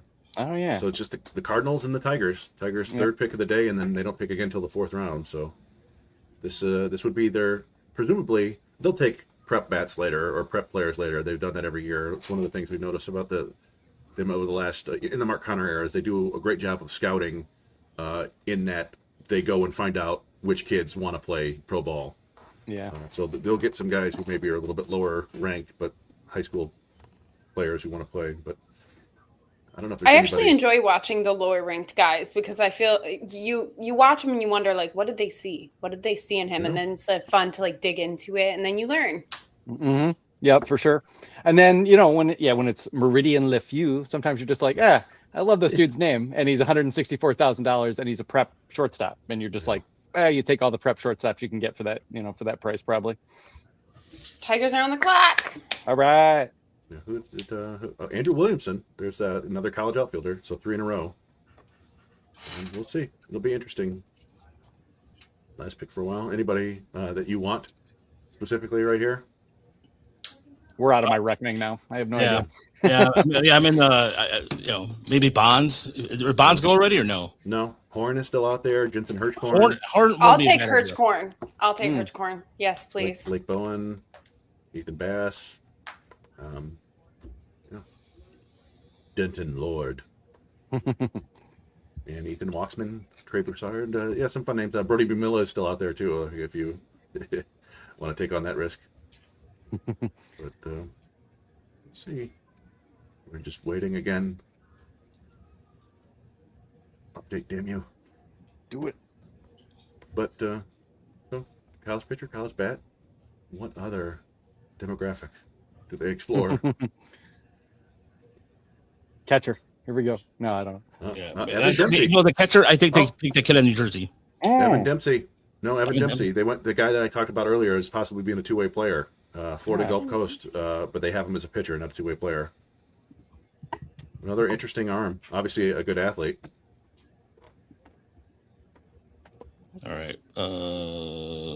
Elite spin rates north of 3,000 RPM with his breaking stuff.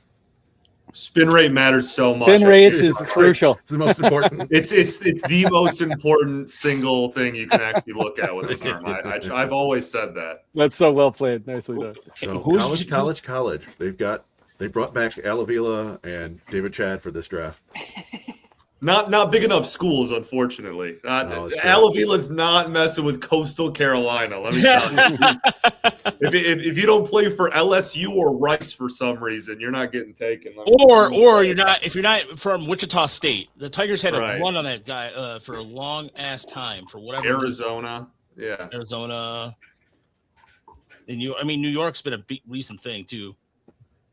It kind of looks like Michael Massey a little bit. This dude does. Yeah, it's as far as how he looks. It's interesting taking these guys like Nolan McLean was a two-way player and in college, right? And so was Carson Benj. And so there's some thought that you get this guy and focus him on one aspect of the game, and you can get more than you would normally from a college pick. Yeah, so it wasn't interesting. DeGrom too, right? Wasn't DeGrom a high school shortstop or something? Yeah. That's interesting. Yeah, because I think Florida Gulf Coast, of course, is where Chris Sale came from, and I think the only home run that DeGrom ever hit in college was off Chris Sale. Nice. To tie it all together. He didn't know he was going to remember that one as much as he does. Let's see. Evan Dempsey. Interesting. Hit 335 this year with 10 homers, 15 steal. And also pitched 88 innings. Yeah, I see you, Colin. I don't know. Raj dipped out. I'll be right back. I just want to finish up doing the graphics real quick. I'll be right back. No problem. So, yeah. With Colin, can you hear us? He's a work meeting. It looks like he's maybe not. Oh, there we go. Oh, no. I mean, we heard you. I don't know if you can hear us. Colin, are you out there, brother? I guess not. All right. He said 1 second. He can't hear. I can't hear him. Can you guys hear him? Oh, no, I can't hear him. He can hear us, I think. I heard him earlier. I heard Ashley. Yeah, okay. I can hear him. I heard that part at least. You guys hear me? I can hear you, but can you? Yeah, but it's a little You heard me? quiet. Yeah, I can hear Ashley. How's everyone doing? Pretty well. How are you? Good. How are you? Really good. For some reason, Ashley's the only one that I can hear. Oh, that's weird. I can hear everybody. It seems to be functioning all right, even without our Ashley, go esteemed ahead leader. and ask him his thoughts of the pick so far, Ashley, please. What are your thoughts on our picks so far, Colin? Well, hopefully everyone can hear me. I think it's interesting that they're going the college route. First of all, I heard the bit about Al Avila because Avila, his only picks high school were, I believe, Riley Green, Matt Manning, and Jackson Jobe, and Scott Harris hasn't taken college players yet. It's his 4th draft, and it's not just like one guy in the 1st round; it's their 2nd round pick as well. And I thought Scott's comment about Coastal Carolina was funny. Al Avila did not dig deep in the bag in terms of college teams. It was his picks were very, like, depending on the school, were very slim for sure. But I like the idea of them getting a pitcher 1st round, their 1st pick. Scott Harris hasn't done that yet, and I mean, you draft based on who's best available, and you had a guy who kind of slid a little bit. And I think a college pitcher works out well because next, Tigers are losing a decent amount of pitching next year, and it's pitching in the system. It's been very scarce. It's you've had a lot of hurt players, and it adds a big piece at the top of the prospect rankings for sure.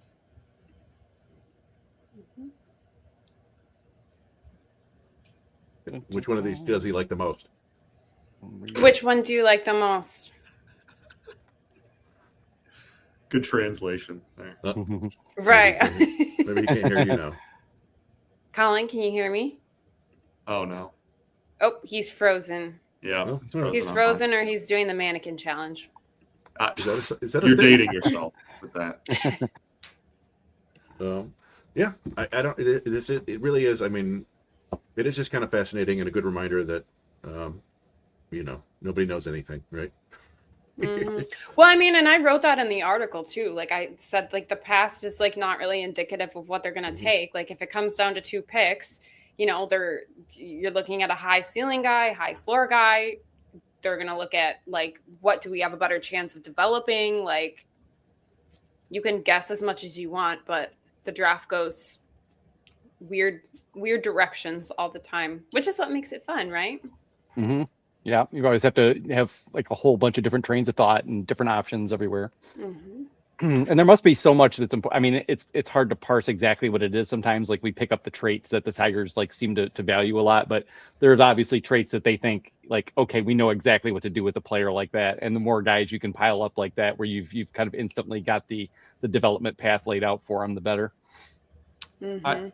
Another thing too that's and obviously this isn't like case, each pitcher is different, each player is different, whatever, but it is kind of fascinating to me that with the first round they go with a guy who's one of the most like over the top arm angles in the draft, and then Dempsey's basically he's as close to a pure sidearm as you're going to see with whipping the arm around, and so it is interesting to kind of get several different just like attack angles and release points kind of in the system all at the same time.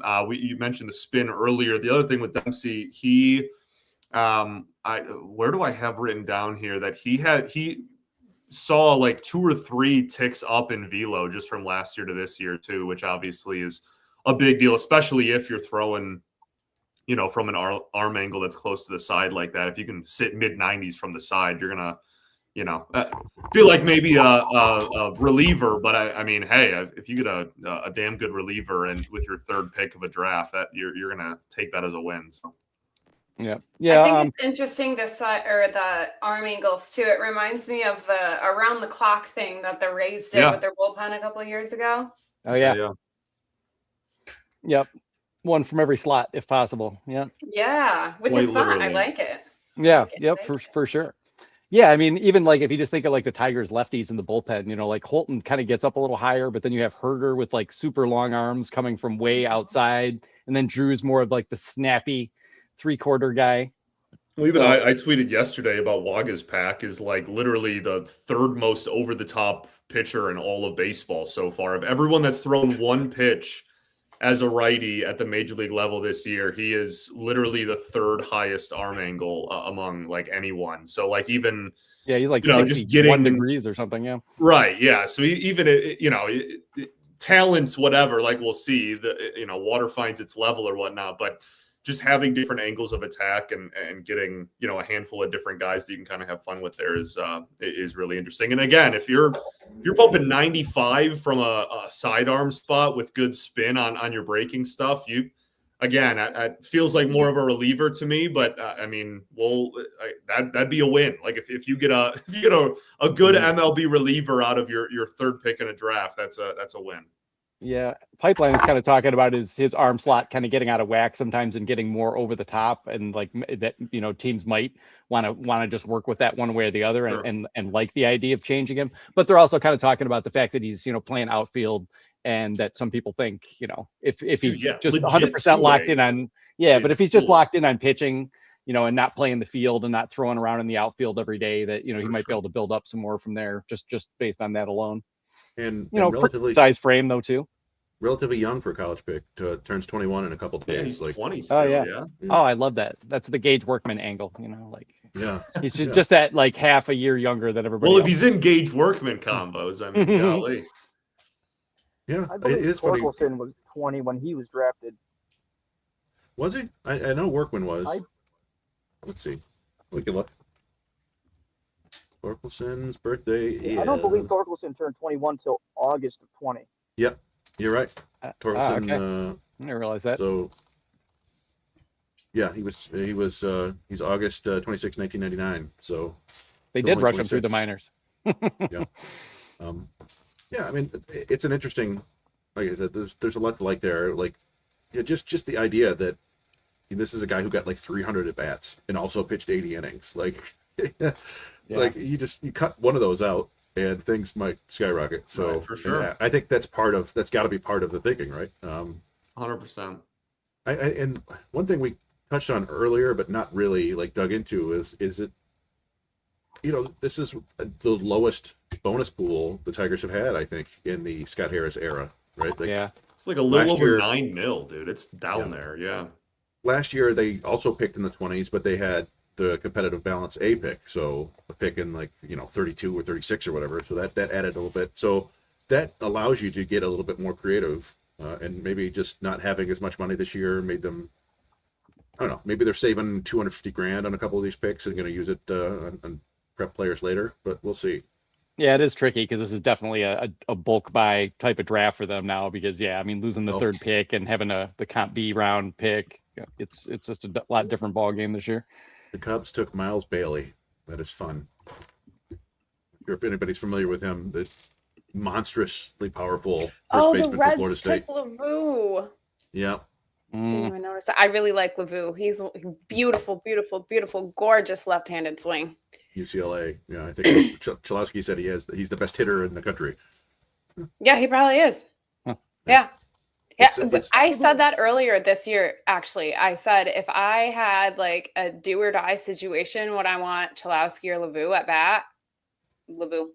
No offense to Chalowski. No offense to him. But LaVue is more of a pure hitter, whereas Rock is power over hit. Yeah, She said, let me make it clear. I'm not trying to offend anyone. No. We love Rock in this house, but I think the question with LaVue is how much game power, right? Like that's why he's here instead of in the first round.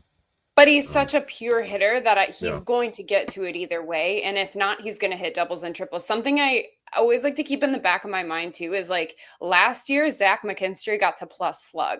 And he got to that because of taking extra bases, because of doubles, because of triples. So if you can get to plus slug by doubles and triples, I'm not going to complain that it's not over the fence. Yeah. No, it's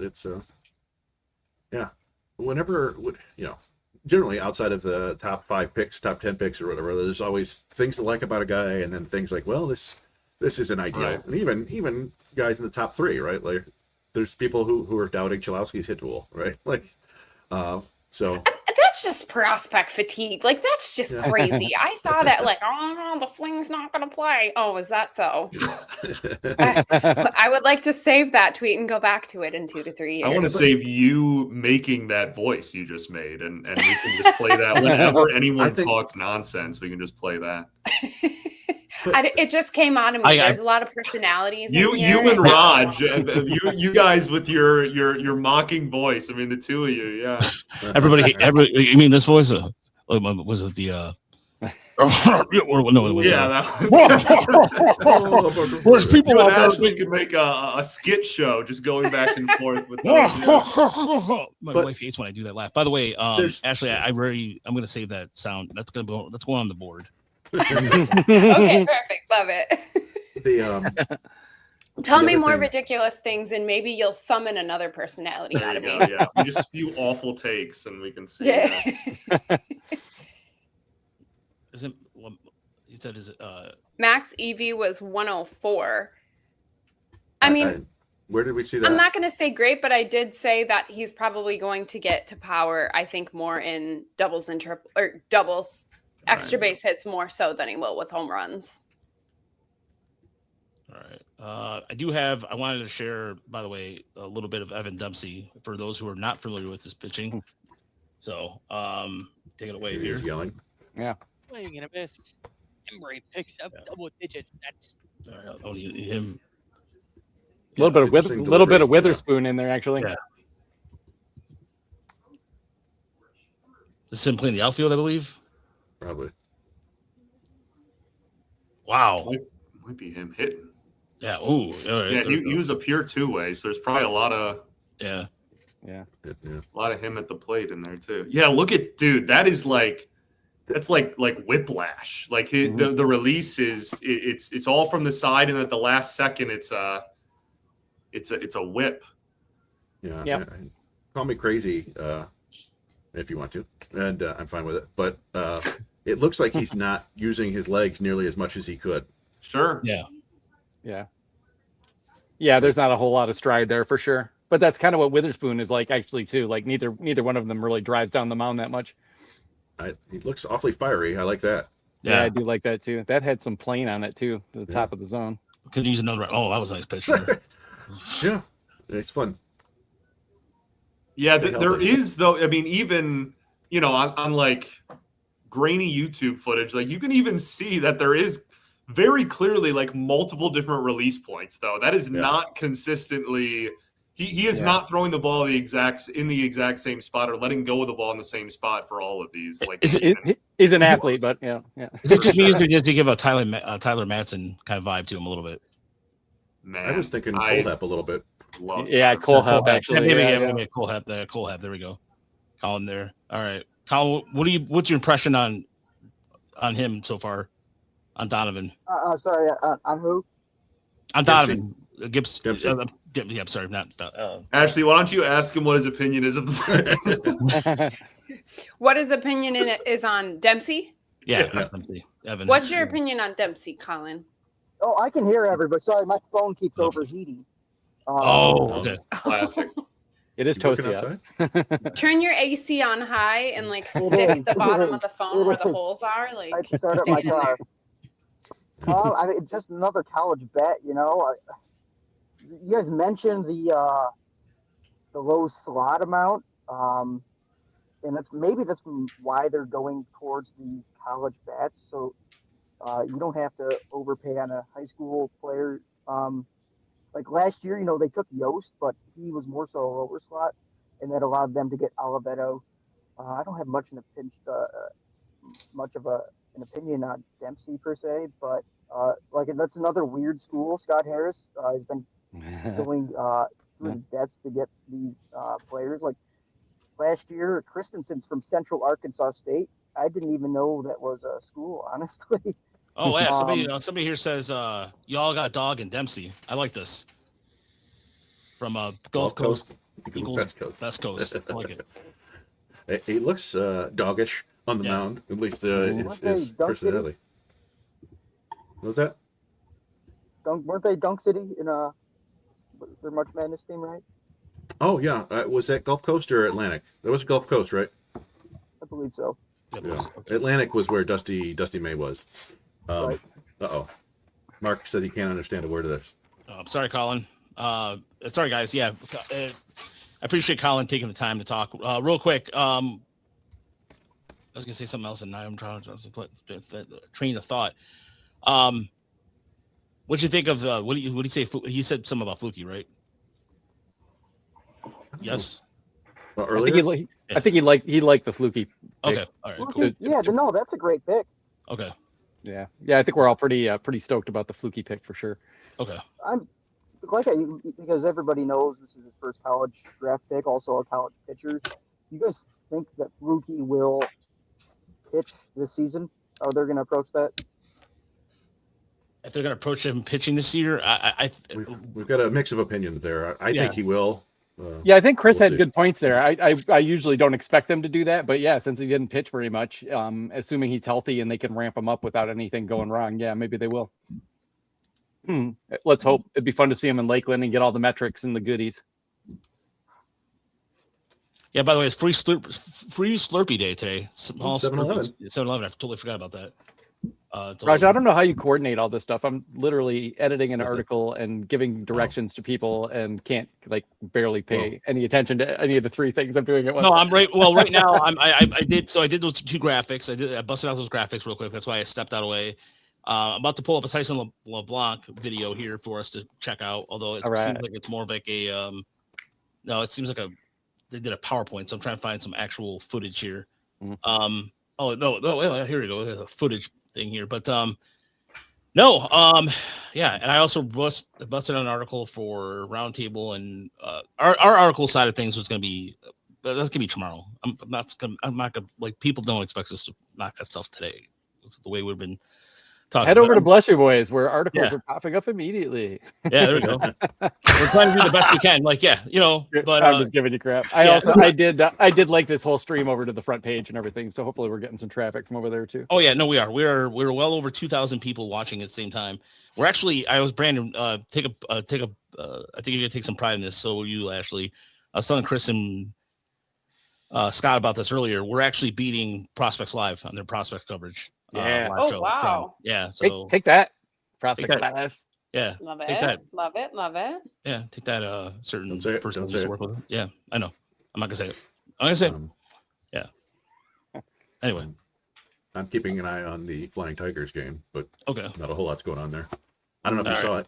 Just Cale Witwiska had one of his best outings of the year last year. The Cale Witwiska transform and Troy Melton plan is coming along nicely. Yeah. All right, here's now can we give Fluky Drew Anderson's changeup and then there we go. Ooh, and that'd be then, nice. then we'll be cooking. This is the block. Yeah, this is a block right here. Verlander's changeup is more like a screwball. Yeah. Yeah, it really is. I guess that's maybe why he hangs too many of them, unfortunately, but tricky to throw. But man, when it's on, it's good. Ooh. He's got some power there. Okay. That'll do. Yeah. That's pretty juicy. Yeah, Big 12 is a good conference. Of course, the Tigers are notorious for going to the Big 12. So is this kind of on brand for the Tigers, right? Yeah, I mean, even under the, they still are going after guys from the breadbasket of America, right? Even under the new leadership, going back to Max Anderson, and that's where they get a lot of their JUCO guys. We talked about with Wiska, we talked about like Cash Kuipers from that area. Who am I forgetting? Other players are from that area. Oh, well, Peyton Graham. That was before the yeah. No, but anyway. So, and Matt McIntyre says, listen to you guys on my deck enjoying the summer day with some good devil's lettuce. Thank you, Matt, for Now, wait a minute. Have a day. Let's have a day. We can't condone that type of behavior without a sample sent to us. No, I think, make sure you wash that lettuce first because exactly. If that came out of a Crunchwrap Supreme, you need to be careful. Got me, man. Oof. Yeah, I've been. By the way, Taco Bell is selling everything without lettuce. So, Tyler, thank you for joining us in here today. Colin, is there anything else you want to plug in or get out there before? I don't want you to sit in your hot car and boil. I want you to sweat, off. I will be writing articles next week. I'm just going to go over every draft that Scott Harris has done, 23, 4, and 5. Check in on some of those players. Now that we have a few years under their belts, like McGonigal heading to the All-Star game, great, good for him. Going back to Delco, his home area. And then there's some players that just haven't pitched yet. Like Massey hasn't pitched yet. I don't know what's going on with that. The 24, it's weird because all the healthy players basically got traded for pitching wise. Yeah. Like Sales and Ashman. And then pretty much everybody else is hurt. But I'm just gonna do a recap of those drafts and see where they're all at. All right, awesome. Well, again, Colin, you can follow Colin Arthur on Twitter, and he's writing for us. Colin, I will be touching base with you shortly, my friend. All right. Thanks for having me, everybody. Have a good one. All right, you too. Thanks, See you, Colin. Colin. By the way, he's going to Ohio. I have a lot of pride for Colin, man. He got out of JUCO. He's going to Ohio University. He's studying to be in communications, and he's been a steady contributor for the last few years. So props to him. So yeah. I told him I give him some more mic time. So Good follow on Twitter. Yeah, good follow on Twitter. Taco Bell lettuce has been DFA'd. Thank God. Yeah. So, but yeah, we're in hour number 4. I can't believe it's actually kind of flown by a little bit, right? Am I just imagining? Yeah, it's because it's not 2 a.m. So yeah. It feels great, dude. It does get hectic though, and the whole point of moving the draft was supposed to be to put it into All-Star week, so we didn't have a game coming up. So I'm looking at a really long day here. Can't we just bump this thing to All-Star week and hold it then when we get 100% focus on the whole day on it? Yeah, is the Futures game today? No, tomorrow I think. Okay. Yeah. During the rest of the draft, yeah. So we'll see a little Max Anderson there. We're going to see Eduardo Valencia behind the plate tonight for Casey Mize. That'll be interesting. See how that goes. Dingler's back in the lineup. Dingler back in the lineup, though. Yes. Ooh. Thank goodness. Yeah, that was a scary moment. I just found out the other day. Why don't they put the right hand back? I don't get it. Anyway. Yeah. That was I could go on for a while. Okay. Yeah. There's a lot of that along with the single knee approach. There's a lot of I like the single knee. I just don't know why you wouldn't put your hand, on the side of your right. If there's nobody on base, I agree. But when there's somebody on, people like to cheat. Yeah. Gotta have that quick transfer. Sorry, Ashley. Shout out to the Erie Seawolves who are still broadcasting us in their lobby. So thank you for really? Doing that. Yeah. Who's starting for Erie tonight? We started for Erie tonight? That's a good question. I think I retweeted it earlier. I like to think. Let's see. It is Hayden Minton. All right. Hayden Paul Wilson starting for Lakeland in game 2. Somebody go find Peyton Graham for me and give me a high five. I like that they've got Tell him I Hayden love Mitten him. starting for West Michigan as well. I Oh, don't really? think he's going to pull that double duty, but we'll see. Talk about versatile. Let's go. Somebody was mentioning Andy Dirks. Oh, Andy Dirks will be proud. You know what's funny? I just wanted to bring this up because Andy Dirks has turned out to be so funny, and you wouldn't think that he would be. You know, like if you just like watch Andy Dirks' career, and you know, all of a sudden he appeared on the broadcast, you'd assume he'd be kind of like stoic, hard ass, you know, former baseball player, and instead he's a complete goofball, and I love it. It's just been a delightful surprise. We had him on the Bless You Boys podcast like 5 years ago, and Ashley and I were talking to him, other Ashley, and had, you know, we're just like, damn, this dude is personable. Like I just never would have foreseen that this would happen. And now Daniela Bruce has him doing skits on Instagram every day. Man. Yeah. By the way, Mitchell from Prospects Live joins us. Mitchell. How we doing, everybody? Good. Good to see you guys. Yeah, dude, we're out streaming your live stream right now, man. I guess so. I've been working all day, but he came in to I've shut been us paying down. attention. I've been paying attention. Thank you. But everybody, by the way, in the private chat, I sent you guys a message, so let me know. I'm ordering food for everybody, so who's been participating? Oh, thank you. Yeah, so let me know what you want. Wait, oh, you're ordering it to our house here? Yeah, DoorDash. Oh, dang. I'm all set. I actually, literally, the reason I took long to get on here is I was like, all right, I'm going and I'm eating, and then I'm going to sit here for the next 4 hours and cover baseball. Yeah, Scott, let me know if you want anything. And Chris, same thing. Ashley, you too. Mitch, you just eat or no? You good? I'm all right. Thank you, though. I appreciate it. You're too kind. Okay. All right. I already ate as well, but if I could pick, I would go with La Cocina Cubana in Lansing. This is so good. I just had that place a couple weeks ago, and I'm going back on the 18th because I'm watching the Lugnuts play. So next Sunday I'm going to go, and my buddy Ray is hooked. He was like, Oh my gosh, La Ropa Vieja, so oh, good. coño. Yeah, anyway, all right. Are you in Lansing or anywhere near there, Ashley, or not? Or I far used away? to live in Lansing, and Oh, so okay. I used to actually DoorDash from there like all the time. Oh yeah, I was gonna say yeah. Like if you're in the Detroit area, that's a gnarly DoorDash fee, but If you can you're just in the contribute Detroit my area- money toward that. Yeah. If you're in the Detroit area, try Rey de las Arepas. It's the arepa, the Venezuelan arepa place, like Southwest Detroit, I want to say. Yes, It is yes. an 80. It is an 80, and I don't give out 80s. It is an 80. It's so good. Yeah. Super friendly staff too. Yeah. Oh, nice. I need to try this then. Yeah, it's okay. All right. Well, at any rate, yeah, if you guys want something, let me know. Scott, you good, man? I'm chilling. I got a dip actually. Anyway, Okay. All right. I'm on hour 4. I have to go do my own show. Yeah, and, I was gonna say, and do you- write do you- up and yeah, everything. Do you gotta do, man. But I appreciate you all. As this, I think I've been here for literally every one of these. Yes, you have. Yeah. So The live I- ones. I- Yeah, that's where we met the first Thank time. you. But yeah, Scott, I appreciate. I mean, we've been I the first year I was still living in my dad's house. The first Oh, year yeah, I I was remember on that, here. yeah. Then we did a year in the studio, and like I mean we. You know, wherever you guys go, I follow is pretty much the impression here. So no, I appreciate you all. I love you all. Thank you. And yeah, man, I'm pleased. Let me buy you dinner. Let me buy you dinner. Dude, we haven't had lunch or anything like that in a while anyway. Yeah, So. but like, if you want me to buy you dinner, just shoot me a text and I'll DoorDash you food for real. Like, thank you for doing that. I got a fat rotisserie in the chicken in the oven at the present moment, but we'll you and I are overdue to get last time we went to we'll catch up. Yeah, all right, I appreciate you all greatly. Godspeed. All right. Good luck the rest of the way. All right, thanks, Scott. Scott.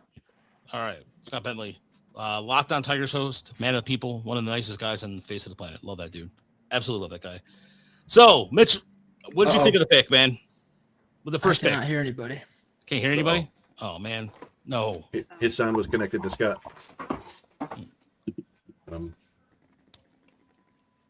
Interesting. They still haven't restarted the draft yet, have they? Damn them. Round 3. So we got a question about Zach McDonald. Is he falling off his hot start? Can you guys hear me? Yeah. Yeah. I can. It seems to me he hit out his 14th home run the other day, but it seems to me like he's really taken to heart the idea of cutting down on the swing and miss. He's and trying. So what has Yeah. come with that is fewer home runs. Yeah. And so it's a matter of like maybe trying to find a happy medium at some point. But yeah, like it was a lot of fun watching him hit a bunch of home runs. But if you have a 35% strikeout rate in low A, there's not much hope for you. So he's got to do something to make more contact. But Yeah, and this isn't his first year, so yeah, it needs to start happening. So. But, I was just looking at the rookie ball scores from earlier today. Real tough day from Owen Hall. 6 walks and 1 strikeout. So as long as he's pitching, I'm not gonna worry too much about it. Just get reps. But yeah, it hasn't been great yet. That's for sure. Yeah, Zach McDonald is an interesting case because I mean he's fast and I mean 114 exit velo and you know it's definitely pretty powerful secondary tools. But yeah, we'll just have to see if he can cut down the chase and make more end zone contact because he's gonna have to move real quick from here, figure it out pretty quickly. So, Mitch, what was your impressions of Fluky at number 22? I was a happy camper. Obviously, I was expecting the prep bat like everybody else, but I think they were kind of in like a sweet spot of the draft where there wasn't really the top prep guys still around, and I think it was kind of like a perfect fit. Seeing a college pitcher go there, it's definitely something they need in the system. So I was pretty happy with the pick overall. As far as where the Tigers are at right now, pitching, like in terms of the farm system right now, the biggest emphasis was pitching. It just seems like this is a team that does like the draft strategy this year was like, screw you guys. You guys got to figure this out. We're gonna flip the script. And is that how the vibe has been? Because I feel like everybody projected to do this and they didn't do any of what they were saying. I totally thought that it was going to be a prep bat in the Comp B round or in the second round, but I like the picks. Dempsey's fun with the two-way stuff, so obviously he's only going to pitch for us, but still good athlete on the mound. It's a pretty fun tool set. Looks like the draft. Is there some issues with the draft, Chris, still, or? Oh, did they shut it down? Sorry, it was. I'm assuming they're taking a break between the second and third rounds or whatever. I was just grabbing Jude Warwick hit a home run. Sorry, go ahead. Jude Warwick. Keep an eye on that kid. Yeah. So it looks like the Cubs have just turned. Is the Cubs just drafted? What's going on? I lost track of the draft tracker because I went to go do something else and. It looks like that was the last pick, Miles Bailey. It's been a minute since they picked too. But they haven't updated it. Bailey is a fun pick because he's completely like it's like if you hit on Bailey, he's Kyle Schwarber, but obviously not as certain about that because you don't take. I mean, Kyle Schwarber was a top 10 pick, but yes, I think arguably the most raw power in the entire college class. That's fun. I kind of remembered him coming out of high school. He was kind of the same thing as he was now. Big power. It's a fun guy to add to the Cubs system for sure. There was one or two people who were kind of on the Tigers really hunting pitching. Maybe Kylie. But yeah, in general, yeah, I think we were all pretty surprised. Definitely was fearing Ruiz and kind of hoping for Spangler at that point. And they surprised me. But yeah, really like the Fluky pick though. Pretty happy with that. This is going on. Just curious, where you guys think Fluky would be behind Briseño in prospect rankings, or you think it'd be pretty like number 4? For me, he'd be behind him, but you know, I can understand like people, you know, moving Briseño down a little bit after the wrist injury and kind of waiting to see how it comes back. And he probably is a first baseman. I mean, I think we all kind of know that the bat's just going to move too fast for him to take like another 2 or 3 years trying to develop as a catcher. So, you know, he's kind of a back of the top 100 guy, but I love me some Josue. So, yeah, I think he starts right. I think he's going to be right behind Briseño. Ashley, where do you have him, Flunky, going in? I mean, honestly, I don't know enough about him. I feel like to accurately rank him, I'm gonna have to do some research. But from what I know, obviously, like Briseño is the more developed prospect at this point, but that could change. So, yeah, they could do a few little things to clean up, you know, Fluky's delivery, and all of a sudden you're like, oh, this guy's definitely the man. But yeah, I don't know if we'd put him in top 100 territory right off the bat. So. And for Briseño, I still would. So yeah. Yeah, I mean he's going to be I think the best right-handed prospect the Tigers have because they don't really have anybody right now that can throw with that kind of velocity. Yeah, I mean Kelvis Salcedo, but he's still got to prove he can hold up to a starter's workload. He's a long way away. So Witherspoon has the velocity too, but it's just sort of like I don't know. It's like such an all or nothing proposal right there. It's like, yeah, this dude could pitch in the league tomorrow if you like command everything really well, but doesn't seem like that's on the cards. So, well, like I said, it's I'm just hoping that Briseño. It was funny. The one thing that we posted Job's outing, everybody was talking about how bad Briseño's framing was. That was the biggest nitpick. Do you see that, Chris? You know what I'm talking about? I did see that too. Yeah. I did see that, Yeah. and I mean, he was scooping some balls up, from the bottom really hard, but that's usually not where guys are best early on in their career either. So, it wasn't that surprising, but it was exaggerated for sure. But I think people don't realize that the Tigers teach all their catchers that way. They teach them to frame everything because there's no downside to it. You don't want to be so exaggerated, like Brandon was saying, but like all the guys, they have their catchers with like they hold the glove almost like vertical for some reason, and then I guess it's easier to move up and down.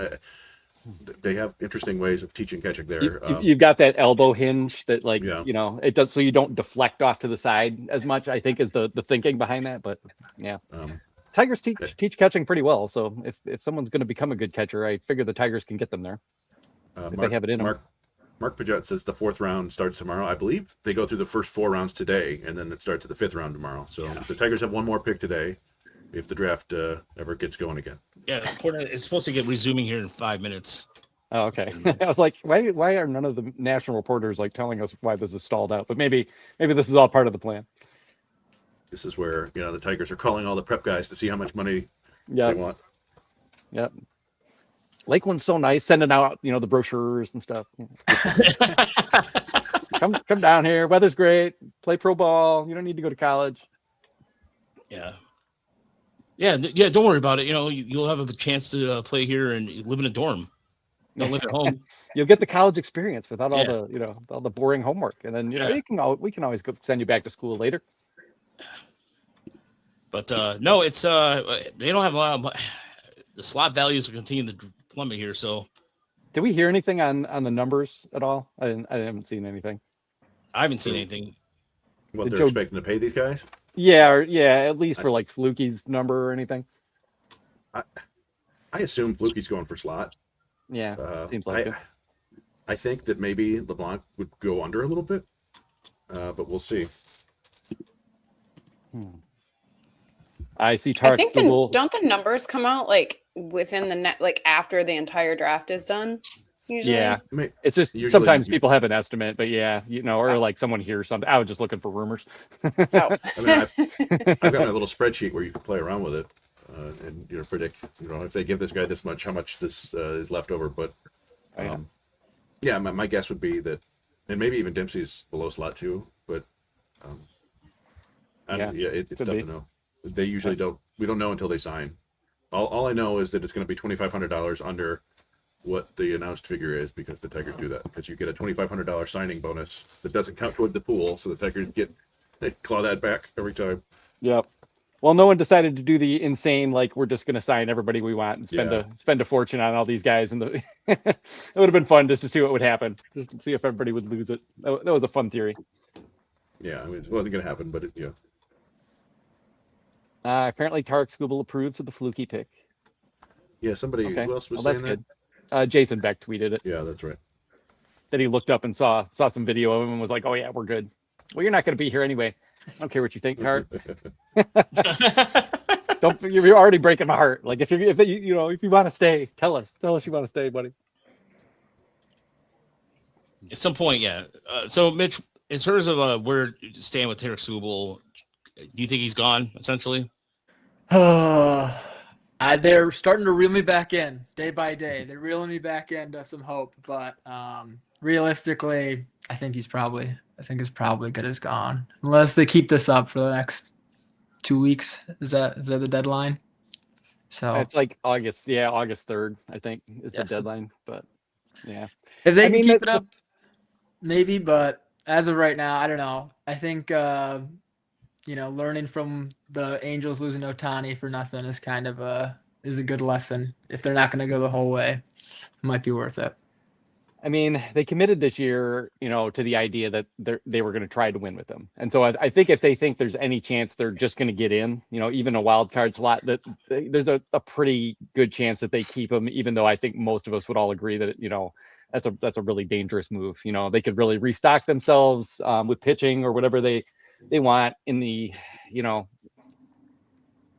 don't know. It's just hard to know, but they still have Casey Mize. They could theoretically get in even if they traded him anyway. And I wish they would think about it that way. Like, okay, we're going to trade Scooble, but we're going to get stuff that we need now, and we're not, giving up on the season. Like if they can find a way to thread that needle, that would be probably ideal. But I don't think Scott Harris wants to trade him. I think Scott Harris is terrified of how that deal is going to look one way or the other because Alavila got crucified over the Verlander deal forever.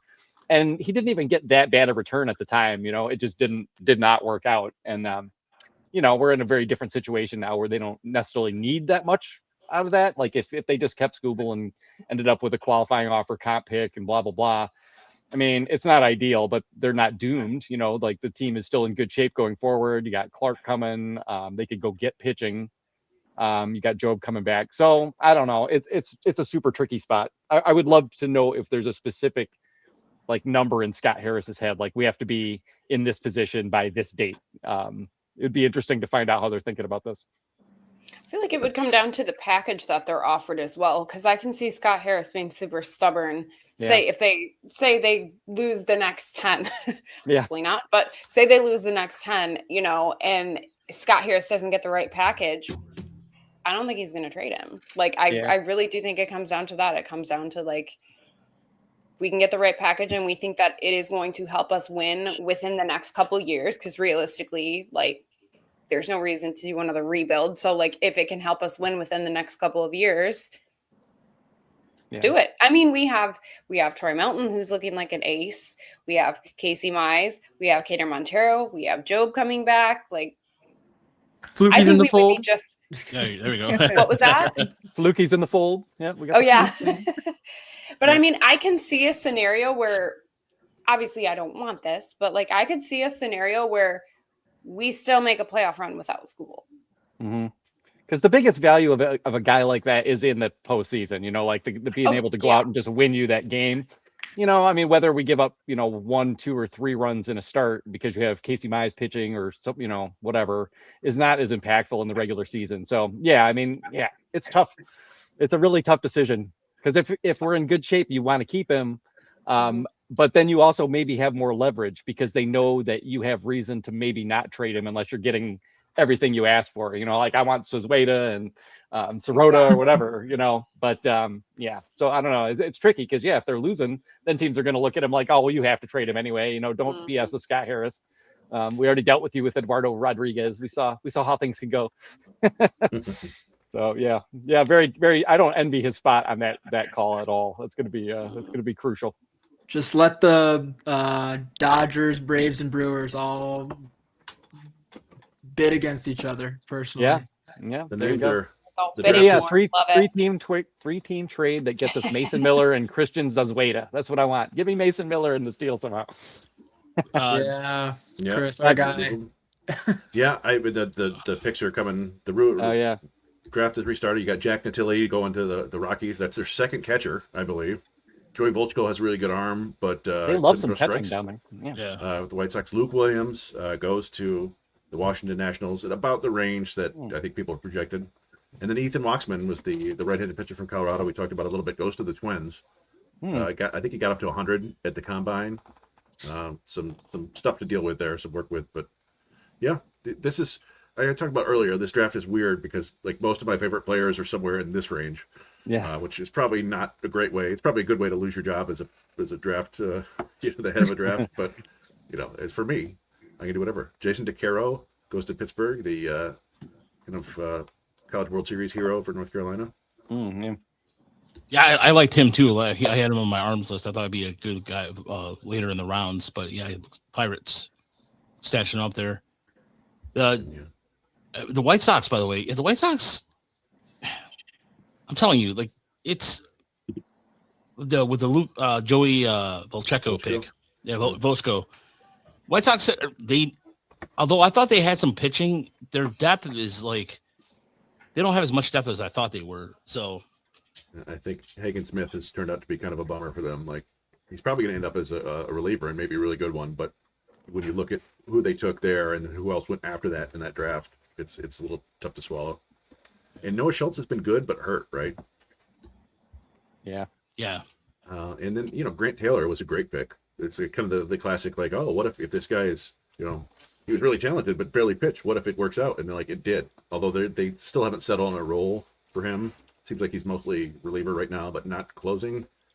But yeah, I can't think of a ton of pitching in the system outside of those three guys.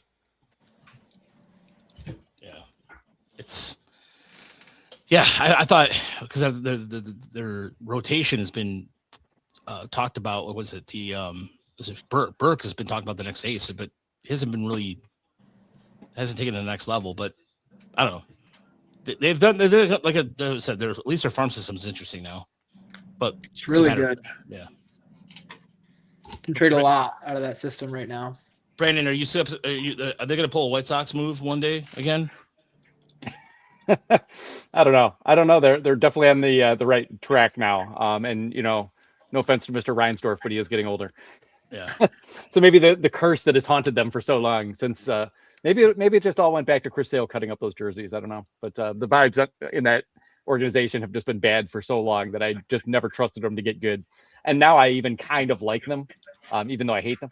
But it's a fun team. It's a fun team. They've gotten a lot better at developing pitchers, and they finally got kind of like the right collection of bats all at once instead of piecemeal. And obviously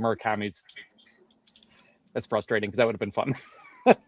Like him, and then we use Torque in the Jahmai Jones role, and then we're just rolling. But anyway. But yeah, Murakami's fun. I'm glad he's going to do the home run derby. That'll be cool. Yeah. They need the more they can make something exciting, the better. I mean, outside of having Chris Berman go back. I mean, he doesn't do that anymore, thank God. But no. Oh God. Is he alive? I shouldn't even ask if he's alive on air, but is he alive? I don't even know. No, he is. Yeah. Oh, okay. That is a classic RI possible. But no, I was looking. Aiden Robbins is still available as a guy ranked in the top 30 to base MLB Pipeline, Texas outfielder. Really? I don't know where he was. Let's see, where is he on Baseball America? Oh, I got it right here. 28. So yeah.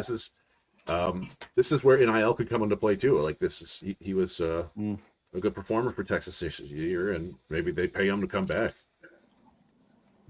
Yeah, I mean, I guess he has, according to Baseball America, says he's below his overall contact quality is below average, and masked by his excellent college performance and career 17.7 strikeout rate, but issue could be exposed against higher level pitching. Yeah, that's what there are question marks about him, but maybe he's fallen a Nick Dubino thing, and the Tigers in like the 7th round. Which I got to get a Jesus Pinto double real quick. All right, go for it. No, but yeah, we're in for 4 hours and 35 minutes. The Tigers game is about to start here in 10 minutes as well, so we'll be probably simulcasting that on the side here. That'll allow us to pass time. But thank you so much for everybody who's tuned in today. It's one of those days where sometimes I dread it because it's such a long day, but then once it happens and over with, then all the draft knowledge, all that stuff. Whew. Yeah, we just get into the flow of it, and it sweeps you away. Did anybody take Keon Johnson yet? Keon Johnson? I guess not. Nah. I just wondered. Let's see. Keon, balanced skill set. Keon Johnson, you said, or Camden Johnson? I'm sorry. Keon, yeah. Keon. Oh, no, not yet. Nope. No, I haven't seen him. There are a bunch of names that we looked at earlier. Jacob Duden goes now. Let's see. I'm still kind of crossing my fingers for that Putnam kid, but we'll see. Oh, Jensen. Hirschhorn went. Damn it, to the Braves, dude. Yeah. Really like their money. Yeah. Go underslot with their 2 first picks. Yeah, those 2. Yeah. Well, definitely the second one, right? Like. Yeah. Gracie is probably a little bit under, but back was way underslot. Thank you, everybody, for tuning in. And by the way, we had some donations earlier. Again, thank you to Stan and Charles for those donations. That was clutch. Thank you. That was really, really unexpected too. So thank you. Well, great gratitude for that. Next year's draft will be much more of a thing when my Scooble and McGonagall get top picks. It is, if the system Not stays the way it impossible. is, the Tigers could have like 6 picks in the top 50, right? Like it could be wild, but Dax Whitney. There you go. A couple years late for Chris. Forgot about that one. Gavin Geese just went to Tampa. A pitcher. Never heard of him. Never heard of him. Yeah, but that's what Tampa does. Yeah. There's again, somebody might have known who would have been in chat. So nice, cool pitcher. Yeah. Dana Hills. Yeah, looks interesting. Yeah, and Erie's about to get underway here as well. Let's see. It's Moon Mammoth night out there. So thank you for everybody who's listening in Erie on the merch floor. I'm starting to get hungry because I'm starting to stutter, but I ordered Domino's for myself, so it should be here momentarily. I asked Tara, and she said no. The what delivery is it? DoorDash. DoorDash. She said the DoorDash people are gross. All right. That's a very sweeping statement there, geez. Well, so I don't know if it's generally the people in the same area, but my stepson and his girlfriend ordered DoorDash not that long ago, and the people who showed up were like, it was like total meth mouth, like, oh god, yeah. So it was like, I don't know about that. Yeah. So thanks. I don't want this person casing my house, actually. Yeah. Yeah. No. By the way, I have a buddy of mine that who works for Hungry Howie's in Westland, and everybody hates the DoorDash folks because they've stolen orders and they don't deliver them. They just straight up steal them, and a lot of them are sketchy characters. So, Mark, thank you so much for the $10. Oh yeah, thank you, Mark. Yeah. Off the Frickers building. I really got to cast a game. I'm blacked out of 3 markets. I'm gonna do cast a game as in I'm gonna put the MLB Game Day app on because we can't show it. Yeah, I was gonna say I'm gonna have to withdraw myself from this if you're gonna. Yeah, I don't want to get in trouble. Yeah, we can't. Unfortunately, can't. We'll have the Game Day app up right here. I do not have the express written permission of the Detroit Tigers. Yeah, exactly. I do not want to get yelled at by them. But as in we're going to cast the game as in this is the viewer you're going to see. Well, I'll show it to you in a second. DoorDash has been like Tigers Alliance forever. My DoorDash experience has been very, very sus, and a lot of times, even at 7-Eleven, I'll just go I just rather go pick it up. And at least with Domino's, you can know full well they have a driver of their own. So, yeah, I have a rule for myself, which is that if I'm not actually willing to go pick the food up, then I don't even deserve it, and I should just eat crackers and cheese, and salami or something. Yeah, but the only reason why is because my wife is gone. She's at her dad's right now, and B, I have the dog right behind me, and so the producer Lucy is producing. There's the producer. Yep. Aww. She's out. Sleeping on the job. One dog who didn't escape. Yeah, the one dog who didn't escape the show. Because I had to lock my dog out, or he would be barking at the screen. Oh yeah. What are all these voices? What's happening? Yeah, the dog. No, he would see himself on the screen, and he thinks that there's like an animal in the room, and he panics. Attack the He's Tigers. actually started when we watch the Tigers. He has started when he hears like either the ball hit the glove or the ball hit the bat. Like he'll watch and then he'll hear it, and then he'll look at me like, "Do I need to get excited?" I'm like, "You're not playing." Yeah. Right. It's like a kid in the crowd, like throw me the ball. Exactly. He's like, "I don't know what's going on, but if you get excited, I'm getting excited." That's good. Yeah, I like what Dave's saying. I'm a pickup guy, pickup order guy. I like these on my terms. Like I said, if I wasn't doing this right now, I go pick it up myself. But yeah. No one's criticizing you, Rod. You're fine. Oh no! I know. No, I'm just saying. Like normally, I'm with you guys. Like I don't my son DoorDashes everything, and then he will complain about it. I'm like, oh no. Yeah, somebody driving around in Nissan. I have a strong aversion to being the old guy who's like, oh, the way the kids do things these days. But yeah, the DoorDash thing does kind of get on my nerves a little bit with my niece and nephew. So you guys don't have any money. What are you doing? Dropping $20 to eat Taco Bell? That's what I'm saying. Like he spends like $10 more than he should at from Taco Bell instead of just going to get it. Yeah, I mean Taco Bell already is just expensive. Get good food. from an actual restaurant and then go pick it up. Bam. Yeah, there you go. Yeah. The only reason when I lived in East Lansing, I used to DoorDash all the time because with a student account, I had like half Oh, off yeah. a Dash Pass. Yeah. When Oh, my nice. friends and I would leave the bar at 2 a.m., we'd be like, That's also a good reason. that's the Yeah, only reason.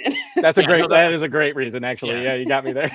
Yeah. Not to mention, it's hard to navigate Ooh. Lansing at that time of night. So what happened? Demula. Brody Demula Mula to the Rangers. Texas. Yeah. Oh, wow. Okay. For $900,000, it's slided at. Well, Yeah, I mean, he's going to get more slotted than at. that. Oh, yeah. Interesting. So maybe not too much more. Maybe 1.5, maybe 2. It depends on what he's willing to take based on the arm injury. How bad is his arm? You figure Geese is going to make some money too. His dad was like the Yankees director of pro scouting or something for a long time. He knows the business. Yeah. I by the way, I do like the pick from the Texas Tech for Peyton Bond. Peyton Bond goes to San Francisco. San Francisco. Of That's course. pretty cool. Go figure. Go that's figure. fun. Yeah. That's Buster got involved there. Yeah. Yeah.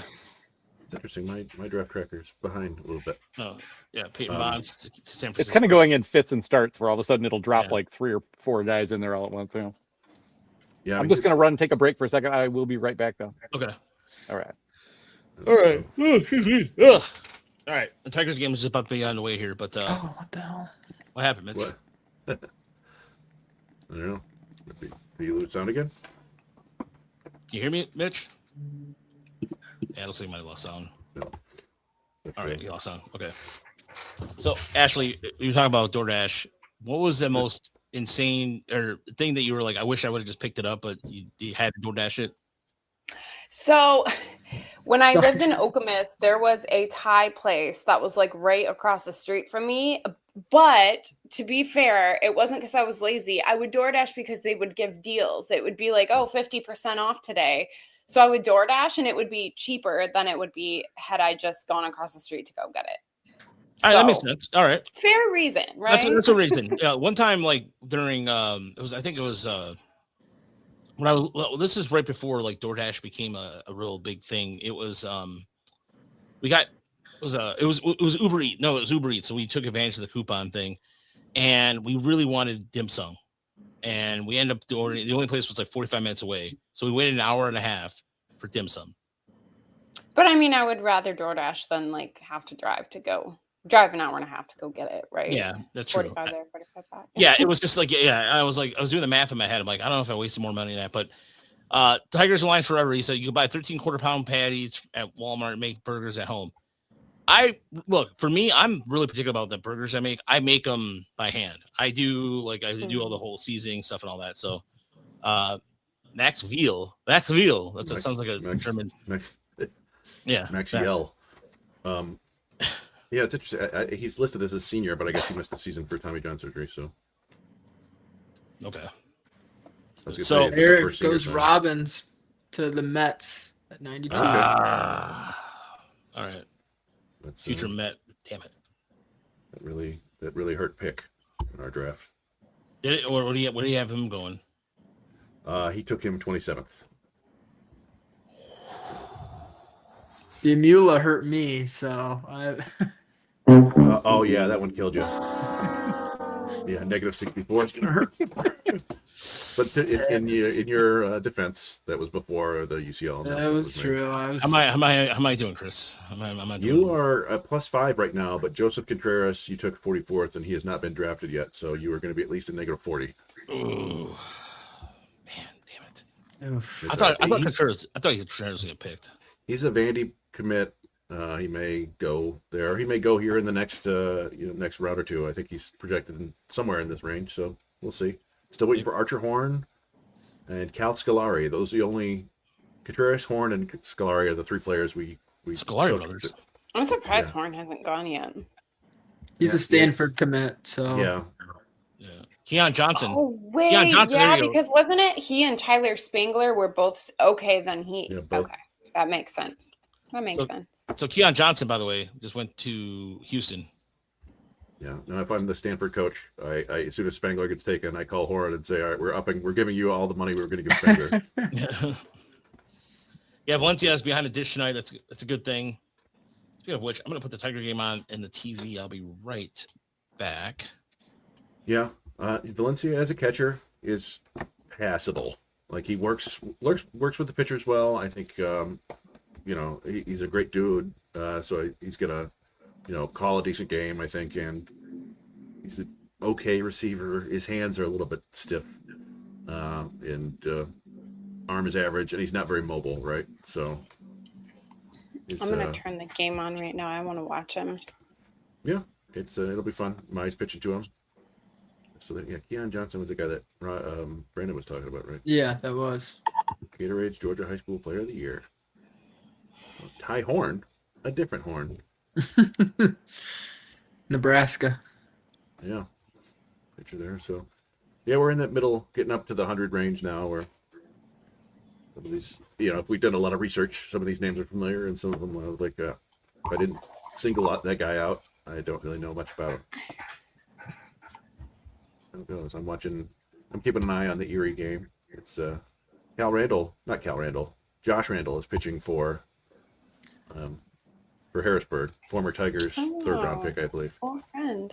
Maybe Randall will be our 4th round pick. Cal Randall. The UCLA reliever. I think that's a guy that Raj likes. Yeah, he's got a really nice fastball. I like the fastball a lot. One of the best fastball qualities in the draft. And this could be the range where people start taking those pure college relievers, because it's maybe low upside, but you're going to get a big leaguer. I haven't seen the Texas senior Rojas? No. Yeah, is he gone yet? No, I thought he might go in the second round just in general, not even to be like a huge money saver. So I'm with you. I don't think he has eligibility, right? I don't think he does. I don't think so either. Yeah, I think he's. Let's see. I'm surprised at this point. He turns 23 tomorrow.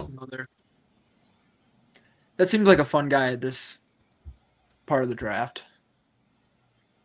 So 2 years at UTSA, 2 years at Texas. Yeah, it's it's not like crazy stuff, right? But he knows how to pitch. I kind of before in all the little mock drafts I would do, I kind of thought they would take him as the money saver in that comp round with 2 preps. That made some sense. So you thought somebody would do that, right? Like we're getting to the point. Well, I have to wonder where Gasparino hasn't gone yet, right? Oh, Chris Broussard. Yeah, Cleveland, of course. Cleveland took the upfielder.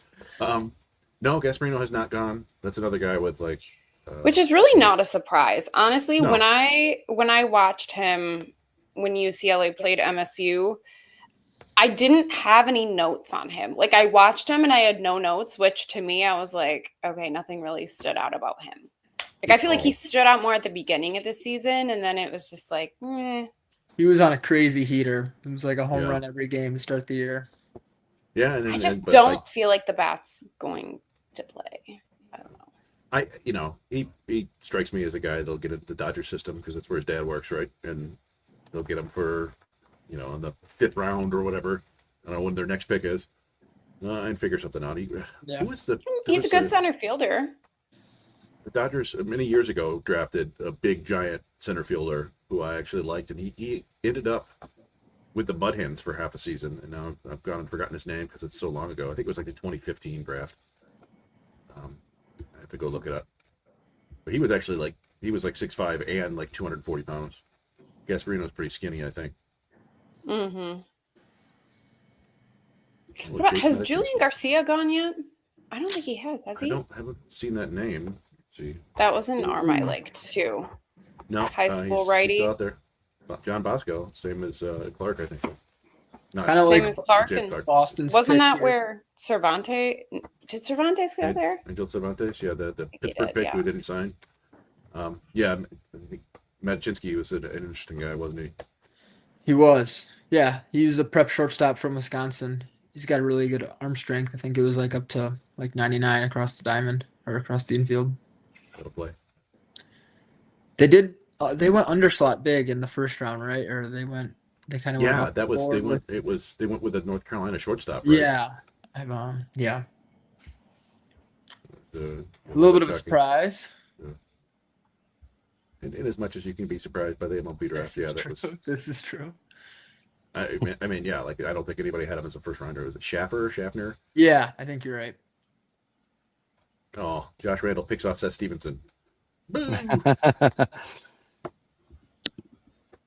I feel like James Tronstein will go higher than people thought he was going to go to.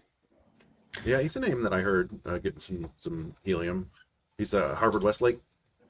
Yeah. Yes, he's same spot as Rayner. I read from McDaniel that him, Joseph Contreras, and one other guy were asking for a lot with signing bonus, so they may end up at campus. I mean, he's hit exit velocities up to I think like 114, which is crazy. I mean, if he's doing that with ease at his size, like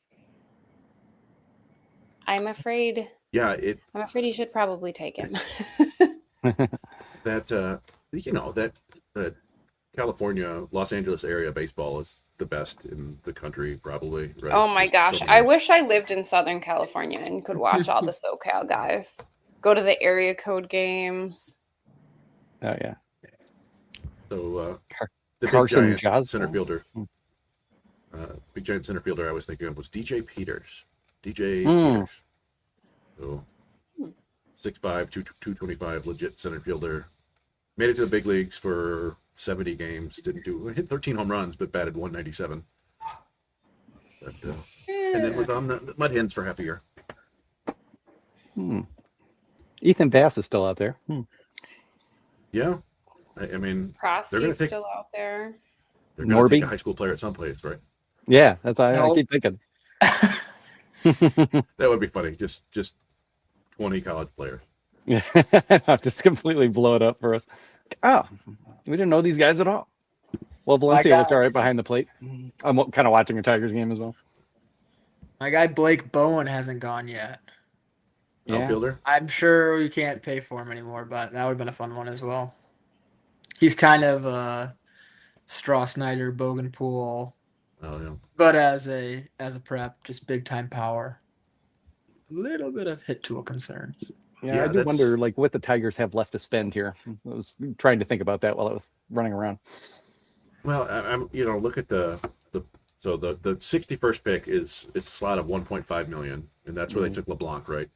Yeah, I kind of figured they're in for like 5 million at least already. Probably more like 5.5, something like that. And then 69 is 1.2, 1.25.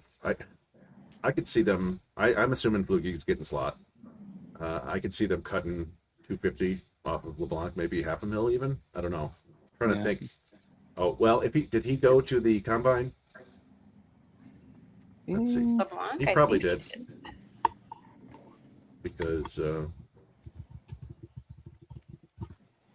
there's that rule that you have to if you go to the combine and do your medical testing, they have to give you 75% of slot, which would be I didn't know that. I did not know that. It's the Kumar Rocker rule. Oh, okay. Yeah. He went to the combine, so the least they can offer him is 1.1427. Oh, okay. So they could have saved a few $100,000, and it wouldn't shock me if that's what they give him, or I don't know. We'll see.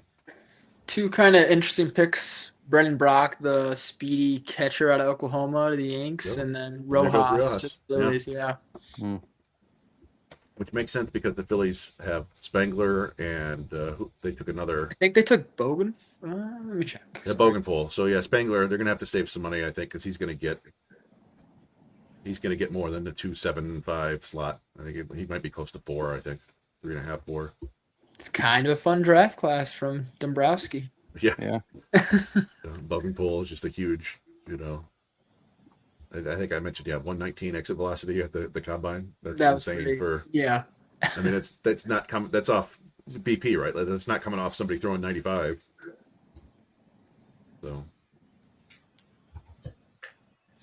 just keeping.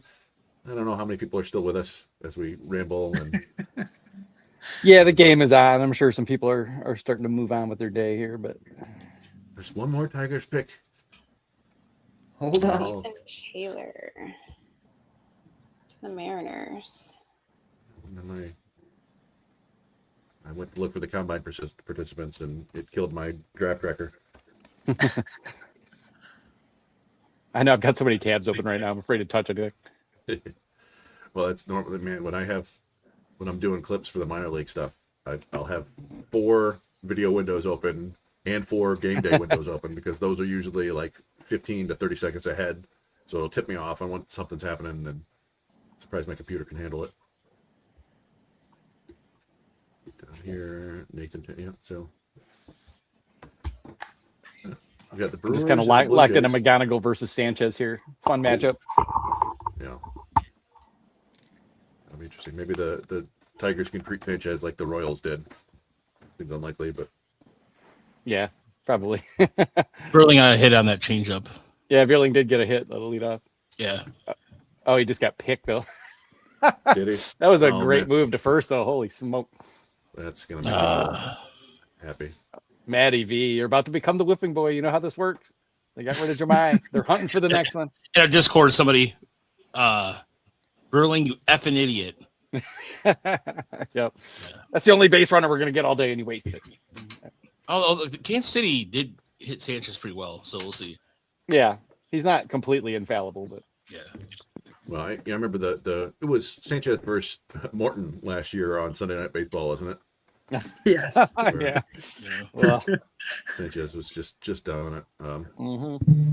There it is. Yeah, Verling is. We were saying this earlier. The way he swings the bat, it's just been. Yeah, I mean, watch lately. Yeah, his time I think is finally coming up. I mean, when they got the best out of him in 24, and then he was hurt all last year, so you kind of figured like, all right, we'll see if maybe he can kind of get back to that guy, but I'm not sure he was ever that guy. McKinstry is kind of a little bit more of the guy that he should be, like the guy we saw last year was a little bit much, but like just give me the 90 WRC plus, be scrappy, play all over the place. I think people forget too, like McKinstry, tore some muscle off of his hip bone back in April, and then he came back like 3 weeks later. It was like maybe that's why he wasn't exactly tearing it up to start with, guys. Yeah, I mean, I think we learned from Glaber last year, right? Like playing with an injury sometimes is not a lot more deleterious to your skills than people seem to realize. Yeah, deleterious. Oh, I like that, Chris. Word, Mr. Brown. Sorry Yeah. about that. We apologizing for using a. Was it? Well, I'm looking it up to make sure I used it right. No, you did. Yeah. Okay, all right, fair enough. Yeah, I'm the English guy. It's fine. I just, sometimes they pop into your head, and you're like, huh? Tommy Lepore. I like that idea too. He's was somebody calling for him, or somebody. Let's see. No, as an idea, as a pitcher idea. He's the LSU guy, right? TCU, I believe. TCU. I'm sorry. Yeah. Throws hard. I think Baseball America had a mock to the Tigers beginning of the year, but Ryan Cooney. I'm sorry. No. Swint. Okay. Oh yeah. If the Tigers could use a reliever like that's fine. So who's right now? It looks like the end of the third round just happened, right? Yep, just ended. Yeah, right. Ryan Cooney to the Blue Jays. Are they taking a break in between third and fourth? Probably just keep going. I would hope they keep going. They took such a long break between second and third. Yeah. Hopefully they just push through here. Yeah. What time is it supposed to end? Because it's 6:30. Yeah, it seems like they just kind of have to push right through the fourth here and call it a day. Yeah, you can't really see the TV, unfortunately. I used to have a TV in my office. But fourth round started, so we're no pausing. All right, sweet. So the Tigers will be on the board here pretty quickly then, if this way is goes. Rockies already made a pick. Ben Davis out of Mississippi State. Yep. Another pitcher. 4-year senior pitcher. I should save some dough. Let's see here.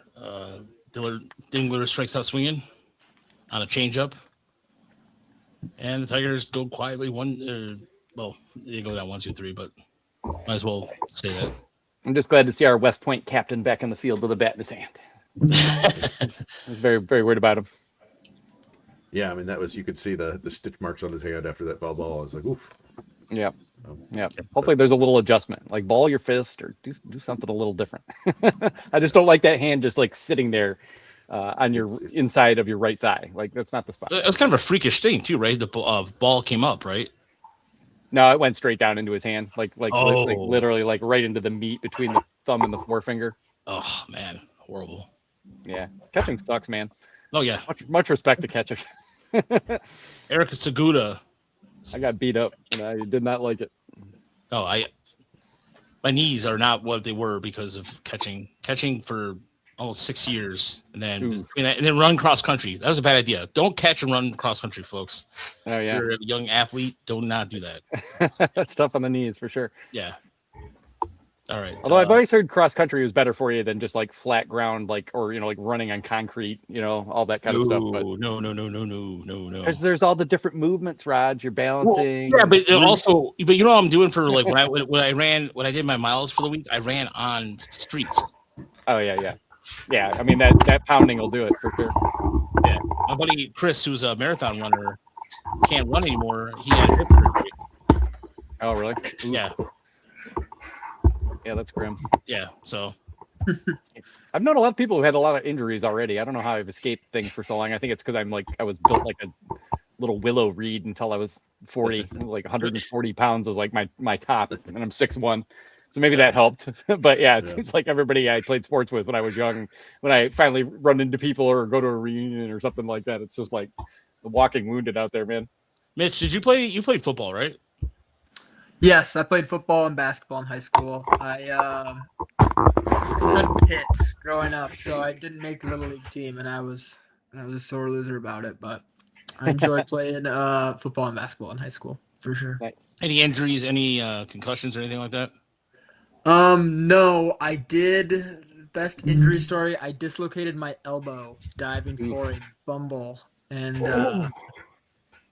yeah, it was not fun, but. It was good. Yeah, all my buddies said it was the grossest thing they've ever seen. I passed out and got up like the Undertaker and ran off the field, and it was flying the other way. So, but it was all good. It was you just needed one of them to just grab you by the hand and just like pull your feet really sharply. You'd have been fine. Yeah, it was fine. The doctor was like, "I'll put it back in 3," and then just did it right on 3 instead of counting me down. But yeah. Oh man, yeah. Dan there, a goalie and a catcher. Yeah, that's double duty, man. Wrong drop. Sorry, I meant to play. There goes Tommy Lepore to the Twins. Damn it! Exquisite. Thank you, Dan. No, I played street hockey too, and I was a goalie a little bit, but it didn't. I don't think it affected my knees as much as I thought it did. But anyway, I quit all sports in 9th grade to pursue drugs and alcohol, and I never had any real bad injuries other than car accident injury. And one time I broke my hand punching a video game. Oh yeah, the boxing game or just the boxing game. Yeah. The one where you're supposed to punch it as hard as you can, and I took the glove off, like, I'll do it harder without my glove, and it was a boxer fracture, they call it, which apparently, there you go. Oh yeah, yep. I pursued similar pathways in late high school and early college, and yet I was on the golf team, which I always thought was a hilarious combo. What about you, Ashley? Did you play any sports? I had to bring punk rock to the golf course a little bit. I was a cheerleader, and I did gymnastics for a while. But okay, to be fair, when I did cheerleading, it was like the competitive cheerleading. So we were forced to do gymnastics. You're getting tossed around. I wouldn't consider necessarily the sideline a sport, but the competitive for sure. Because there's a lot of things that go with it. Yeah. Yeah. Yep. I was doing a lot of injuries. Oh man. Yeah, there's a lot of injuries in that. Like, it's crazy what they do. Honestly, those routines are nuts. I surprisingly never got injured. I don't know how. Need the right giant bear of a dude down there throwing you around and catching you. I guess is the only way. We had a good gig for the big dudes, offensive lineman in the fall, and then Andrew Giles goes to Pittsburgh. He's an interesting guy. High school bat out of Nevada, I think the Las Vegas area, who is not very big, but apparently projects for a ton of power. And it's probably a corner outfielder, but something about the bat just jumps, or the ball just jumps off his bat. So from basic high school. Yeah, basic high school. I was gonna say we had cheerleading and the pom squad at our school, and the cheerleaders were the relatively good girls. And then the pom squad was just they were the girls who this was their the entree to pole dancing later on. Wow. I was wondering where you were landing. Harsh assessment. I know. I could not find where that was going to land. No, I mean they were dancing. They were doing some freaky stuff. We're like, oh, geez. Oh yeah, The yeah. cheerleaders were kind of barky. I don't know. They yelled. But anyway, Ryan Lujo. I was a nice cheerleader. I wasn't mean to anybody. You didn't have a pom squad at your school? We did, yes, we Oh, did. We okay. did have the pot, like the dance squad. Yeah. Were they the whole bags at your school too? You know what? I don't know why I don't remember anybody that was on that team, but probably. There you go. Sounds good. Anyway, Yeah, maybe that's just how it goes. Yeah. baseball talk. Dan, I can sympathize with you. I've got some concussion trauma in the background as well, but that's just all from mountain biking, not actual sports. I have 2 concussions. Well, no, I'm sorry, one concussion. I did play soccer my freshman year. Go for a header against Cal Park, and I got hit in the back of the head against the goalpost, and I went fine. So I might have another one. The reason why I think I might have 2 is because I went to go to the dentist. This was not too long ago, and they were. Well, no. Here's what I was explaining. So. We're going to get into injuries, and we're going to get into dangerous animals that we would prefer to be killed by in a minute. Like where the topics are starting to roll up here. Yeah, no, but it was. He asked me if I had any trauma based off where my jaw and my teeth were. I was like, just that one concussion. He's like, you might have another concussion, because I fell. There was a couple times I fell really hard playing, like when I was used to play floor hockey and stuff like that, and I banged my head a couple times really hard on ice, but. Doing like broom hockey stuff like that. So, well, back in the day too, if you weren't unconscious, like no one ever thought you had a concussion. So yeah, right. I'm sure I had a bunch. I just clipped trees with my head, and flip Roman backwards, Martin goes to the all that kind of A's. thing. But Kevin all that would happen, Roberts to Baltimore. your friends would run away. Oh yeah, He's same high school as Connor Griffin. Yeah. He was supposed to kind of be like a top 10 pick before the year, but Another monster athlete. But some big hit tool concerns. Yeah. It's kind of fun. Rod... Sorry. Oh, go ahead, Mitch. Oh, I was gonna say it's kind of fun for Baltimore having Booth and Roberts. There's some toolsy outfielders for sure. They kind of like those type of guys though. Honeycutts of the world. What did you say, Chris? Oh, I was just saying. I thought you got a concussion doing a hockey broadcast, hitting your head on the stands or whatever. Ooh. That's what it was. I do. So, yeah. The concussion made you forget about it. I only have one. It was from my car accident. So there's like a 20-minute window after the crash, maybe longer than that, where I don't remember anything. I came. Rough. I was conscious, yelling, "I've got to get my friend out of the car." That's the first thing I remember. And and the paramedic was like, "Is there somebody else in the car?" Because the engine was in the passenger seat, so they would have been toast. I was like, "No, why would you say that?" I was by myself, no big deal. They're like, "You've been screaming it for the last 20 minutes." I'm like, "Oh, all right." But, like, it was a concern I had, but no, everything's fine. No, don't be silly. So mine was a clean inning there, just 12 pitches to get through the second inning. Yeah, looks good. Kind of a classic Casey Mize first inning, right? Where he put 2 on with 1 out and then got out of it. So yeah, and when he gets out of it, you're in trouble because he's going to lock it in now. Yeah, he really has leveled up this year.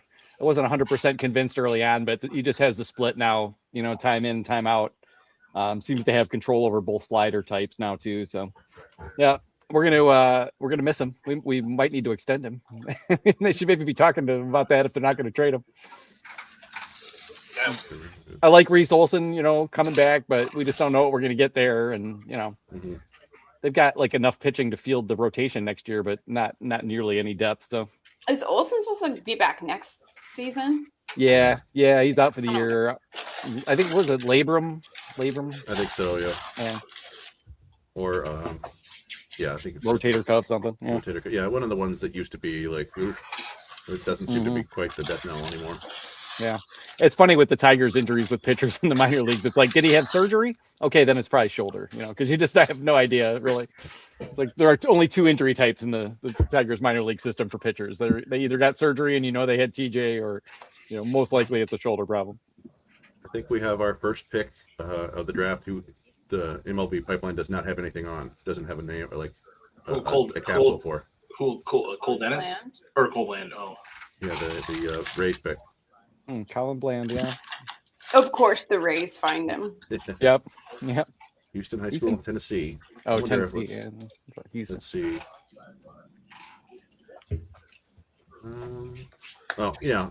Baseball America has him at 215 as a first baseman.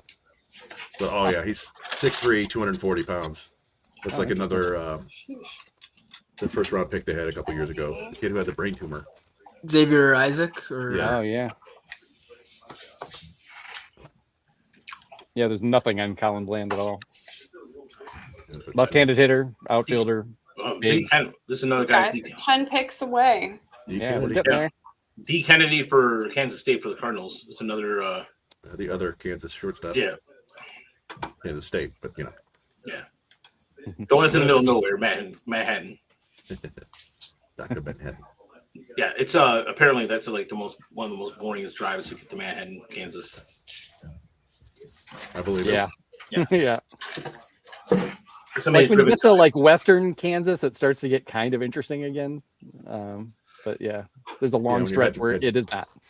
Towards Colorado, you can start to see the mountains. Yeah, yeah. Land starts picking up with some intrigue. Damn, man. I'm sorry, man. Baseball bat to the head. Good lord. Was it a foul ball, man? That sounds horrific. No, I mean, Been I think in a place I should not have been. remember we were talking to the old official scorer at West Michigan. Oh yeah, the guy that moved. The guy. I know what guy you're talking about. Yeah, I think he moved to Florida or whatever. But he had an interesting story. He would go do these tournaments, I think, in the middle of the country, and there was a bat boy, I think he said, that caught a backswing to the head, and I believe he passed away. Oh man! Oh my God. And it was one of those things where there was there happened to be a doctor like right there, and they did everything they possibly could, but it just it sounds brutal. That's bad. So lucky that it wasn't worse, Dan. No, there's no problem with asking that question. No, I want to know. I'm just tuning in. Can you give me a recap of our picks and opinions of the three? We can, but we were kind of waiting for the last one to hit, and then maybe we'll kind of go through the whole thing one more time and kind of get to a point. Yeah. Yeah, that's a good idea. But good. Yeah. Yeah. So far, all good. We like Tyson Fluky. LeBlanc. Under the hood numbers, great. Love that. That's my favorite part of him. Yeah. So that'd be like contact in zone and chase rate and all that. In zone, swing and miss, chase. Yeah. Yeah. And the Tigers love their contact guys. We've got to control the zone, folks. So yeah, that makes perfect sense. I mean, I think that was why Ethan Holiday didn't go first overall last year, because his under the hood numbers were not great. Willett's were. Interesting. I wonder what Jackson Holiday's looked like when they picked him. That's been an interesting thing to watch, just to follow the saga with him. I can look it up. Well, I can't rate this second. I have access to Synergy, but the person whose Synergy account that I use is probably using it right now, so I'll have to look it up later. My assistant editor actually works for Synergy as well. Oh, nice. Oh, okay. Yeah, Adam Dubbin. So yeah. Yeah, I have to do the whole, send a code to the email, text them, hey, can you get me the code? Yeah. Oh yeah. That's cool though. That's like a CIA operation. I need the data. Send the data points to me here. It's a very useful tool though. I just discovered that you could do the side to side on there. If I wanted to look at a swing change or something, I could take somebody, when they were in college and take and when they're in pro ball, and you can slow it down. You do nice. slow-mo side by side thing. That's fun. Oh, that's pretty. Yeah, that's pretty cool. Deliveries nice also, you just have to time them up properly. By the way, Derek Hill, 11 for his last 26 with 3 home runs and 6 RBIs over his last 11 games. Derek. Yeah. Always loved your buddy. What is he? 30? He's 31 now. Yeah. That's the draft before Manning, right? 2014. No, 2014 it was wasn't before. it? Yeah, before Bo Burrows. Yeah, 2015 was Bo Burrows and Christian Stewart. Yeah. So Derek Hill, Spencer Turnbull, Tyler Alexander. Doesn't it feel like Christian Stewart? You'd almost like just as much have Bo Ankeny. I was just thinking about like the old draft strategy too. It was just like anybody with power, they were like, "Oh, this guy's a first round pick." That was what they did with Max Scherzer pick. Yeah. Anyway. Yeah, that's a bit of a miss. Yeah. Carlos Martinez from Hofstra. There's a senior sign for the Giants. Makes sense. What they picked so far.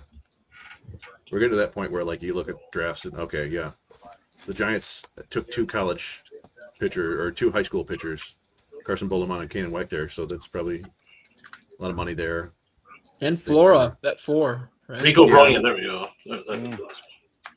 That's it. Rico Bronya. What did we? Oh, Rico The Bronya. Giants do have a lot of fun infield prospects coming up, so it kind of makes sense for them to.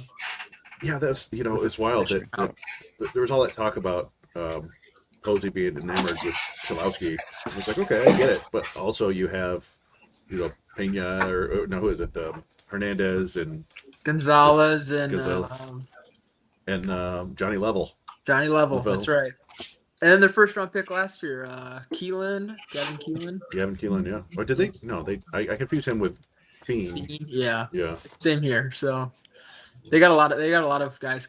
They're all below high A, or high A or below. So. Batista for the Royals. Another high schooler that I think he's a pipeline doesn't have. First base guy, Batista. I think that's right. I guess they list him as an outfielder. That's everybody. Watching the game and scouting that Derek Hill still very fast. Just beat out an infield single on McGonigal, who had to rush the throw. They're calling it an error on McGonigal. Yeah, I guess it could. I mean, it was a poor throw. That wasn't a very good throw either. There, that's the Valencia steals. arm right there a little bit. Yeah. He's looked actually pretty good behind the plate so far, though. But yeah, there's the flaw. Third overall pick is a former Traverse City Pit spitter. That's a fun fact for me. I did not know that. Hometown love right there. Here we go. Nice. Thank you, Matt. Of course. Let's see here. Tigers are 6 picks away. Wasn't it? We have any favorites? We gotta fall in love with somebody real quick and then be disappointed when they don't take him. Who's left? Sheelar. Oh, I just want to prep at some point. Yeah, me Archer too. Horns, Will So I Brick, keep watching for Bass and Norby and stuff. Blake Blake Bowen, Bowen. Carson. Did he just go, or no? You're talking about No, him? I'm Not sorry. Norby, but Bass. Carson Bailey, Ethan Bass, Gasparino, Landon Brown, Denton Lord, Bo Holloway. Just going through some of these names. Is Jake Brown off the board? Jake Brown, Yeah. Yes, I the saw him. LSU outfielder. He went a Yeah, little I earlier. I don't remember exactly to who, but Okay. I would love to see Got him? Garcia or Tronstein. Jake Brown went to the Mariners. Yeah. challenge that, Tronstein. AJ. Let's see here. That was a better throw to third from Valencia. I missed it. Did he get him? Oh no. Oh, McGonigal dropped it. Yeah. Green Sadao goes. Actually, that was a good throw. That was right on the money. But yeah, came out. Is Bass on the board still? He's still out there. So Bass and Horn are still there. Oh no, he got him. But did McGonigal drop it? No, actually no. It just looked like it looked like he snow coned it out, but I guess he was safe. Yeah, they're sack fly right after that. So He's got his paw in there just in time. Yep. Derek Hill. Derek Hill still doing Derek Hill things. manufacturer run. Yep. What about Henry Is Ford? Is Henry Ford still on it? Yeah, the Virginia guy. Like, yeah, I Oh, mean, yeah, that would got be his hand in. that would be an on-brand pick for the city. But he's a guy who's like It seems like his profile goes down every year. He's in the draft. Like I feel like he was a higher-rated guy last year. Yeah, I remember that. I was to say I remember him being like among the top 100 at least last year. Calvin Prosky could be a fun one also. Calvin Prosky. Right-handed starter for UCLA, 90 to 94 with a good delivery, shapes 4 pitches and throws strikes. Yeah, Another one too is LJ Mercurius from Oklahoma. Oh, the Oklahoma. Yeah, good changeup. Yeah. I mean, we are thinking heavily prep, but they probably do need to pack away a whole bunch of college guys to save enough money to spread it around. Yeah, it may be that they don't take a prep player until tomorrow because they can have. Oh, there goes time. Norby. Yep. Yeah. Or They Eric. have time to contact somebody. Yeah, right. Three Get in picks touch away. and try to shape some deals tonight. Peyton Graham with a single. Peyton Graham with his 850 OPS, my guy. I'm glad he's turning around. He's healthy and. Yeah, I don't know what's going to happen, but I'm glad at least he didn't just end up sucking. He finally got healthy and started making some progress. Stolen base machine. Yeah. 48 now. 48 stolen bases, I think. Yeah, that's insane. I mean, the pickoff rule certainly changes things, but at the same time, it's still a hell of a lot of bases stolen. Still fun. Of course, Seth Stevenson, like not knowing what to do with himself. Like, I got to catch this guy. This is my gig. But and one of the things you notice though is that not everybody else in the Eastern League is taking advantage of the one pickoff rule. Like, yeah, I don't know if there's anybody else with more than like 25 steals. You know, I was talking last week about, like wanting Max Clark to just run wild, like, no matter how many times he gets thrown out, just try and steal as much as possible. And then he got picked off. Just the other day, I was like, all right, keep going though. Keep trying. That's what it's all about. Yeah. So 2 picks away, the Padres and then the Tigers. Sheila or Bowen? Oh, there's two. There's 2 Bowens. I like the Dylan Bowen too from. I don't think he's from Indiana or Illinois. One of those 2. They haven't gone Midwest yet. Cade Lewis to the Guardians. Wait, out of Wake Forest? Yeah, that's the third baseman out of Wake Forest. All right. Let's see here. 2 picks away. I think that's the guy Bentley was talking about on his show that he liked. Oh, yeah, that's right. Cade Lewis. Yeah, I think so. I could be wrong. I don't want to. All right, let's see here. I'm going to be mad if the Padres take a guy who I want again. Well, it 2 wouldn't shock picks me. in a row. They have they kind of go for Robbie Levy, the catcher from George Washington. Okay, we're safe. Left-handed hitting catcher.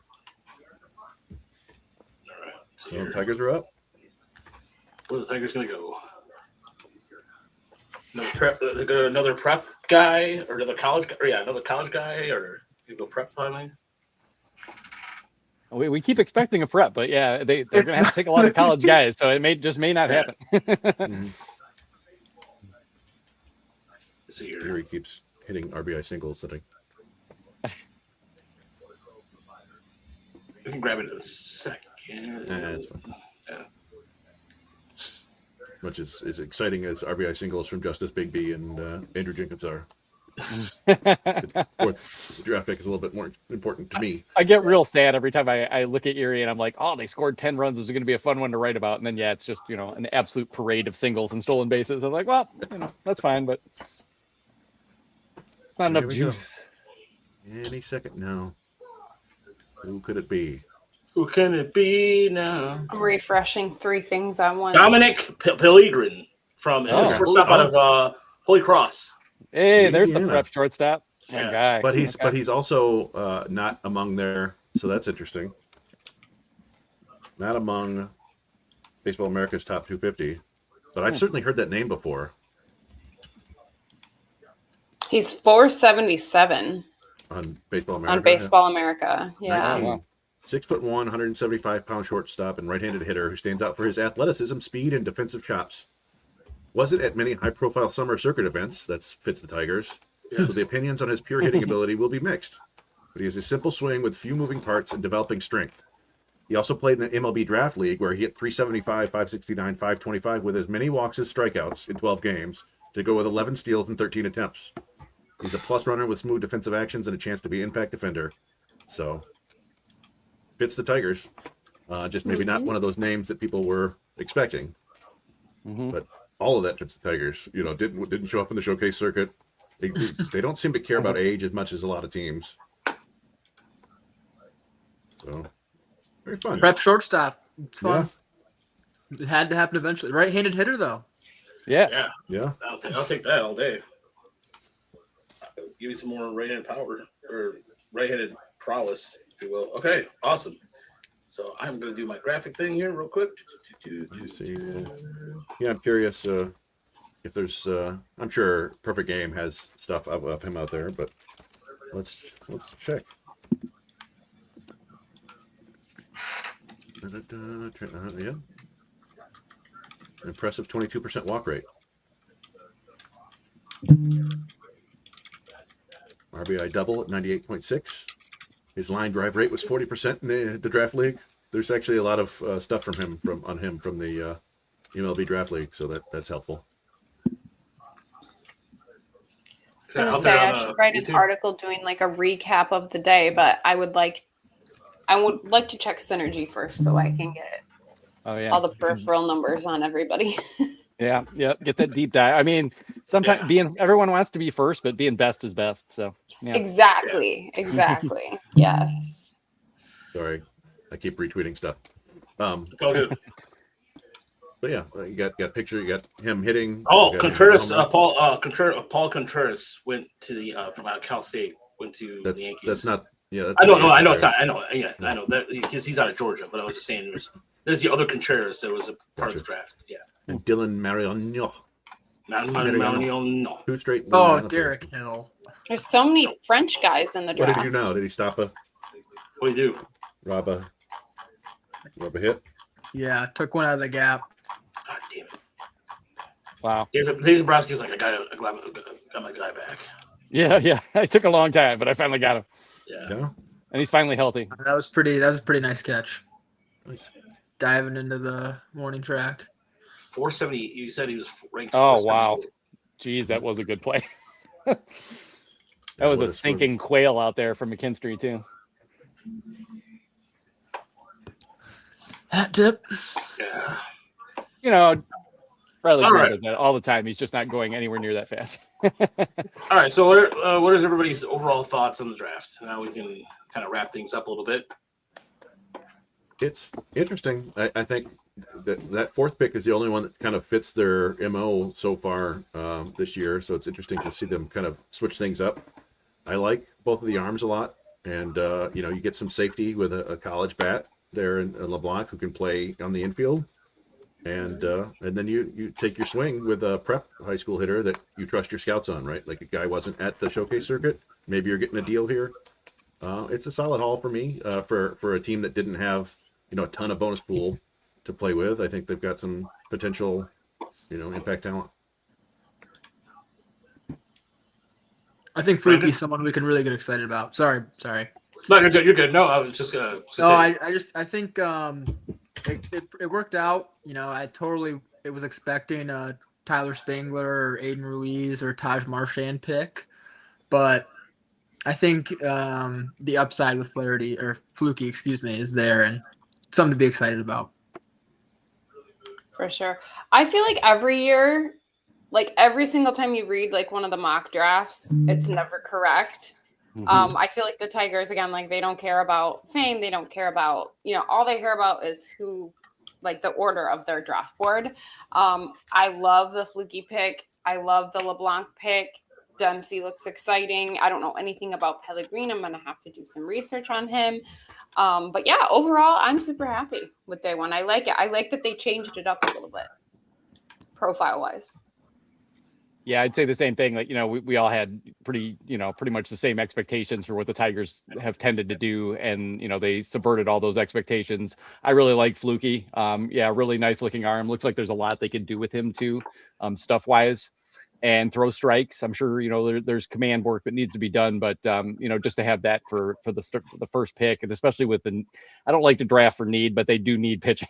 And so I think it just kind of aligned nicely there. And yeah, I think Dempsey's a pretty interesting arm too. That's a pretty snappy, almost sidearm delivery there with, pretty good power stuff. So we'll see what they can do with him. And then, yeah, I mean, I'm happy with LeBlanc. He seems like a pretty well-rounded shortstop.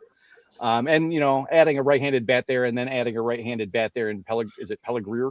It seems like a good idea, but again, I don't know a whole lot about him either. So, I would caution everybody out there like listening to us to not like get too crazy with your opinion one way or the other yet. These things take a little bit of time for everyone, to dive in and take a look at the underlying metrics, and you'll see like a lot more in-depth pieces by Sunday and Monday, and that's when it's a little bit easier to start forming a little more coherent opinion, and and then we'll just see how it goes. I feel like Fluky looks like he's a very like uncomfortable at bat, which I like. I feel like when you're looking at pitchers, you look at deception, and then you look at command, and then you look at velocity. And I feel like the deception is big with him. Yeah, with the high and release point also. Yeah, long limbs, and just a big cat too, like coming over the top at you. Still. Yep. Yeah, it looks like Garcia. Not to study his legs too closely, but he looks like he could add quite a bit of muscle still. And that would help him. That would help him spinning off and some of the other just little mistakes that he seems to make. I think it's just great value. I mean, he was a top 5 to 10 pick projected before this season, and the injuries and being able to scoop him up at 22. I mean, I think there's high floor and a high ceiling with the pick. Yeah, and it seems like they kind of let this come to them, which is kind of nice, because we know kind of what their profiles are and what they like, and they didn't force that. They took what they could get where it was, where it was available, and just kind of let the draft kind of dictate that to them. And then, when you're picking this far down with a small bonus pool, that's probably what you need to do. It'll be really interesting to see, what they can do, and if they can kind of scrape together the usual deep collection of JUCO and prep guys who just want to play right away, again, with the limited money that they have, this year. Chris, what are your thoughts before I close it out? I already gave my thoughts. Oh, okay. All right, sorry, I was something else. Mitch did. We're all out of thoughts now. Okay. Well, Will Brick. I will say this. I was pleasantly surprised with the Tigers' way they were addressing needs this time. They didn't really – they zigged when everybody thought they were going to zag kind of thing. Everybody thought their mother was Aiden Ruiz. So I like the fact that the Tigers, as you guys said earlier, addressed a position of need. Now, tomorrow will be an interesting day where I'm sure they have some guys in mind already that are going to be high school guys or what have you. But overall, Funky is really – I'm really excited about Funky because it just gives the Tigers another funky gives them another right-handed arm that they really need to develop. They can develop it. They can develop right away. I think he's going to be impactful right away. As you said, Brandon, you're correct. You can't, we don't like doing draft grades. I think draft grades are stupid because I think it's just, especially baseball, it's just so hard to do, especially with all the variables that's going on. It's a thing that you just do, but you'd never like back it up, like 2 years later. Precisely. So the Tigers are holding a press conference for those the MLB.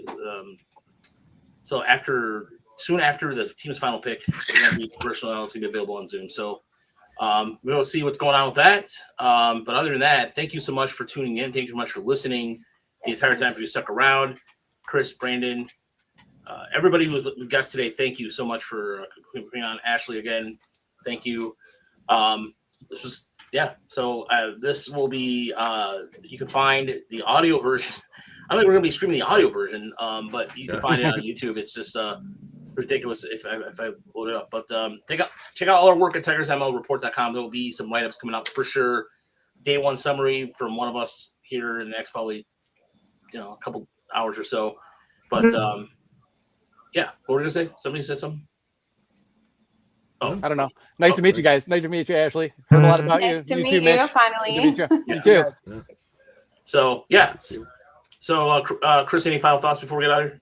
Thanks, everybody, for tuning in. We'll probably do something either tomorrow night or we'll maybe put it into the normal Monday show, recapping tomorrow's 15 selections. But, I don't know. It's fun. Now maybe you can get back to the Tigers and they can figure out a way to beat the Phillies tonight. Yeah, it's gonna be a tough battle tonight. So keep it close, everybody. We'll talk to you soon. Have a good night, everybody.